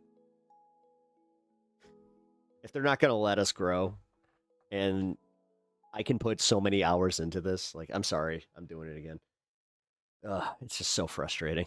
It is so fucking frustrating how they are just throwing us to the wolves with this one. Used to have salt and pepper beard hair. Now I can LARP as Santa. Yeah, I'll probably have the same thing. Like I have, yeah, obviously the salt and pepper coming in. I mean, let's be real. Like it's there. I'm fully there. Politics works me up too. That's why I had to pull back. I used to enjoy it until I realized people don't want to grow, and they want to stay stupid. Yep. No, it's exactly what it is, man. It's so many people want to fucking just. Number one, they want to play the team sports angle on it, and like it's all fifis to them, man. That's why they keep it like boiled down to cultural issues, is because they don't want these people thinking about the actual like reality behind what they're voting for. It is frustrating. It's very frustrating. By the way, 6 minutes. Let's I'm gonna pack this up while we kind of just chat.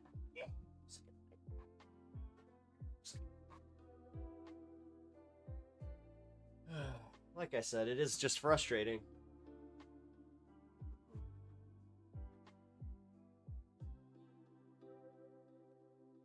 It's frustrating to follow it all. But it's also, again, I gotta shut up about this, but I feel like the worst. I'm gonna just boil it down to I feel like the worst people on the planet are getting rewarded all the time.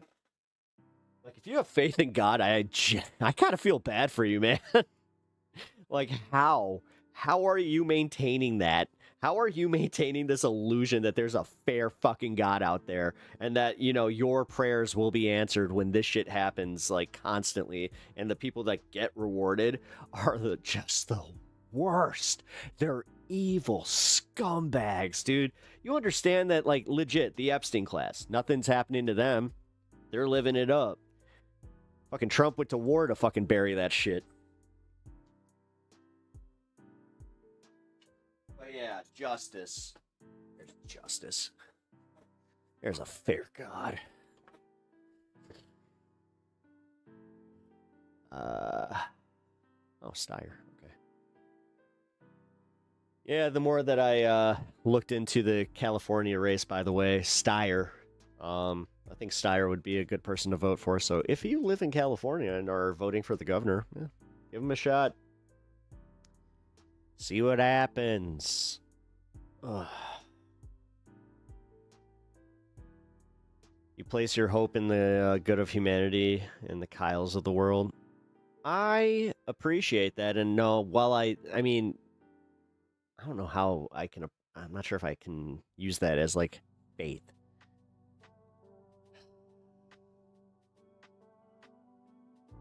There's like, I don't know, man.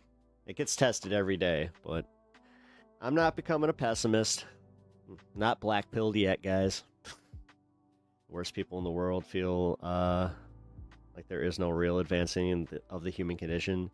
They just only control all the money, therefore it can control all the resources and humans need to live. Yep. Oh yeah. I almost watched this clip yesterday about like this billionaire that says he doesn't do I don't do introspection. He actually said that. Like, I don't do introspection. I don't want to look back. I only look forward. This is why I'm so successful. It's like, wait. So you don't ever take account for some of the consequences that have been, you know, that you can attribute to the exact decisions that you make? Like, what? You being real and honest. We appreciate the truth, although it stings like moonshine. I'm sorry. That's honestly, that's how you know it's bad. Like, if you guys see me get to the, like, truly get to that point, you should know that it is truly that bad out there. And that, like, again, I like to think that I have fucking really thick skin. And I can just, like, just handle this stuff, but I don't know, man.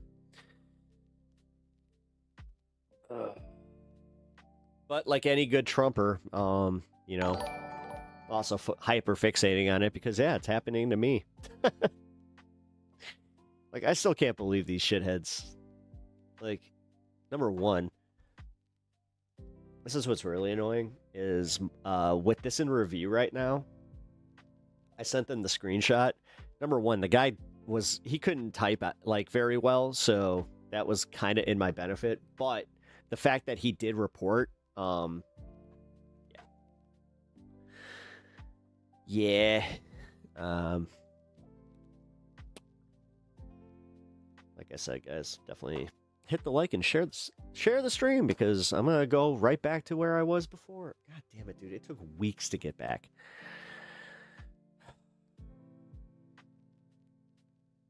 I hope you know that's why I'm harping on this, like, so badly. Boomer keyboard skills, yeah.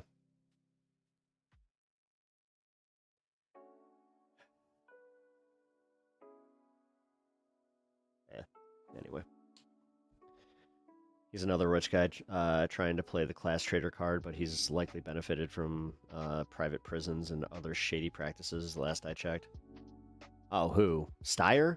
You don't have a better fucking choice. Katie Porter's not going to win. Who do you want? Sheriff Dipshit? Fucking car ramrod? No, I understand that, Avatala. I'm just saying. Steyer...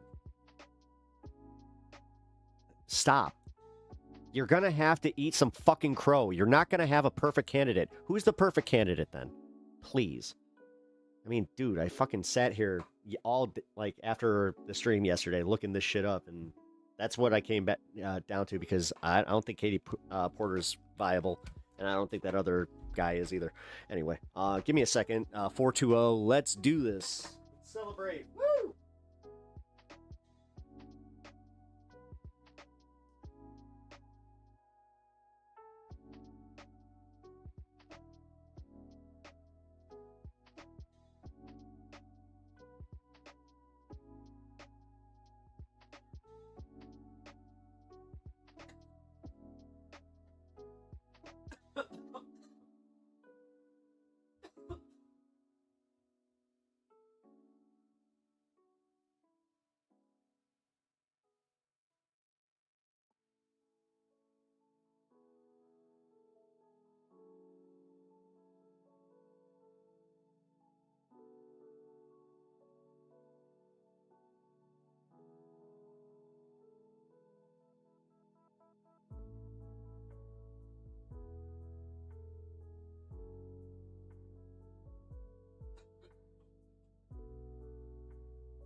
Excuse me.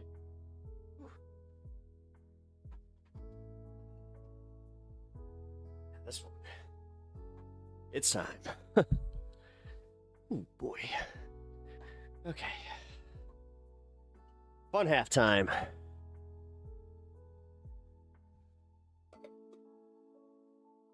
Becerra, if possible.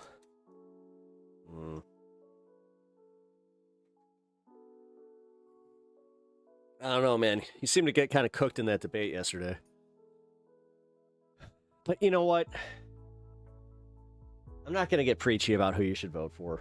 You know what? I'm going to walk this back a little bit. If you don't want to vote for Sire and you think that Becerra is better, then go for it, man. I don't live in California. Finally home with me bowl and me charger. Nice. Can finally use my new laptop. Hell yeah. You haven't watched the debate? Yeah, he got kind of clobbered in the debate. Remember how happy you were on that Friday? Your wife rang that bell. You were in such a good mood. Think about that. Thanks. I appreciate that. God, yeah. You know what sucks? You know what happened the day after that? That's when my dog got his cancer diagnosis, first thing in the morning, too. So, not trying to be pessimistic, but, God, if I still believed in God, I'd just be like, what the fuck is wrong with you? Like, silly dances with Bull. You do the Trump dance, you're just like,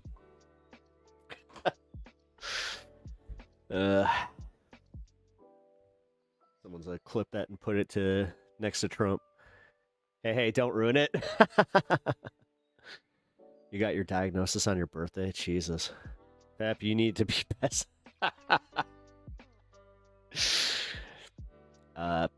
Pepsimistic. There you go. Yeah, Pepsimistic.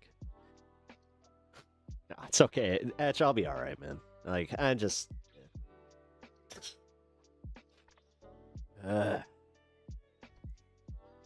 I'll be all right.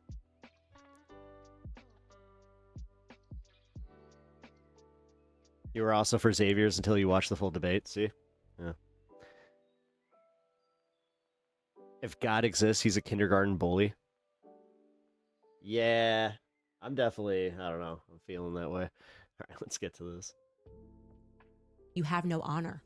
You have no dignity. You have no loyalty. This is her video Christ denied Jesus. that she made for Ben Peter Shapiro. was not Judas, and that is what Ben Shapiro demonstrates. Publicly, everyone knows that also Laura Loomer has been stalking me, but I've been telling you guys, my real stalker in life is Ben Shapiro, okay?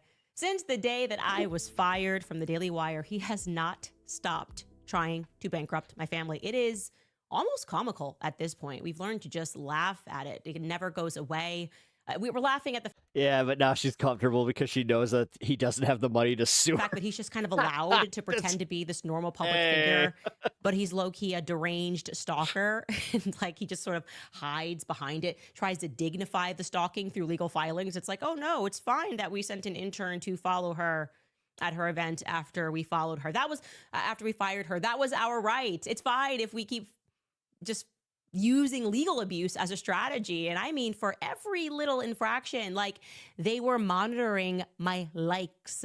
Back when you could see likes on X, I was facing serious lawsuits over you liked this tweet and it was a bit disparaging to us. Stalker, just full-blown stalker vibes. It all made sense though. It all made sense when phone calls started coming in. Email started coming in regarding the Daily Wire layoffs, which began, I am told, on Thursday, actually, continued through Friday. There's some indication they may actually be continuing through today. And it was an absolute bloodbath. Do not allow them to spin it. Okay, I'm talking entire departments, big people at the firm, lawyers at the firm, the chief operating officer, the executive vice president, virtually the entire marketing department, the production team has now been reduced to a mere skeleton crew. No one was safe. Not even Ben's team was safe, marked safe from it. Even a director on his team was fired. It was brutal. I have counted approximately 54 people who lost their jobs from top to bottom. And that's just in this wave, because this has been going on, as we all know, for a while. The writing has been on the wall for a while. It has been very strange, the worst kept secret in media, as they keep writing, having people publish these articles that just defy reality. We were having private conversations like, how long can they keep up this charade and keep pretending that this is not happening when everyone can see the numbers? We can see how the public is responding. It's very strange to just sort of live in a delusion. Sorry, guys, my cat just stepped on my my light switch. We knew that they had brought in private equity sometime ago in the last 2 years. I used to work in private equity in these particular types of situations, so I knew what the implications were of bringing in private equity, especially if it's a distressed debt situation. The usual term, as it was at the company that I worked at many moons ago, is 2 years. They'll inject cash into your company. They'll float you for about 2 years as you attempt to turn things around. You fire some people, you restructure a little bit, but you're kind of walking the plank, right? Maybe you fix it, but if you don't, they're gonna sell that company, and they're gonna own a huge chunk of that company that they sell. Now, I can't assert that that is definitively what the deal terms were for the Daily Wire, but I can say that we're just about now over 2 years, just over 2 years removed from my firing, and the Daily Wire has obviously not turned the company around. In fact, I would say they've just kind of cranked up the crazy, almost like they were trying to catalyze their own demise.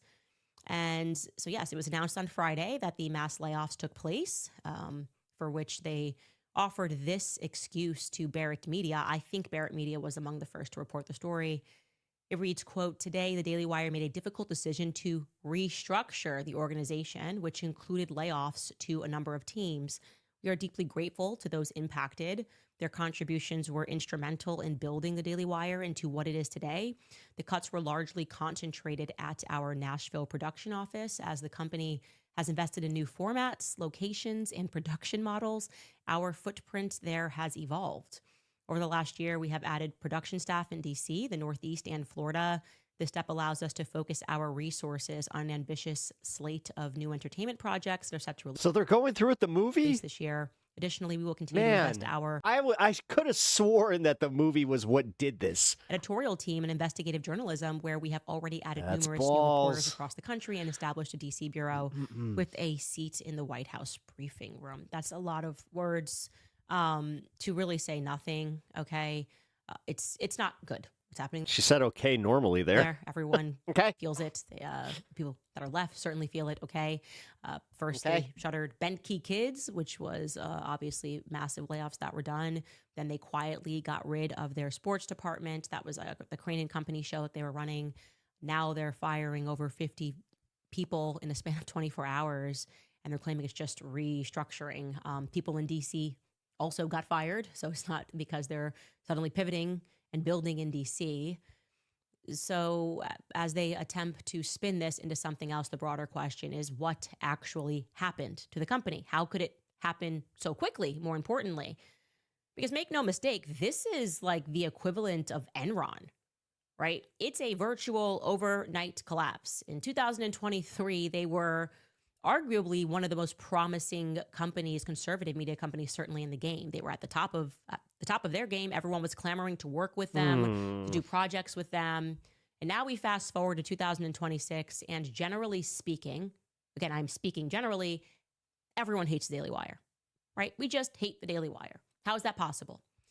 Well, there are multiple assessments that are floating around right now. Of course, many people directly associated their demise with the never ceasing war against me, which began with my unnecessarily glorious public firing, supplemented by a staggering claim that Christ is King is anti-Semitic. People were going,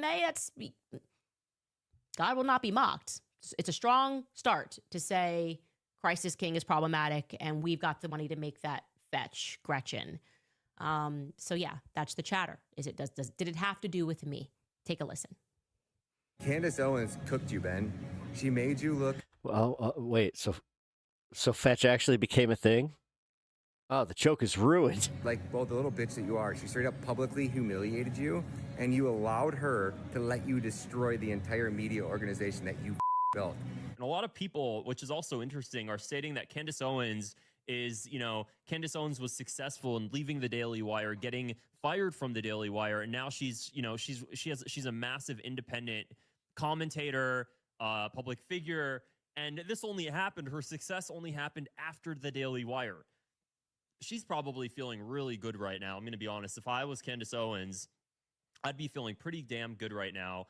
Django Unchained. Dude, she's like Django. She's like Django, killing everybody in the big house and then blowing it up. Kind of what it was, because she was there. She worked there. She was probably one of the top shows. And then she just exploded the whole house on her way out. Kind of epic. Can't lie. I'm going to glaze Candace Owens a little bit. I don't agree with everything that she's up to, but, if she brings down the Daily Wire, then she's a patriot. So people are crediting me. All right, let them fight. Do I actually deserve that credit? This one, have I been I feel a focusing little my bit better attention now. on the Daily Wire throughout this show? Well, taking a look at a more, I guess you could say, the business side of affairs, this account, this user, Akash Gupta, wrote this on X, and I thought it was worth reading. He wrote, "The Daily Wire is the case study of why personality-driven media companies cannot compound. A peak in late 2023, Shapiro's YouTube alone pulled 170 million monthly views. Daily Wire Plus subscriptions, a Nashville studio operation, Bentkey Kids streaming, an e-commerce arm with razors and chocolates and cigars. The company was running $1 billion conservative Disney bet. Then they made the studio bet bigger. Pendragon Cycle, an Arthurian fantasy series of the kind that has bankrupted larger production houses. Bentkey trying to compete with Disney for kids' attention. Daily Wire Plus chasing Netflix. Running a newsroom, a film studio, a children's streaming platform, and a private label consumer goods business simultaneously requires either limitless capital or extraordinary discipline." Some of it worked. Matt Walsh's Am I Racist was the top grossing documentary of 2024, but most of it didn't. In March of 2024, they parted ways with Candace Owens. She walked into the open market and built a show that competes with theirs. Today, she has 5.5 million YouTube subscribers and added 10.9 million followers across platforms since January of 2025, generating roughly 805 million views in that window. Daily Wire converted its biggest distribution asset into its largest competitor. Early 2025, co-founder Jeremy Boring stepped down as co-CEO and launched a solo podcast outside of the company that he co-founded. Bentkey was shuttered the same year, entire team cut. Then the audience math hit Shapiro himself, 170 million monthly YouTube views in late 2023 to roughly 22 million in early 2026. An 85% collapse in 18 months. Another 60,000 subscribers gone in the last 90 days alone. LayoffHedge.com estimates cumulative workforce reduction above 60% over the past year. Tucker Carlson left Fox in 2023. He kept his audience. He runs his shop with a fraction of the headcount. Megyn Kelly's network drew 138 million YouTube views in February alone. The personalities figured out that they don't need the platform, but the platform discovered the opposite. Daily Wire built $1 billion valuation on names that can walk, take their audience with them, and run a competing show from a laptop the next morning. 170 million views down to 22 million. The company kept the overhead, but the audience left with the people. I thought that was a very fair assessment. And looking at the commentary regarding me, plus reading his business look at it, I actually think it's a combination of both of those assessments, right? Because what Akash is missing, he brings up Tucker Carlson and Megyn Kelly. Yes, they are indeed more successful than they were when they were on cable news. They are successful in their own right, but their exits did not destroy Fox News. That's crucial. Their exits, despite the fact that they are doing better, did not destroy Fox News. This means that Daily Wire is unique. They are unique. They are set apart from those examples. I left PragerU. I left Turning Point USA. Neither one of those companies were destroyed by my exit. In fact, we were all friends when I left. I went on to work with Turning Point all the way through until this year, actually, contractually. And same with PragerU. We would still do things together. I was still close with Marissa, very close with Marissa. So what makes those companies, what is it that makes those companies different, right? I think what makes them different is that they didn't stalk their departed talent. They just let them go and they never mentioned them again, right? Tucker Carlson did not then face 2 years of arbitration and fights and gag orders with Fox News, being chased for every penny. They didn't try to stop his next move. They weren't navigating and having hit pieces. Elmo in Crouchland. Elmo in Crouchland is communist and pro-worker rights propaganda. About them, they truly wanted to just turn the page, meaning they're a real business. They are a real business. They want to keep it corporate. Goodbye. Okay, public didn't like how. Have you ever read Dot's Copy Tell? They dealt with it. I didn't like how they dealt with it, but oh boy, kids! Actually, in retrospect, it was clean, right? Now compare that to the Daily Wire. Think about the positively erratic and, dare I say, deranged fucking Oscar the Grouch with a MAGA hat decisions that the company made just over the last few months, last 6 months, right? They brought back my social channels to mock me. Okay. This is unbelievable. It's beyond psychopathic to do something like this 2 years after you fire someone. They also attempted, in case you forgot, they attempted to create an entire show dedicated to making fun of this show. Remember? In the no-no, where you had that spastic girl that was like standing on the couch like a Nickelodeon girl, like making fun of me. And it was weird and it was cringe and also beyond the realm of being stalked by a former employer. Strange. You don't keep someone's socials and go, ha ha, I own your name and likeness and I can do this. You have to pause and really consider how unusual that was. Now, that was a mere months removed from the end of their last legal action against me too. So that there's never been a stop in my life of the Daily Wire chasing me. If this was an ex-boyfriend, everyone would say that I was native restricted. Update: Best Buy gave me the wrong charger, so yeah, at least I'm not sober.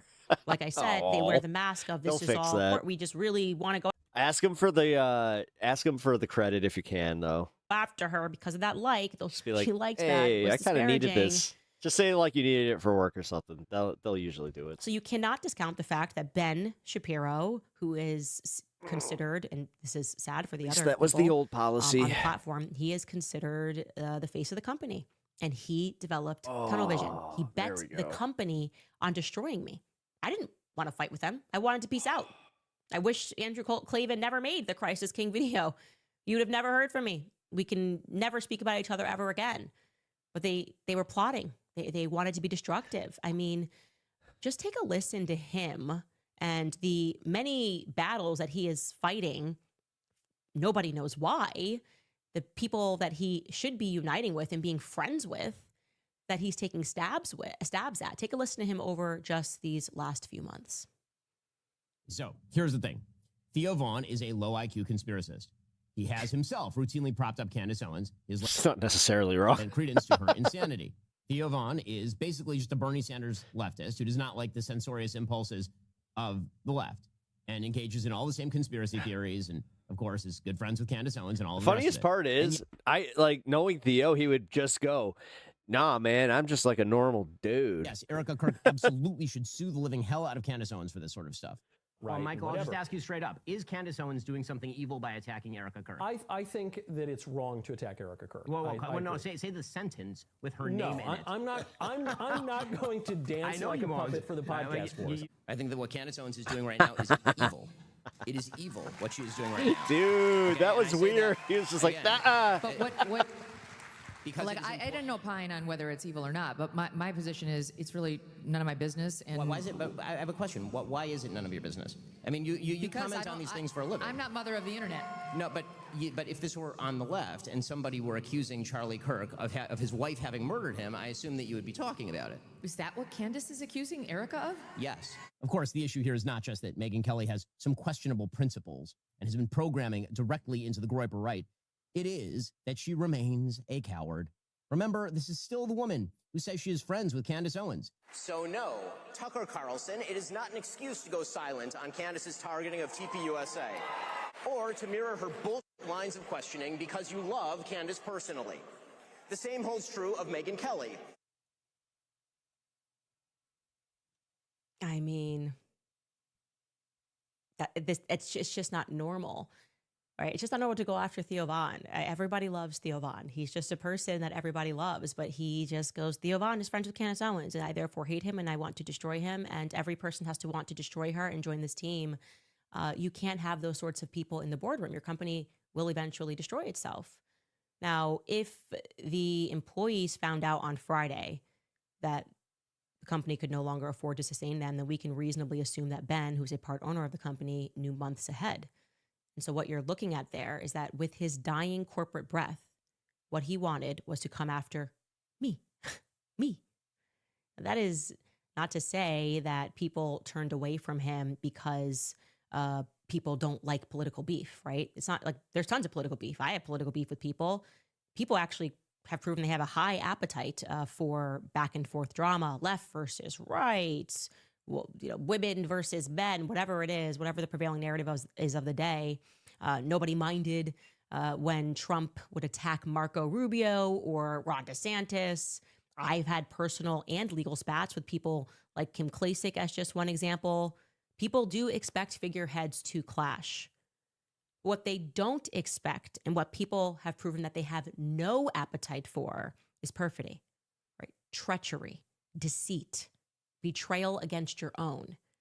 Ben trying to destroy me, trying to destroy Megyn Kelly, that means trying to destroy a former colleague and someone like Megyn Kelly, who he said was his friend. That is perfidious. There's no other way to say that. Ben seeking to publicly humiliate Michael Knowles, say her name. There is something about that that makes the public naturally recoil, right? Because it demonstrates that you have no honor, you have no dignity, you have no loyalty. They can forgive you demanding COVID shots, right? Get the vaccine dopes. They can forgive you once leading the Never Trump movement, but they cannot forgive you treating people that are supposed to be close to you in that manner, right? To use a biblical analogy, Peter thrice denied Jesus. But Peter was not Judas. We are naturally, as human beings, averse to the spirit of Judas. And that is what Ben Shapiro demonstrates, right? That he will break bread with people as he plots against them. That is a moral offense to which we cannot rally behind. People do not like his nature. You can spend years trying to destroy someone behind the scenes, like Ben did to Charlie Kirk, and then, boop, just flip on the dime as soon as he dies, slither into his studio and throw $1 million trying to purchase his legacy. It is spiritually repulsive. That is what the public cannot bear about the Daily Wire. Money seems to be everything to Ben. Okay. And that explains why, after working behind the scenes to encourage and in front of the scenes, as you saw, she had to edit more. to encourage She's like, no, I'm not done with this one yet. Erica Kirk to sue me, he likely landed upon Brian Man, Harpole. I'm gonna just go out on a limb and say she really does not like Ben Shapiro. Right, because I do not find this to be a coincidence. Wow. On the last page It's of a the whole new lawsuit level. against me, his brother-in-law is listed, Jacob William Roth, Who knew? I did not know he was a part of this firm. I think he has been married to Ben's sister since 2018. Are we to believe that this is just a happy coincidence? Ben is so destructive. Like right here, mark my words right here. He is so destructive and he has such tunnel vision that this path of hatred that he has now been embarked on for 3 years is going to now destroy the lives of those who are agreeing to partake in this game with him, right? He is going to infect them with this similarly unnecessary obsession with me, and they will inevitably find that their own lives are destroyed. It will lead to their own similar exposure and their demise, because that's how cancer works, okay? The world is now awake. The Daily Wire, with Ben at the helm, represents the side of people that are trying to sort of put us back to sleep, and it is a losing battle. It is not going to work. So my best advice to them, which they of course will not follow, they could always count on Daily Wire to do the wrong thing. My best advice would be for them to shutter and sell the tech stack, okay? You cannot rehabilitate hatred. You cannot rehabilitate the way you are viewed on the world stage. You cannot rehabilitate Ben's anger and his tunnel vision. People see the Daily Wire and they see Ben, and they don't want to support that. They don't want to support someone who tells them that they're evil and stupid and wrong for listening and supporting Theo Von while he unflinchingly hosts Bibi Netanyahu on his platform while he cheers on a genocide. Whoops. That's his main issue. His main issue is Israel. That's what he turns on everybody over. Our support for Israel. Well, support for Israel is down all across the country. And does this mean that every Zionist has their empire collapsing? No, absolutely not. Fox News is still a thing, right? Fox News is still pulling in viewers. But it's the manner in which he goes about it. It's too disturbing. People don't want to look on. They don't want to root it on. If I'm the private equity, I'm selling the computers. I'm selling everything that they have there that can be sold. Jesus. And I'm just saying the company's got to go. Damn, she's trying to fucking give them the private equity treatment, huh? That's kind of funny. Oh, yeah, what was this? Third crest of the ooms. Here's the long clip of Hassan explaining why the formation of a third party is not ideal nor realistic right now. Not trying to get into that. We'll do this real quick. Was it an hour and 4 minutes? Yeah, that actually works. Perfect. Gives me just enough time to get prepared for the next show. I got one more hour after I finish up my show. So that is going to be at 8 p.m. Eastern. If you guys want to follow me on over there, I have it already set to raid. All right, let's do it. We got a Piers Morgan debate. The United States has gone rogue. We're actually in war crime land. And we completely failed to do the only thing that was reasonable to take out the Islamic Republic. We have this schizophrenia in the United States that on Monday, if Donald Trump says, I want to negotiate, they call him a taco. He's sold out. This dude looks like a Star Wars character. If on Tuesday he says, I have to force them to negotiate, he's Hitler. He failed. He lost the war. I asked you to read that book, Going to Tehran by Flint and Hillary Leverett, and I'm sure you didn't bother to do so. I know that you think you can just bark out your instructions to me as if somehow I'm beholden to the Iranian regime. But I don't really feel that burning desire to read books just because Professor Morandi, the chief propagandist for the Iranian regime, tells me to. Operation Epic Fury Dramatic. is over, the US says. The Iran war project is now Project Freedom. Although at the time of recording, that's on pause too. So far, the he's trying so hard. $25 billion war has caused a lot of epic And that's fury, also mostly among US on voters, pause. Not a lot of freedom, especially for Iranian dissidents and ships in the Hormuz Strait. Today, President Trump said the US operation to free stricken vessels in the Strait is on hold because of positive steps towards a lasting peace deal. If no deal can be agreed, he says, bombing will return at a much higher level and intensity than it was before. It feels a lot more like Operation Groundhog Day. And with that in mind, we're going to do things a bit differently on the show today and tackle the big questions. Is Iran weaker than before the war began? Is the US weaker than before the war began? Will history view this as the latest Middle Eastern misadventure by a blundering American empire, or as the US president intended, a legacy-defining blow in a battle between good and evil?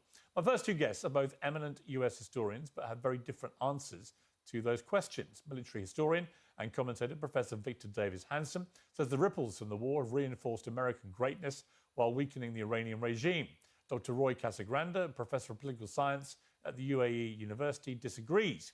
He says it's another chapter in the US's imperial decline. So to put it mildly, welcome to both of you. Trying to figure out, you two like, gentlemen have a different view about all this. That's like a Victor, very let me start with specific you. way Well, of, like, first of all, welcome back to polling. Uncensored. You had a pretty serious health issue, which I'm very pleased to see you've come through, and it's great to have you back. So thank you very much indeed for returning. Thank you. Victor, I've been a little bit mystified about this war from the very start. I thought there was a failure to communicate clear goals from day one. The goals then began to change, it seemed to me, depending on the time of day and the mood of the president.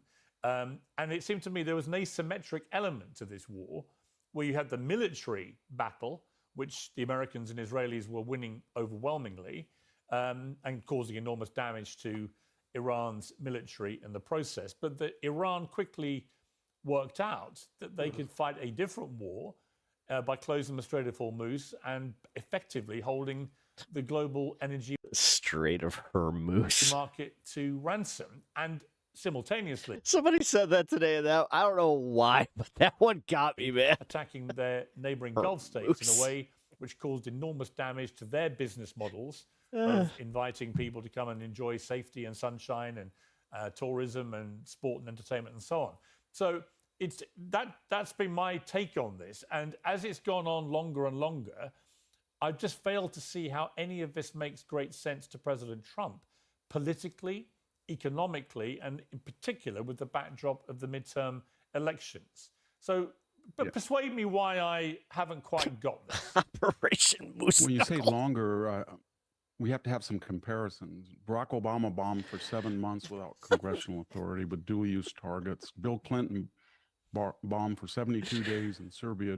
He dismantled the entire grid for days on end. We take things very seriously here at Pep Talks. And he bombed every bridge in the Danube. Donald Trump hasn't wanted to do that because he has confidence at some point there'll be a resistance, and he didn't want to destroy their infrastructure. That might have accelerated things. That being said, the second thing is there's a lot of known unknowns. We don't know exactly, because this isn't a ground war, given the misadventures of the U.S. It's a ballsy operation. in Afghanistan and Iraq. From the outset, there were going to be no ground troops. That meant no. Yo, picking up my slack tonight. I appreciate that, Ravi. God damn it. I have some funny motherfuckers in my chat. No embedded reporters. No Y'all make actual me laugh on diagnosis the of the regular. damage I inflicted. appreciate it. Yeah, I mean that is true, but it seems most people I've been watching today talking about this from a military perspective are curious what the win would look like for the United States if, for Yes. example, the regime remains intact, albeit with different people at the head. The IRGC remain in control. The Iranian people haven't risen up as was expected. Yes. And if the Iranians maintain any control over the Strait of Hormuz coming out of this war, and if they God damn it! Oh no! they I'm not going to be able to and unhear retain it. their Oh highly enriched no! uranium, where's the win for the U.S.? Well, we have to Oh, see this that is gonna be the a long negotiations, war. If they'd agree to them, they won't have complete control or even partial Hey, control. stop It'll be chewing an on that. international waterway, and they will have to surrender Come here. or at least account for if it's embedded and unrecoverable. That's part of the negotiations. I'm not confident that they'll abide by that. They have no history of doing it, but that's what Donald Trump said. The other thing is they don't have a military capability. It's a political question right now, and both sides are they're up against different deadlines, but deadlines nonetheless. But they don't have a military capability. So at any time a single carrier group is in the region, not this massive armada, the United States can resume the damage that they've done, and they don't have an alternative to that. They may have more missiles than we think, but that's a finite amount of missiles given the damage. And more importantly, this Got it. represents a half There you century, go. almost a $500 billion investment in a nuclear industrial complex. It's been severely weakened, and they're going to be in the position, whichever Hello. these four entities are, whether it's the Oh, you theocracy, got the 'em laid elected out? officials, the Islamic Revolutionary Guard Corps, or the regular army. They're in competition. And if they were to say to the Iranian Kevin? people, and they won't say it, they'll just do it, we're going to now spend our finite resources on rebuilding this arsenal and funding Arab terrorists in Hamas. Hey, LibFam, how you Houthis, doing? And Hezbollah at billions of dollars a year. I don't think that's a sustainable proposition. Hola. And remember when we knocked down Como the esta? wall, knocked down, the Soviet Union imploded 2 years later. Warsaw Pact some weeks later, but most of them were months later. So this is going to be an ongoing process. The United States has military I'm super serial, guys. resources that it can resume at a much higher rate the bombing if they, What are you, a Rugrat? they don't follow the tenets of the negotiation. I don't want sponsor berries. Which I think will include the original proposition that you wanted to secure its nuclear resources, not allow it to control the straits or have a missile capability to harm the Gulf states. And as Okay. far as the midterms, one last thing Yeah. very quickly. We've got 6 months. I don't think anybody in America today knows what the headlines were in October of 2025. That's about 6 months from now back. So there's signs that the economy is recovering very rapidly, and I think in 6 months it will do pretty well. Whether he can avert the historical phenomenon that the incumbent president loses the midterms, I don't know. But I don't think this is going to necessarily harm him. And if there is a resolution, it may help him. Okay. Professor Casagrande, welcome to Uncensored. Coincidentally, Victor has just published an essay called The Global Ripples of the Iran War, and we'll come to more of that a little later with Victor. But he concludes, for all the global abuse and cheap left-wing attacks, America is emerging from the war perhaps stronger than at any point since the post-war era. What is your response to that? Yeah, I see it very differently. Like if, let's say he gets a deal on Iran's nuclear weapons program, then we'll be back to where we were before he tore up the JCPOA in his first term. So that's not a win. Right? Because he's in just LA. putting the clock back to 2018. If he gets the Strait open, we're just back to where we were before he started bombing. So that's not a win, right? He's created a problem and then he solves it. So that's not a win. He's wrecked the United States' relationships with the Gulf states. Saudi Arabia has actually said that the United States' interests and Saudi Arabia's interests are no longer aligned, which is a catastrophe for the United States. We've had a stable alliance with them since 1945. He's wrecked the economy of the Gulf states. So, we're now starting to see serious pushback from states in the Gulf. Some are hinting at switching oil sales to the yuan from the dollar. I called this shit. I fucking called this shit. And then, of course, I'm just the a United States' stoner on the credibility internet. Oh is my ruined God. Because he conducted a series of war crimes. We bombed Iranian infrastructure. That's embarrassing. We attacked their civilian targets. So we're actually in war crime land. And we completely failed to do the only thing that was reasonable in this war, because the only reason to do this war was to take out the Islamic Republic, which would have been amazing. Like in the first few days, I was hopeful. I didn't think it would happen because I didn't have any confidence in the Trump administration, but I was really hopeful that he would somehow pull this off. And Don't you just love being right, Apep? of course, he failed. What he did was I don't want no. in two steps, no, I don't. Foolish steps. He took the possibility of an Iranian uprising off the table. The first one was in January when he told the protesters to go into the streets. The United States had their back. They went into the streets. It never pays to be right in this business. It really doesn't. The government began slaughtering the protesters by the thousands. We don't know if it was 3,000 or 13,000 or 23,000, but it was a big number. And the United States did absolutely nothing. And then on February 28, we began this bombing campaign. Well, in the beginning, there were Iranians who were cheering and saying, yeah, this is amazing. Let's bring down the regime. But as the bombing campaign continued and it began to target Iranian infrastructure and it began to, they began to see their relatives dying, that Iranian support for the war quickly evaporated, and it reversed, and it became Iranian support for the regime. And this shouldn't have been a surprise to anybody, because that happens in every single war. In Nazi Germany, 1/3 of the population actively resisted the Nazis. 1/3, until we started bombing Germany in 1943. When we did, that resistance evaporated, because in that moment, the German people started going, wait a minute, genocide's on the table, and we're the receivers of this. You know, maybe we have to back the regime. And so the fact that the US government didn't know that was what was going to happen with the Iranian people it just shows how clueless they are about how the world works and how the Middle East works. Okay, Victor, in your new essay, I just want to reply very quickly. Yeah, I wanted just to read. Victor, I just wanted to read you something you write in your essay, and then reply, because I think it's relevant to what we just heard. You say the result is a more realistic, less ideological Gulf Council that's beginning to accept the fact that in the Middle East, Israel alone has the combat aircraft expertise and experience to strike Iran and deter it from attacking moderate Arab governments. This raises the spectre of a new de facto alliance of mutual advantage between Israel and much of the Arab world. As the previous catalyst for the Abraham Accords détente was American pressure, it may soon become Arab self-interest, which is a very interesting take on it. Obviously differs from Professor Casagrande. So what is your response to what he said? I mean, just to reply to that, Israel didn't send 5,000 drones and missiles into the Gulf.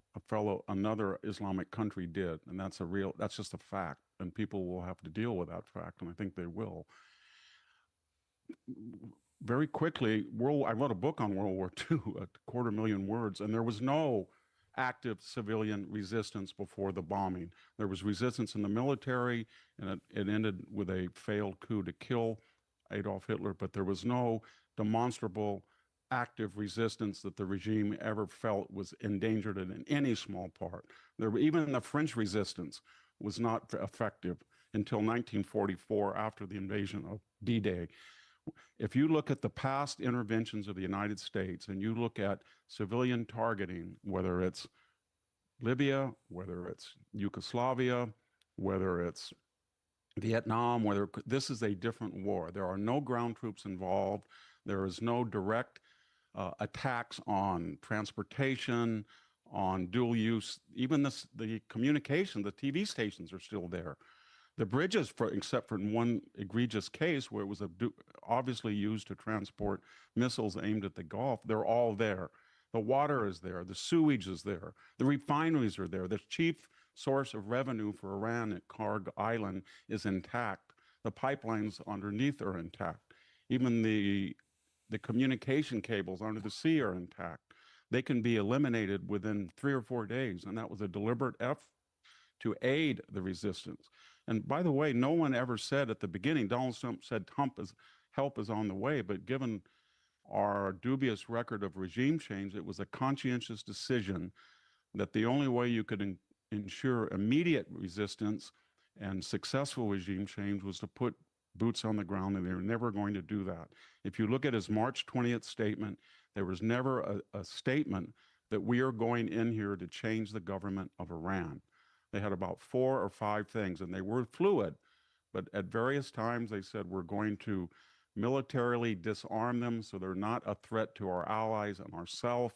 This is a retaliation for 47 years of terrorist attacks on our embassies, on our barracks, on assassination attempts that they tried against the Secretary of State, President of the United States, and we're going to cut off the subsidies to their terrorist appendages in the Arab world. And there was never, if you can find any official document that says we're going in here to change the regime and replace it, that was a added dividend, and everybody hopes it will happen. And there's still a great deal of uncertainty, but there's a lot of people, and I tend to agree that it will happen. Maybe this guy seems like way too optimistic with some of this stuff. Not immediate, but you know what? Maybe we just doom her too much. Who knows? But within the next few months, because we don't know the actual damage, but people have said it's a multi-billion-dollar damage to their military, industrial, nuclear complex. And they're going to have to rebuild that if they're going to be having a deterrent effect on the Arab nations. And if they start to build that, they're going to be absolutely broke. They don't have the resources to do that. It took them a half century to do that. And they don't have any resource, and they're not going to be able to subsidize these groups in the Arab world to the same degree they were. And more importantly, they have Learn Mandarin now, be ahead of the no curve. defenses. So anytime the United States feels that it didn't fulfill the objectives, probably after they can repeat it again. And I'm not sure that all of the Gulf states are angry at Wrap it up. the United States. If they were going to be angry, they might be angry at the European Or chime in here, mister. Like, what the fuck? I thought we were watching a debate. purchasers of Arab oil who, when, let's Yeah, say, yeah, and his voice is very droning. It's not like it doesn't. I was about to say it makes him harder to listen to. It really say doesn't. the UAE, nobody in the But he is also kind of like, yeah, he drank the Kool-Aid. Europe Yeah, or the like a gallon of it. NATO partner said, we want to help protect Well, apparently he just had like a life-threatening thing, so you from the Iranians. In fact, most of the history of the Came European out of it countries like is making the stealthy it's not that deals bad. with the Iranian government, either to assuage the dangers of terrorism in their own countries or to get free access to the Gulf where they wouldn't be harassed, which Iran has done periodically prior to this. And I just would finish, it's a little bit crazy to say that Iran is in a superior position. They're devastated.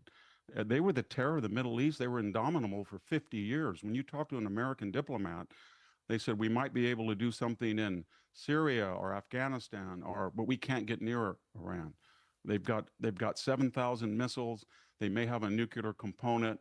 They're just a fanatic regime. We just leave it alone. And the West appeased that government for 47 years, despite the fact that they were killing Westerners periodically and insidiously, decade after decade. 7 presidents said we have to remove this regime so it doesn't have a nuclear weapon, and none of them acted on that threat. None.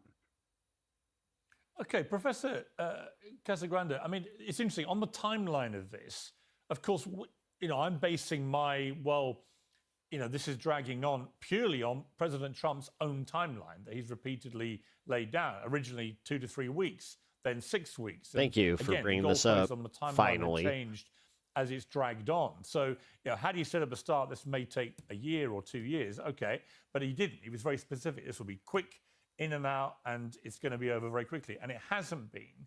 And in relation to the Strait of Hormuz, the Iranians are indicating that they want to have a form of control, which involves them having a toll system and so on. If they end up with that out of this, and they don't hand over their enriched uranium, and the regime remains intact, it's very hard to see how President Trump can claim a legitimate victory, isn't it? Well, that's one of the cool things about the Trump administration. He doesn't actually have to have a victory. He'll just claim it, right? I mean, that's his MO. It doesn't matter if he succeeds in doing something. He'll say it was the best thing that ever happened. It was the greatest, very special. There's never been anything like it. And he'll go on and on and on like that, and he'll just move on to the next thing that catches his interest, which is apparently Cuba. So I'm assuming, they're working out plans to fail miserably in Cuba next. I want to push back on one thing that Victor has said, which is that the British and the French haven't done anything. There are Dassault Rafales flying over our heads right now as I speak. So the French actually did go to the UAE, and the British went to, I think it was Bahrain, and have actually been shooting down, actively supporting the UAE Air Force and the Bahraini Air Force and shooting down drones and missiles. So we were hit on Monday. Get some water, my guy. With another round. So, the ceasefire thing is obviously very flimsy. There is no way that Iran will turn over its enriched uranium. That's ridiculous. This is boring. One of the things that the Iranian state has to think about is, well, they got bombed 10 months ago, and then they got bombed again. And I think their assumption is that they will be bombed again at some point in the future, that, either the United States will need a distraction or... Can she? Yeah, I mean, yeah, I'm bored with this. So we're going to move on. There'll be some cynical force pulling the United States in one direction or the other. And the next thing you know, Iran's getting bombed again. So what the Iranians are going to probably try to push I'll let him back finish this point at least. on is try figure out a mechanism to really hurt the world, right? Because they're trying to hurt the global economy. And the mechanism that they found was closing the Strait of Hormuz. So they'll just keep doing that every time we bomb them. And of course, we're looking at long-term consequences that might last months or years just from the short period of time that the Gulf was closed. We're going to have shortages on fertilizer and shortages on oil. So Iran has obviously been a pariah in the region for a long time, but nobody's a bigger pariah than Israel. Israel is currently bombing Lebanon. Israel is still Damn it. Now he starts saying something interesting. in Gaza. And so the possibility of us returning back Stop, to the dude. Get some water. Abraham Accords are completely off the table. I think, maybe 1 or 2 Arab states would consider it. But the reality is that Israel has made itself into a bigger pariah than Iran. It's openly talking about creating an empire in the region. It's carved off a chunk of Syria in addition to the Golan Heights. And so the idea that somehow the GCC will go running to Israel is the reason they're getting bombed. I mean, one of the reasons why the United States put bases in the GCC was so that it could set up early warning systems for Israel, so that if Iran launched missiles, those missiles would be detected early. So that's one of the first things Iran did was blow up the U.S. military bases, which, by the way, are in ruins. And for the record, the United States has done exactly 0 to stop the missile strikes on the GCC. So even though France and Great Britain have actually been helping the GCC push back against the drone and missile strikes, the United States did nothing. It completely abandoned its allies. It even abandoned its expats. In the opening days of the war, the expats who wanted to leave were like, what do we do? And the federal government's response was, you're on your own, good luck. And then when they finally did evacuate people, they charged them money for it, which was hilarious to me because it was like, wait a minute, I thought you were supposed to take care of your citizens. You didn't have a plan in place in the event you triggered a war that caused Iran to retaliate. Iran said it was going to do exactly what it did before this happened. On my podcast, I even said what was going to happen. I did the podcast on Monday, but we released it on. Who cares? All right, now I'm done. Fuck you. Parents are actually doing that work. Who cares? Before this set of fires, we sent out an email. We made sure that we were connecting. But is that enough to send in an mayoral race? Enough, especially for your district, the Hollywood Hills, Encino. That's a very big fire-prone area. Well, we didn't have a single home that was lost during these fires. I was at the Emergency Operations Center. I was making sure that I was in communication with all of our partners. I also want to make sure that we understand that the mayor's role is to be the CEO of the city. They are the executive authority in the city. As a council member, you're a legislator. You push for your district, which I did and I will always do, and I will always keep doing.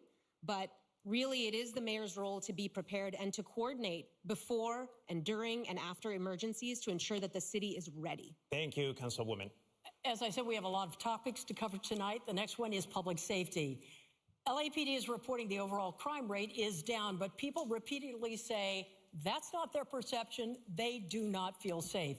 We're seeing yet another series of home burglaries in the San Fernando Valley. And just today, federal authorities arrested at least 18 people connected to a drug trafficking investigation. They called it Save MacArthur Park. Mayor Bass, you have 60 seconds for this. Who ordered this operation with the feds? Is it a sign that our communities are not safe? No, actually, that operation was ordered by the feds. However, we have been working in collaboration because we were very well aware of the drug dealing that was taking place there. We have used a comprehensive approach when it comes to MacArthur Park. Multiple things are needed. And so what happened a couple of hours ago was an action that had been in the works for many, many years. But let me just say, or many, many months, let me just say also that LAPD, that Los Angeles is understaffed in terms of LAPD for the nation's second largest city. And so I have been fighting to hire more officers. Unfortunately, I have not had the cooperation from the city council, including, unfortunately, my colleague next to me, who has voted repeatedly against hiring officers, including when we were finally able to increase the class size and the council would not fund it. What is in my current budget Is this just for the Democratic ticket? now is 512 officers, which still is not enough. We at least that will deal with attrition. We cannot shrink our department. Councilmember Rahman, you have 30 seconds to respond to that. You know, I've supported multiple budgets, thoughtful budgets that maintained and sometimes even increased the size of the police force. I did vote against you a doing? big contract, a you contract that doing? gave the police union more money than the city You had. being goofy. A contract and its knock-on effects, which ultimately led to the city having a $1 billion budget deficit being last goofy. year. That led to us having to cut essential services across the entire city. If you're wondering why your street lights are out on your block and the Bureau of Street Lighting is telling you that it's taking a year to fix a street light, that's why. Councilmember Rahman, thank you. Mr. Pratt, there were 100 LAPD officers working with the feds today. Your response to what went down in MacArthur Park?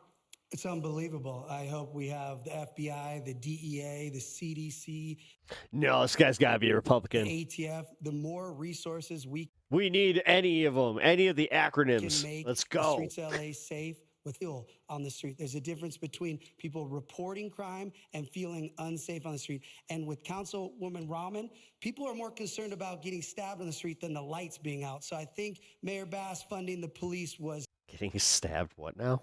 important. Wait a minute, is this a thing in LA? Actually, Mr. Pratt, I have a follow-up Wait a minute. question for all of you here. He did Langer's mention Deli. me, so do I get to respond to that? Just a moment. This is a response to some of that. Langer's Deli, which, as you all know, is a staple of That's Spencer Pratt. That guy's a knucklehead. downtown Los Angeles, is asking all of you on the stage right now to end the Needle Run giveaway program.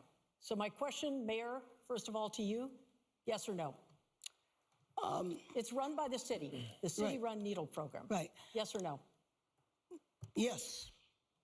Councilmember Rahman, No. Mr. Pratt. Absolutely no needles and pipes for drug addicts on the street ever. Got it. I'll take that as a yes. Sorry. So, Go ahead. You have 30 seconds. well, I did want to say in response to this question that the way you address homelessness, the way you address people living on the street is by bringing them off the streets and indoors. I think we need to absolutely invest in shelter. We need to invest in services. We need to actually get people off the streets for people to be safe. That's what I've done in my district. We've had a 54% reduction in tents and encampments in Council District 4 just over 3 years. And I'm very, very proud of those results. That's how you achieve real public safety outcomes. That's how you ensure that the people of Los Angeles are safe. So, Mr. Pratt, the chief of police said the other day that he doesn't think we're going to have enough officers for LA 2028. Now, the federal government's So when responsible HIV rates rise, then what? Then they'll go back to denying it's even a thing. for security for the Be Olympics. real. But These are Republicans we're talking LAPD is about. part of that. Plus, you have to patrol the rest of the city. Hiring more officers is expensive. It's extraordinarily so in many cases. What is your strategy for getting more people, recruiting more officers and paying for them? You know, it's more expensive than hiring them is overtime, because that's what these salaries for the fire department that everyone's complaining about, everyone's understaffed. So first off, I'm going to bring hiring back to Pro-ICE, LAPD. pro-police, Right now, anti-vax, you the name it, he's LAPD is MAGA. hired by the same people Got that it. hire sanitation, and we need to bring it back like it was 20 plus years ago so that police hire police, and we need a 10-year plan. It's going to take 10 years to get to the 12,500 officers that we need, and that needs to be a priority. Our sheriff's partner, they're the same size. They have $1 billion more budget for the same size. So this idea that Councilwoman Rahman keeps saying that the police department is overfunded, public safety should be our number one I don't think this is primary. I think this is for the general. priority. And we're I going mean, it's Republican versus 2 Democrats, to right? find all this money when we stop drug addicts all day long. Thank you, Councilwoman. You can Or Democrat and No, Independent. I have not argued against paying police officers what they're worth. They do some of the hardest jobs in our city, and all of our city employees deserve a living wage. They deserve to be paid. What I am arguing against is bad fiscal management, which is what has gotten the city of Los Angeles into this moment. The police union is the most powerful force in LA city politics, and when you give contracts to people because they are going to fund your campaigns, and by the way, I'm the only person on the stage that is being spent against because I had the courage Thank to you. speak out about bad budget decisions. Thank you, Councilwoman. That is what happens. Appreciate that. We're going to stay with Why you. do they keep shutting her down? Councilwoman Brennan. So you've said, even last night you said it, that you're okay with the current staffing levels at LAPD. My question to you, people say that's just ridiculous, it's not enough, we need more officers. My question to you is, what do you tell people, especially victims, who say the city has let them down? Yeah, and I think this is a very real issue. The city's most important response is public safety. It is so important to me. I'm the mother of young children. The safety of people in Los Angeles is absolutely essential.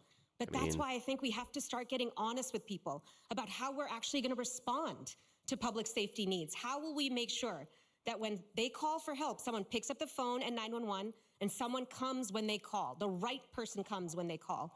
Right now, we have not built out that system because we have funded more police officers, but haven't been able to hire. Our police force is actually shrinking. We have shrunk right now. So no more officers? Stay the same? What are you saying? I would love to keep That's it not what she fucking said, you asshole. the same. We've God, who the fuck is the moderator on funded this? them more. The police force has What been was shrinking. that? So let's get real about how we actually deliver public safety outcomes.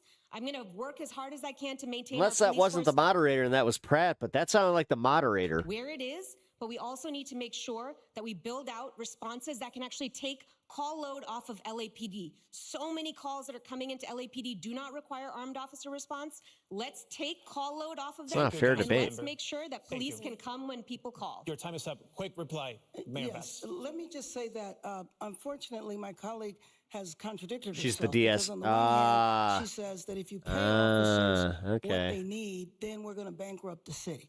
And then on the other Okay. hand, she doesn't understand that, frankly, we have to pay the officers, had to give them a raise, had to expand recruitment because officers were going to other cities. We were not competitive. We have to make a decision. And frankly, my job as mayor, my number one job is to keep Thank LA you, Mayor safe. Bass. And we can't keep LA safe with Thank the you. size of the Your time department is we up. have now. Thank you. We're going to talk about homelessness. 4 years ago, when we did a debate, it was the number one topic. That explains It why her is right politics up there make again. sense. Yeah. This is an issue that continues to challenge the city. Homelessness, many residents say the homeless in their neighborhoods make them feel unsafe. They feel the homeless have more rights than the residents do. So these are 2 yes or no questions for each of you. Right now, getting off the street is voluntary. Should that change if a bed or a shelter is available? Mr. Pratt, we're going to start with you. Yes or no? It's illegal to live on the street. So, yes, everyone needs to go inside. Okay, Mayor Bass. Everybody needs to go inside. Making it illegal and arresting people is not the way to solve this problem. Ms. Rahman. Yes, people need to go inside. When they're offered shelter, they go inside. You don't get an opportunity It is to say illegal. no. It So is it's unanimous here. Next question. Do you support the ordinance that restricts encampments in front of schools or daycare centers? Mayor Bass, I'm going to start with you. Yes, or no? Ms. Rahman, yes or no? I support keeping our streets safe. I did vote against the structure of this Yeah, I mean, yes or no.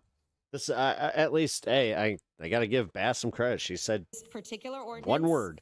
And it is because at its best, It's a yes or no. It Yes does or no? not- Come the way on, this ordinance was I hate when politicians do this. I don't care who you are. It does not keep our children safe. It does not Mr. keep our Pratt. children safe. No, Mr. it Pratt. doesn't keep our children safe enough. It's a simple yes or no question. Mr. Pratt. What I was saying is she's fighting because she doesn't never think mind. there's a difference between 1 foot or 500 feet for kids' safety with Okay. drug addicts with machetes Again, in we'll front of take that. schools. Yes or no? Of course, we do not want encampments in front of schools, parks, daycare. Okay, I don't right. want vehicles. Mayor, you had talked about inside safe. Let's go into that a little bit. You suggested that there has been progress made, but even the Los Angeles Homeless Services Authority, which the city contracts with, has said that upwards of 40% have left and gone back to the street. I mean, there's a concern that a lot of money is being spent.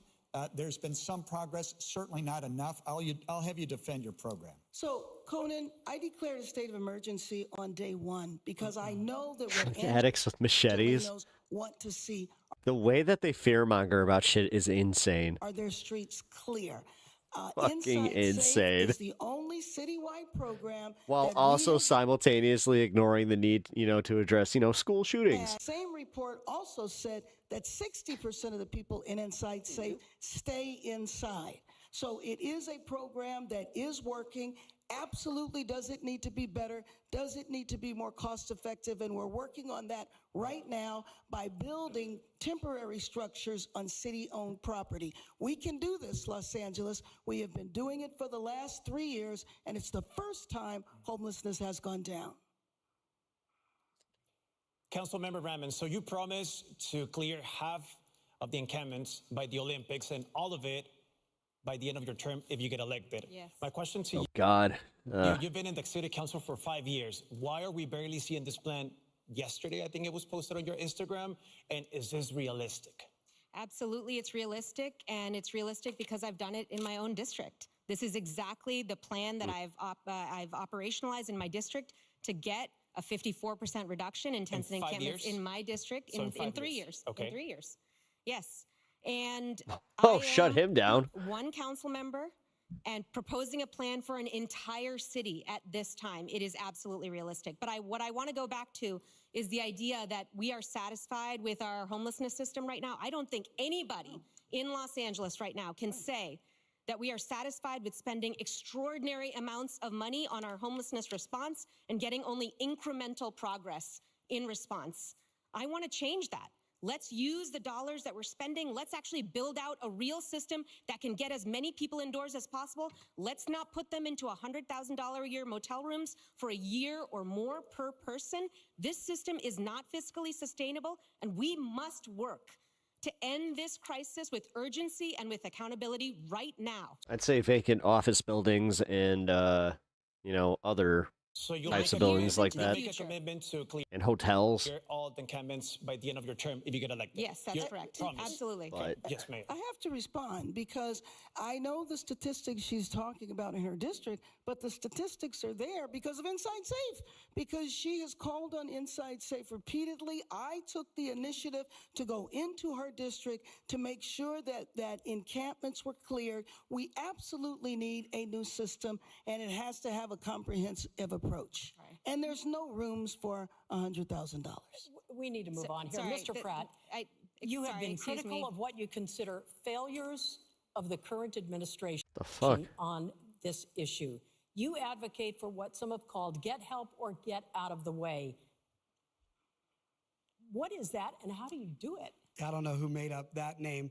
First off, I just want to say, Councilwoman Robin acts like she doesn't have any authority with this homelessness. She was the Hang your mouth open more, you dummy. third most powerful person in city council. She runs. What is with the attitude from these bitches? And like the dude too. Like the dude's being a bitch. The homeless housing thing. She acts like this is just Mayor Bass. First off, Inside Safe. Like I they got to a say real Inside fucking Safe makes all of us weird outside unsafe. The antagonistic reality way is, of no matter going how at many these beds guys and you not give and these people, then they are on that was super like, meth. you know, They are on it's sweet fentanyl. The DEA for him. statistic says 93% of this is a drug addiction problem.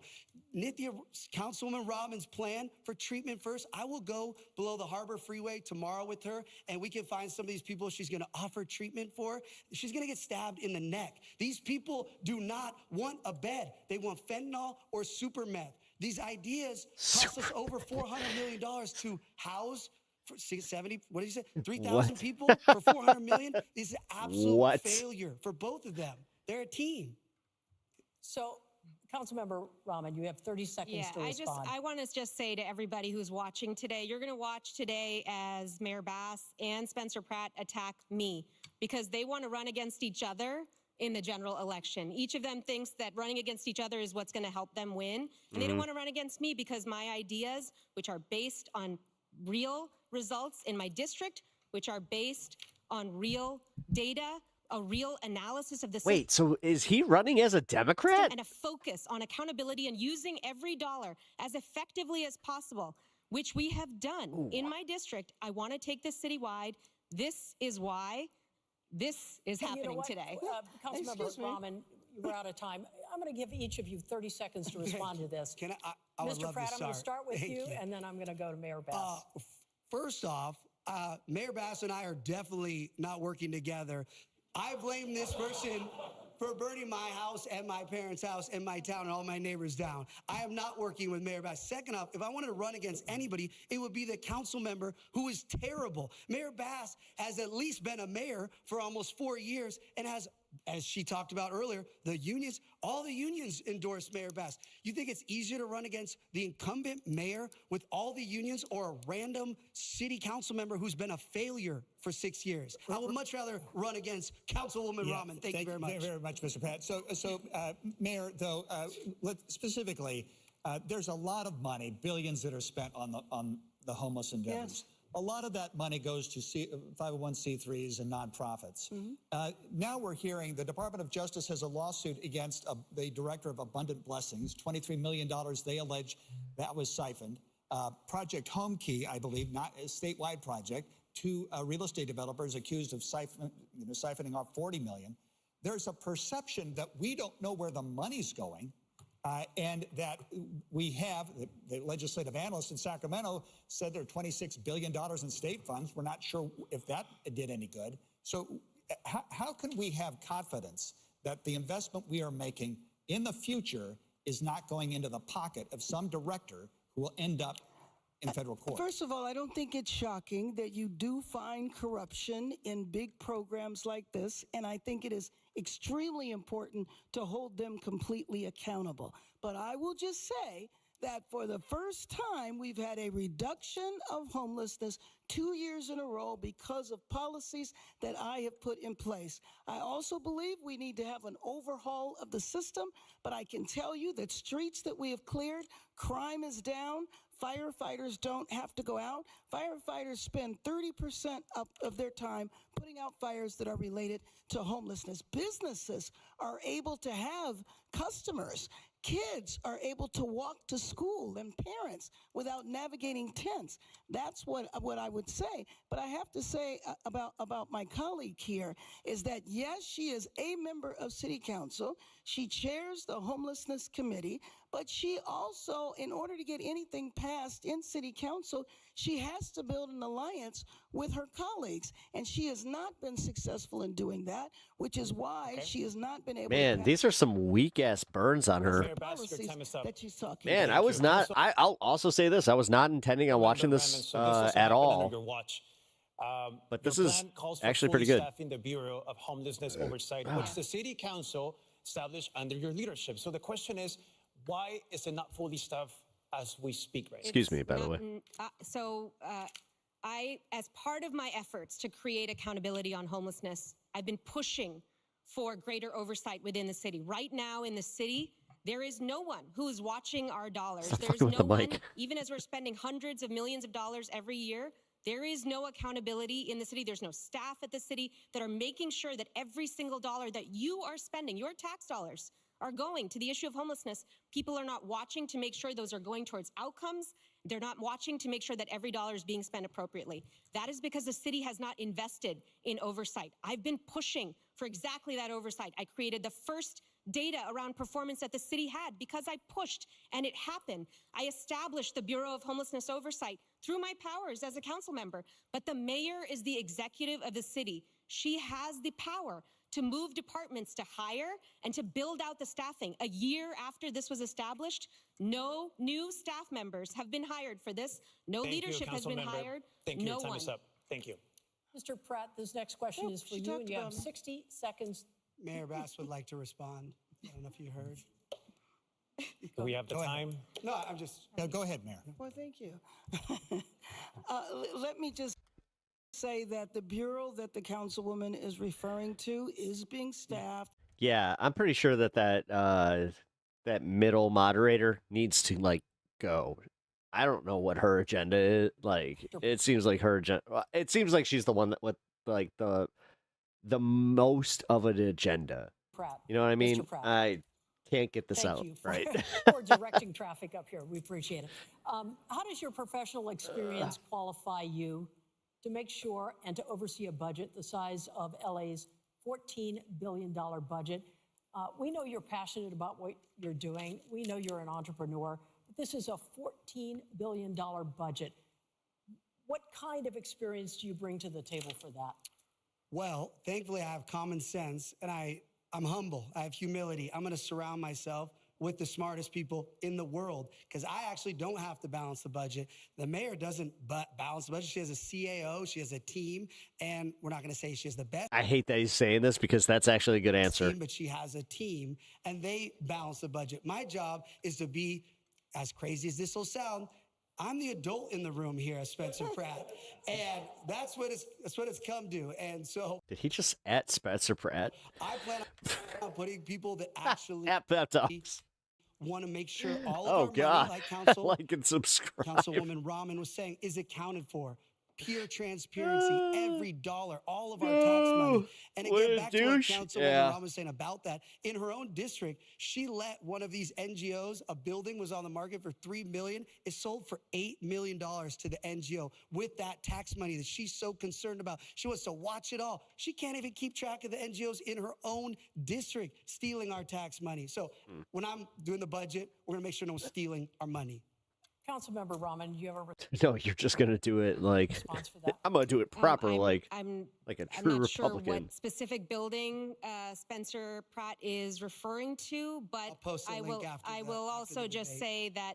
I will also just say that we have pushed extremely hard to build the oversight system. So much so that I had to go out and get philanthropic support to create the data for performance oversight and accountability at the city. The city was refusing to put our dollars and our people towards it. This is important. Your tax dollars deserve to be watched. You deserve a system that responds to you with responsibility and accountability. That's what I want to establish. Ms. Rahman, thank you. And Mayor Bass, do you have a response to that as well? Sure. Again, what I have done on my watch is reduced homelessness for the first time 2 years in a row. We absolutely need a system that is able to provide services to people. It has been woefully unacceptable what has been happening so far. I feel we're moving in the right direction, and under my watch, we will continue to do that because we need to make comprehensive changes to what has been going on for so many years before, frankly, either of us arrived in Thank you, City Mayor. Hall. We have a question from a student from the Harvard of the West, Loyola Marymount University. Your name, your major, and what year are you? And your question. Good evening. My name is John Kasabian. I am a senior urban and environmental studies major. My question for you is that Los Angeles remains one of the most unaffordable regions in the nation. If elected, what is one housing policy you would implement immediately or change? Mayor, we'll start with you. Yes, the housing policy that I did implement immediately after I declared a state of emergency around homelessness, I expedited the building. 42,000 units are being fast-tracked for affordable housing. We have another 43,000 units that are potential with our adaptive reuse, which means you can change office buildings into housing. We also change the zoning codes so we have the potential for Yo, that's exactly what I was saying. I know that one of the primary drivers for the lack of affordability in our city is housing and making sure that people can afford to live here. So that is how I have focused on addressing the affordability issue. Now, I don't there's a remember lot what of you other said about the factors needle that come program. into affordability that we can't control, such as the price of gas or what is happening 3,000 miles away. But every single thing we can do, rent stabilization, reducing the price of rent, eviction prevention. I started Thank the you, Mayor. Mayor's Fund that allows us to do that. Thank you, Mayor. Councilwoman. Thank you for that question. This is one of the driving factors behind my candidacy and the work think that she I want said to do. no. The cost of housing is driving young families out of the city. It's driving Wait, am I gonna run for mayor of Chicago? No. young people out of this city. It is making this into a city No, that is not no at longer all. one of opportunity, and it is not central to anyone else's agenda on this stage except for mine. Oh, the mayor has not had a deputy mayor of housing during a housing crisis for the last City council, 2 years. maybe. The ED1 program has entitled 42,000 units, but only 14% of them are actually under construction. I can make this into a nice, tight What we need to do is make sure that the city man gets out of bun, the way. make it Right profesh. now, on average, the city takes over 1.5 years to approve multifamily housing, apartments, exactly the kind of housing Hey, yo, Mayor Man Bun. that we desperately need in order to bring prices down. You really Why want is the Mayor city Man Bun standing over in the here? way? As mayor, I will take my executive authority over Who's the he gonna departments hire? and Cheech and Chong? ensure that they respond to new apartment applications within 60 days if they are zoning compliant so that we can build exactly the kind of housing that will make this into a city of opportunity again. Ms. Rahman, thank you. Mr. Pratt, you have Wait, 60 seconds. She also mentioned me. She did. I heard it. See how nice they are being to each other? He's a nice person, actually. That's good Go to ahead, know. Mayor. What's going on here? Well, first of all, I disagree in terms of how much time it takes to go through the process. We have cut red tape so you can go through much quicker than that. The 42,000 If I run for a council position, it's going to be for one that's uncontested. units. There's enough of them that are, and like you got Republicans that are just jumping to fill those seats. So it's like, nah, I at least, oh, okay. By that logic, I will have to run. Drug addicts that have taken Damn. over 40 blocks of downtown LA, abandoned buildings that have drug addicts just lighting them on fire every other day. I will have potentially 20,000 units available to build. And thankfully, I spent a lot of time in a town that has a lot of builders, and I see all the new 3D printing and the potential of how fast we can do it. And with this ED1 that Mayor Bass is talking about, I met with the developer this week, Carlos, and he said, yes, she did an initiative. See, I do know a Mexican. Where she fast-tracked it 6 months. It's been 2.5 years, and he hasn't been able to get his permits. The best part is some of these developers that are taking all of our tax money are charging $750 a square foot for stuff that should be costing $250. And Councilwoman Rahman, this plan that she's going to build all these units, guess what? She's going to sue all the El Gringo Loco. people that actually rents to the tenants, and then they're not going to even want to rent to anybody because she wants people to squat in there for a year and not pay. So I don't know how her plan's going to work. Councilmember Rahman, you have 30 seconds to respond. And then Conant has a question that coincides with all of this. Please. Great. I mean, Who is he? Anna Kraft-Sparian? Damn. I don't. I'm not sure how to respond to that vision of Los Angeles. This is a MAGA Republicans' idea of what Los Angeles looks like. This is really not. This is really not the city that I love so much. We need to make this city so much better. Yeah. We have to work so hard to ensure that this city works for everyone who lives in it. And crucial to that is actually ensuring. I'm sorry, I was still speaking. Continue, Council. Okay. Okay. So if you don't mind, the governor the other day expressed frustration, Mayor, with. I said it on purpose. It appears the city has delayed the implementation of Senate Bill 79, that is high density along transit lines. Yeah. I know that you wanted him to veto that law. He didn't. I know, Councilwoman, you supported that law. Mr. Pratt, I'd like you to weigh in. I don't know if we need a minute for all of this, but can you just tell us, with regard to building transit, a lot of neighborhoods are concerned about this, high density up to 9 stories at transit lines. Why did you want to delay that, Mayor?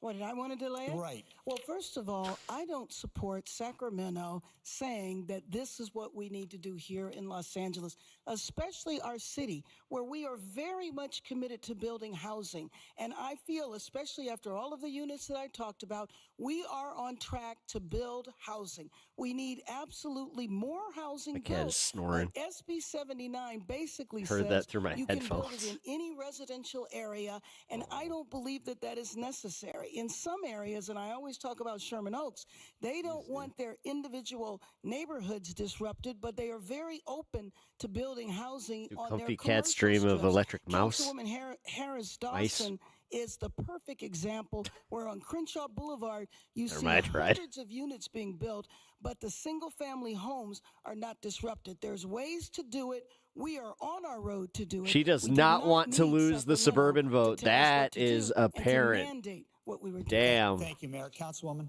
Here's why SB 79 and other state laws keep coming down on us. Because the city of Los Angeles Is there a primetime propaganda? Yeah, at 8. not taking responsibility for the demand for 9. housing. We are not building housing at the level that we need to address our housing shortage. And when we don't build that housing responsibly, when we don't take responsibility for it from the very top, including from this mayor who has pushed back against these state mandates, they come in and impose these mandates on us. Here's what I would do instead.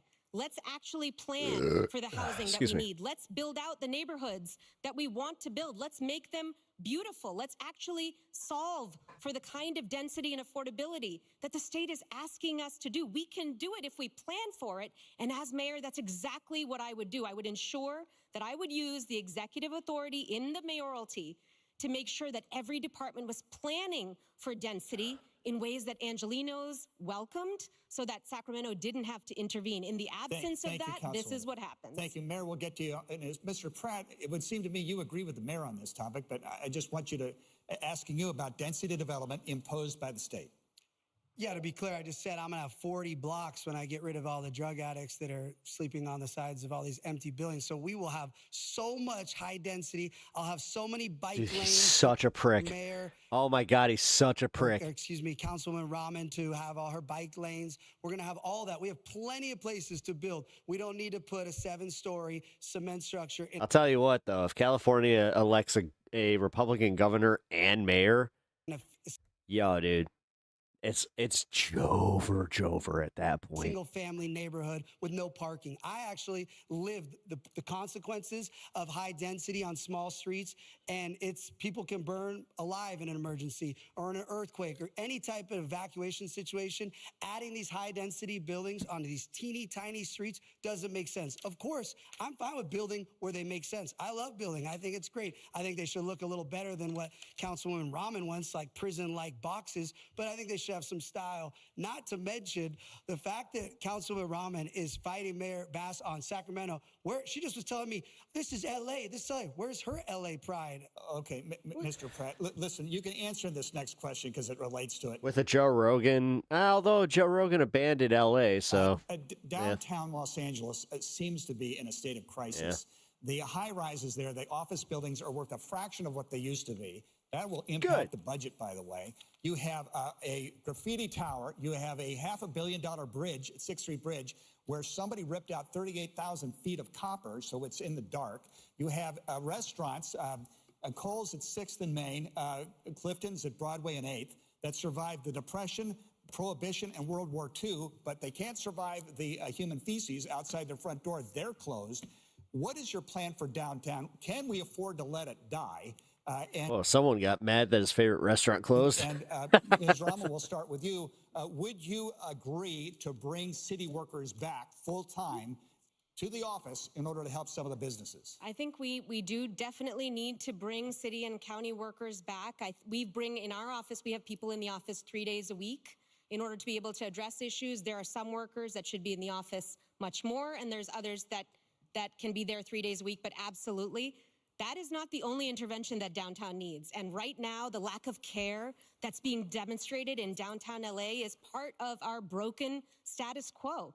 Downtown LA needs attention, and it needs real care. It needs more public safety officials on the streets. Tax the fuck out of Hollywood. With businesses to ensure that businesses aren't just fleeing downtown LA, that they're actually staying there. It needs regular cleanups. It needs real maintenance. It needs a strategy. Instead, what Mayor Bass has done is to dismantle our economic development department. We don't have a strategy Later, Groove. to keep businesses here in Los Angeles. And we're watching Catch you as later, they man. walk away from this Thanks for city being here. instead of investing in it. That's the kind of investment that I want to encourage people to make by actually investing in a real economic development strategy for LA. Mr. Pratt, how do we solve this? You want to bring workers back into the city full on? I mean, what's the solution for this problem? He mentioned a lot of problems.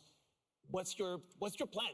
Thank you, sir. Well, first off, I was just talking to my friend Rachel, who works in downtown LA. Downtown is so unsafe now that they have to serve the food. All the employees have to eat inside. They can't risk going out. That's why all these beautiful restaurants are closing, because it's so unsafe. So before we require city workers to go back in. Yo, dude, during COVID, y'all were fucking like bemoaning eating outside. What the fuck are you talking about? We need to enforce. God, he really is. All right, this is kind of one of those like, all right, when animal rescue, you're a clown. Rebecca Corey came in and said the dogs are being tortured and abused on the streets of downtown. She walked out of the hearing. She doesn't care about safety. She doesn't care about anything she's talking about. At least Mayor Bass pretends to care. Mayor Bass, can we afford, and you've got a minute to answer this question, can we afford to let downtown LA die, as No, Kona we pointed out. absolutely cannot But it's afford. in a crisis situation at this point. Absolutely. It seems to be going the wrong way. So let me just tell you that we absolutely cannot. Downtown is the center of our city, and it is an economic engine that absolutely needs to be attended to. We have a strategy that is working. We are working with the downtown business associations. All right. We are I increasing. got 10 public minutes until safety there. propaganda. That's why I did the adaptive reuse ordinance. I'm gonna go which take a allows for the quick piss, office buildings and that then are I will be vacant to be converted into housing, and those conversions are taking place right now. That is why we have to deal with the street homelessness that is there. There needs to be massive intervention there. And then, of course, there is the convention center. And the convention center is a long-term investment that we have to make in our city, because the more people you have downtown, whether it's a convention or people coming downtown for concerts, is the way to make the city more safe and downtown more safe. And my number one obligation is to keep our city safe. So downtown is absolutely critical. Thank you. All right, moving to our Councilmember Rahman, would you like to respond to that? To The this. mayor and what she's talking about there? I mean, look, I feel like we're having a theoretical conversation here about the direction of our city, which is being led currently by our mayor. Our mayor is the CEO of the city. She sets the direction of this city. Right. And if you are satisfied with the status quo, then I've got great news for you. The incumbent is on the ballot. What I'm here to say is that we need more urgency to respond to the issues right now. We need real plans. We need real efforts to make sure that we're keeping businesses here, that we're keeping workers here, that we're keeping residents in downtown LA. That is the strategy and effort that I want to bring to this role. Councilmember Rahman. Councilwoman Rahman you know what? endorsed Mayor Bass 2 weeks before she ran for election. 2 hours before the candidacy closed, she endorsed Mayor Bass. So all of a sudden now she has all these problems with Mayor Bass. They do Thank you, photos Mr. together. Pratt. Mr. Pratt. Oh, sorry. We have so many more topics, and you know what? I know we're passionate. You're passionate about what we're talking about. But voters really want some concrete evidence here, and they want people to be direct. But So she referenced moving me. along, I need Mayor, to I'm so respond sorry to to that. have to cut you That's off. supposed to be part of the rules. Yeah, go ahead, Mayor. I haven't been offered that in a lot of this debate. So Well, I think I'm joining you there. Absolutely, the status quo and breaking up the status quo and dealing with the bureaucracy is exactly That middle chick needs, like, I don't think she should ever be a moderator again. why I ran. And I started doing I don't that know by what the, addressing like, her house must have burnt down. homelessness, but also by bringing coalitions together to make sure that we can deal with downtown. I think I'm going to go. See y'all later. Avatala, have a good night. Did you know that we are the close to where we should be? It's a trash debate. Back I mean, this isn't important. first part of this year, but it's at least 30% below what it was pre-COVID. Just remember, Avatala, this chick, and, like, her anger, that's what's going to drive a lot of, like, the people going to the polls this year, and that kind of sucks. Pre-COVID time. So the question becomes, and Mayor, I'm going to start with you. Do we do enough to keep Dealing with bureaucracy. The fucking mayor. production in Yeah, good point. Southern California? Well, let You me have just 1 minute. Let me just tell you what I have done. In working with the industry, we have expedited permits. I established one person who is a czar to provide concierge services for the industry. We also lowered the costs to do filming in Los Angeles. So, for example, the observatory, we reduced those amounts by 70%. We are beginning to bring the industry back, and I'll tell you, this has been a long-standing issue of mine. It is. When I was in Sacramento and served. I have somebody, like, I have a friend that's in the film industry. He goes between Georgia and Chicago for projects, and he was telling me how he's going to be going to LA a lot more. I was just like, really? It's coming back? He's just like, oh, yeah, dude. Speaker, I did the first tax credits So. and also promoted and advocated for those tax credits here in Sacramento. We have a long Kinda way makes to go, sense, though. but we are absolutely making headway because of policies that I put in place. Mr. Pratt, are we doing enough to bring Hollywood back? Absolutely not. And that's great. Mayor Bass did those credits back in the day. But we don't have tax credits that even Massachusetts has better tax credits than Hollywood. We needed a mayor 3 years ago that was going to Sacramento and fighting the governor to get uncapped tax credits. We need post-production tax credits. And Councilman Rahman will tell you, my husband. Hey, Coheed and Cannabis. What up, producer, dude? blah, Good to blah, see blah. you. The reality is she's been in power How you for been, 5 man? years. Now all of a sudden she has these tweets and these posts and she's doing Substacks. Both of these people have been the reason why there's no more Hollywood. Not to mention, even if they do, these things. No we're still more gonna Hollywood? have drug addicts all over the. What are you talking about? Honestly, why there's no more Hollywood is because nobody's going to the movies to watch the AI slop and fucking retreading of everything. Even though I'm one of those assholes that's going to go watch Endgame again when it comes out because there's no new Doctor Doom scenes, which I do think is not great, but I'll give you my production so that studios can actually invest my takes on that. here, and they know that they can invest. I think that me and Alex will talk about that on my show. Here, we need to make sure that we're reducing Pepidanda, red when we tape go. in City Hall to make sure that productions have no bar 6 to minutes. being able to film here. I also would create a real film office here. We don't have enough people at the city to make sure that filming can happen quickly and efficiently. We need people who know the industry and know the city and can make sure that we're working across county jurisdictions. That's what happened in Baywatch. City and county weren't talking to each other. Let's make it possible for us to actually do the work. I feel so strongly about this. And Angelinos in the industry need a fighter. I will be that fighter. Excuse me. Thank you. Excuse me. We have to move on. Really quick, 30 seconds. In her time in there, she feels very strongly about it, but never offered one motion. And when motions came up on the industry, she either recused herself We gotta or move got on. up and walked out. Thank you. Thank you both. We got to move on. Sorry. I am so sorry. We have All right, you know what? to move on. We have a very important topic, so let's talk about immigration. Immigration, after what happened last year, that was a really big deal. So I want to ask you all three. This is a yes or no question and answer. So there's an LA council member. He wants voters to decide. He is saying that non-citizens, should they be allowed to vote in local elections? Is this a yes or no? Mr. Pratt? No. Mayor Bass? It depends. It's not a yes or no. Depends on what?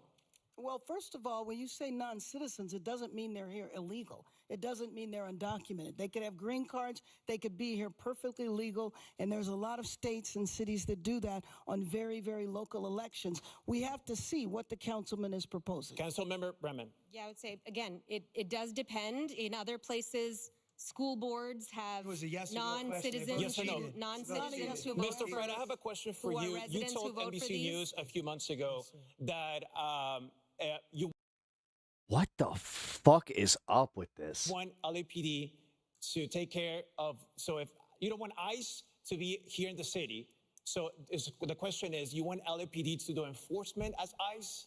No, that's not what I said. What I said is, when I'm mayor, I want to enforce all the laws and get all the drug dealers, the murderers, the child traffickers, the rapists. And if they're legal, Oh, or shut illegal, up. if they are a danger to our site, I want them off our streets. So that's why I said ICE won't be coming here because I'm going to end up, everybody they're supposedly looking for, they're going to be in jail.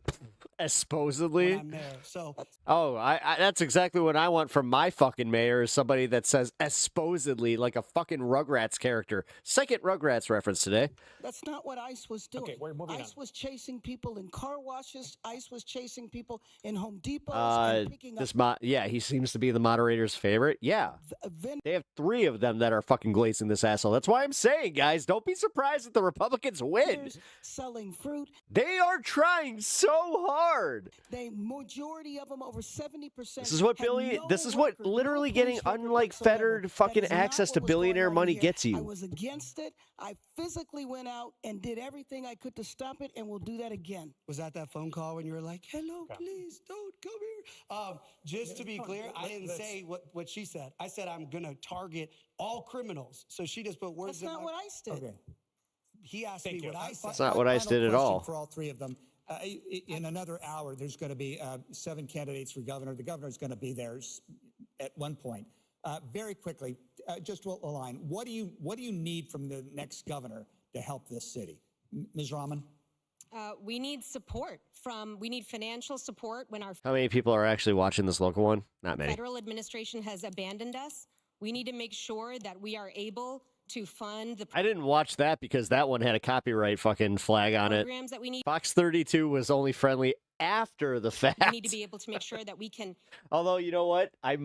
There's a good chance I might have to bury the end of this if it, because I see the Telemundo logo back there, which makes me go, uh-oh. ensure that the city is vibrant into the future. We Oh, shit. You know what? Fuck it. I'm going to just wrap here. All right. All right, guys. So if you do not already know, you guys are coming with me over to this space. I already set my channel to raid. Also, if you guys don't already follow, please do. Also, follow me on my socials, man. Come on. Come on. Let's get some social love there. Do you know the percentage of people that aren't team sport voters? Yeah, isn't it over like 60%? If I had to like break it down, are we talking just in LA or are we talking throughout the country? Because I would say that the non-team sport voters are, Anyway, I do appreciate you guys hanging out tonight. I do have to dip and like what I'm gonna do is roll outro, go over. They're gonna roll intro like pretty soon after that, and then we're in the shit. So I do appreciate you guys hanging out tonight. If you guys have not already, hit the like on your way out. Hey, Robin, good to see you. But I appreciate you guys being here. So I will see you over on Pepaganda, and then I will be live tomorrow for a later show. I'm probably going to be starting around 6 to 8. It depends on when I'm done with some of my stuff. So yeah, tomorrow, special Thursday show for Pep Talks, even though I got it there in my calendar. So I will see you guys later. Who the heck is Pep Talks? I'm not gay, but I fantasize about Marco Rubio. Pep Talks. Pep Talks. Pep Talks. Let's eradicate the Kung Flu. I'm literally coming. Pep Talks. Pep Talks. Who the heck is Pep Talk? They want our women.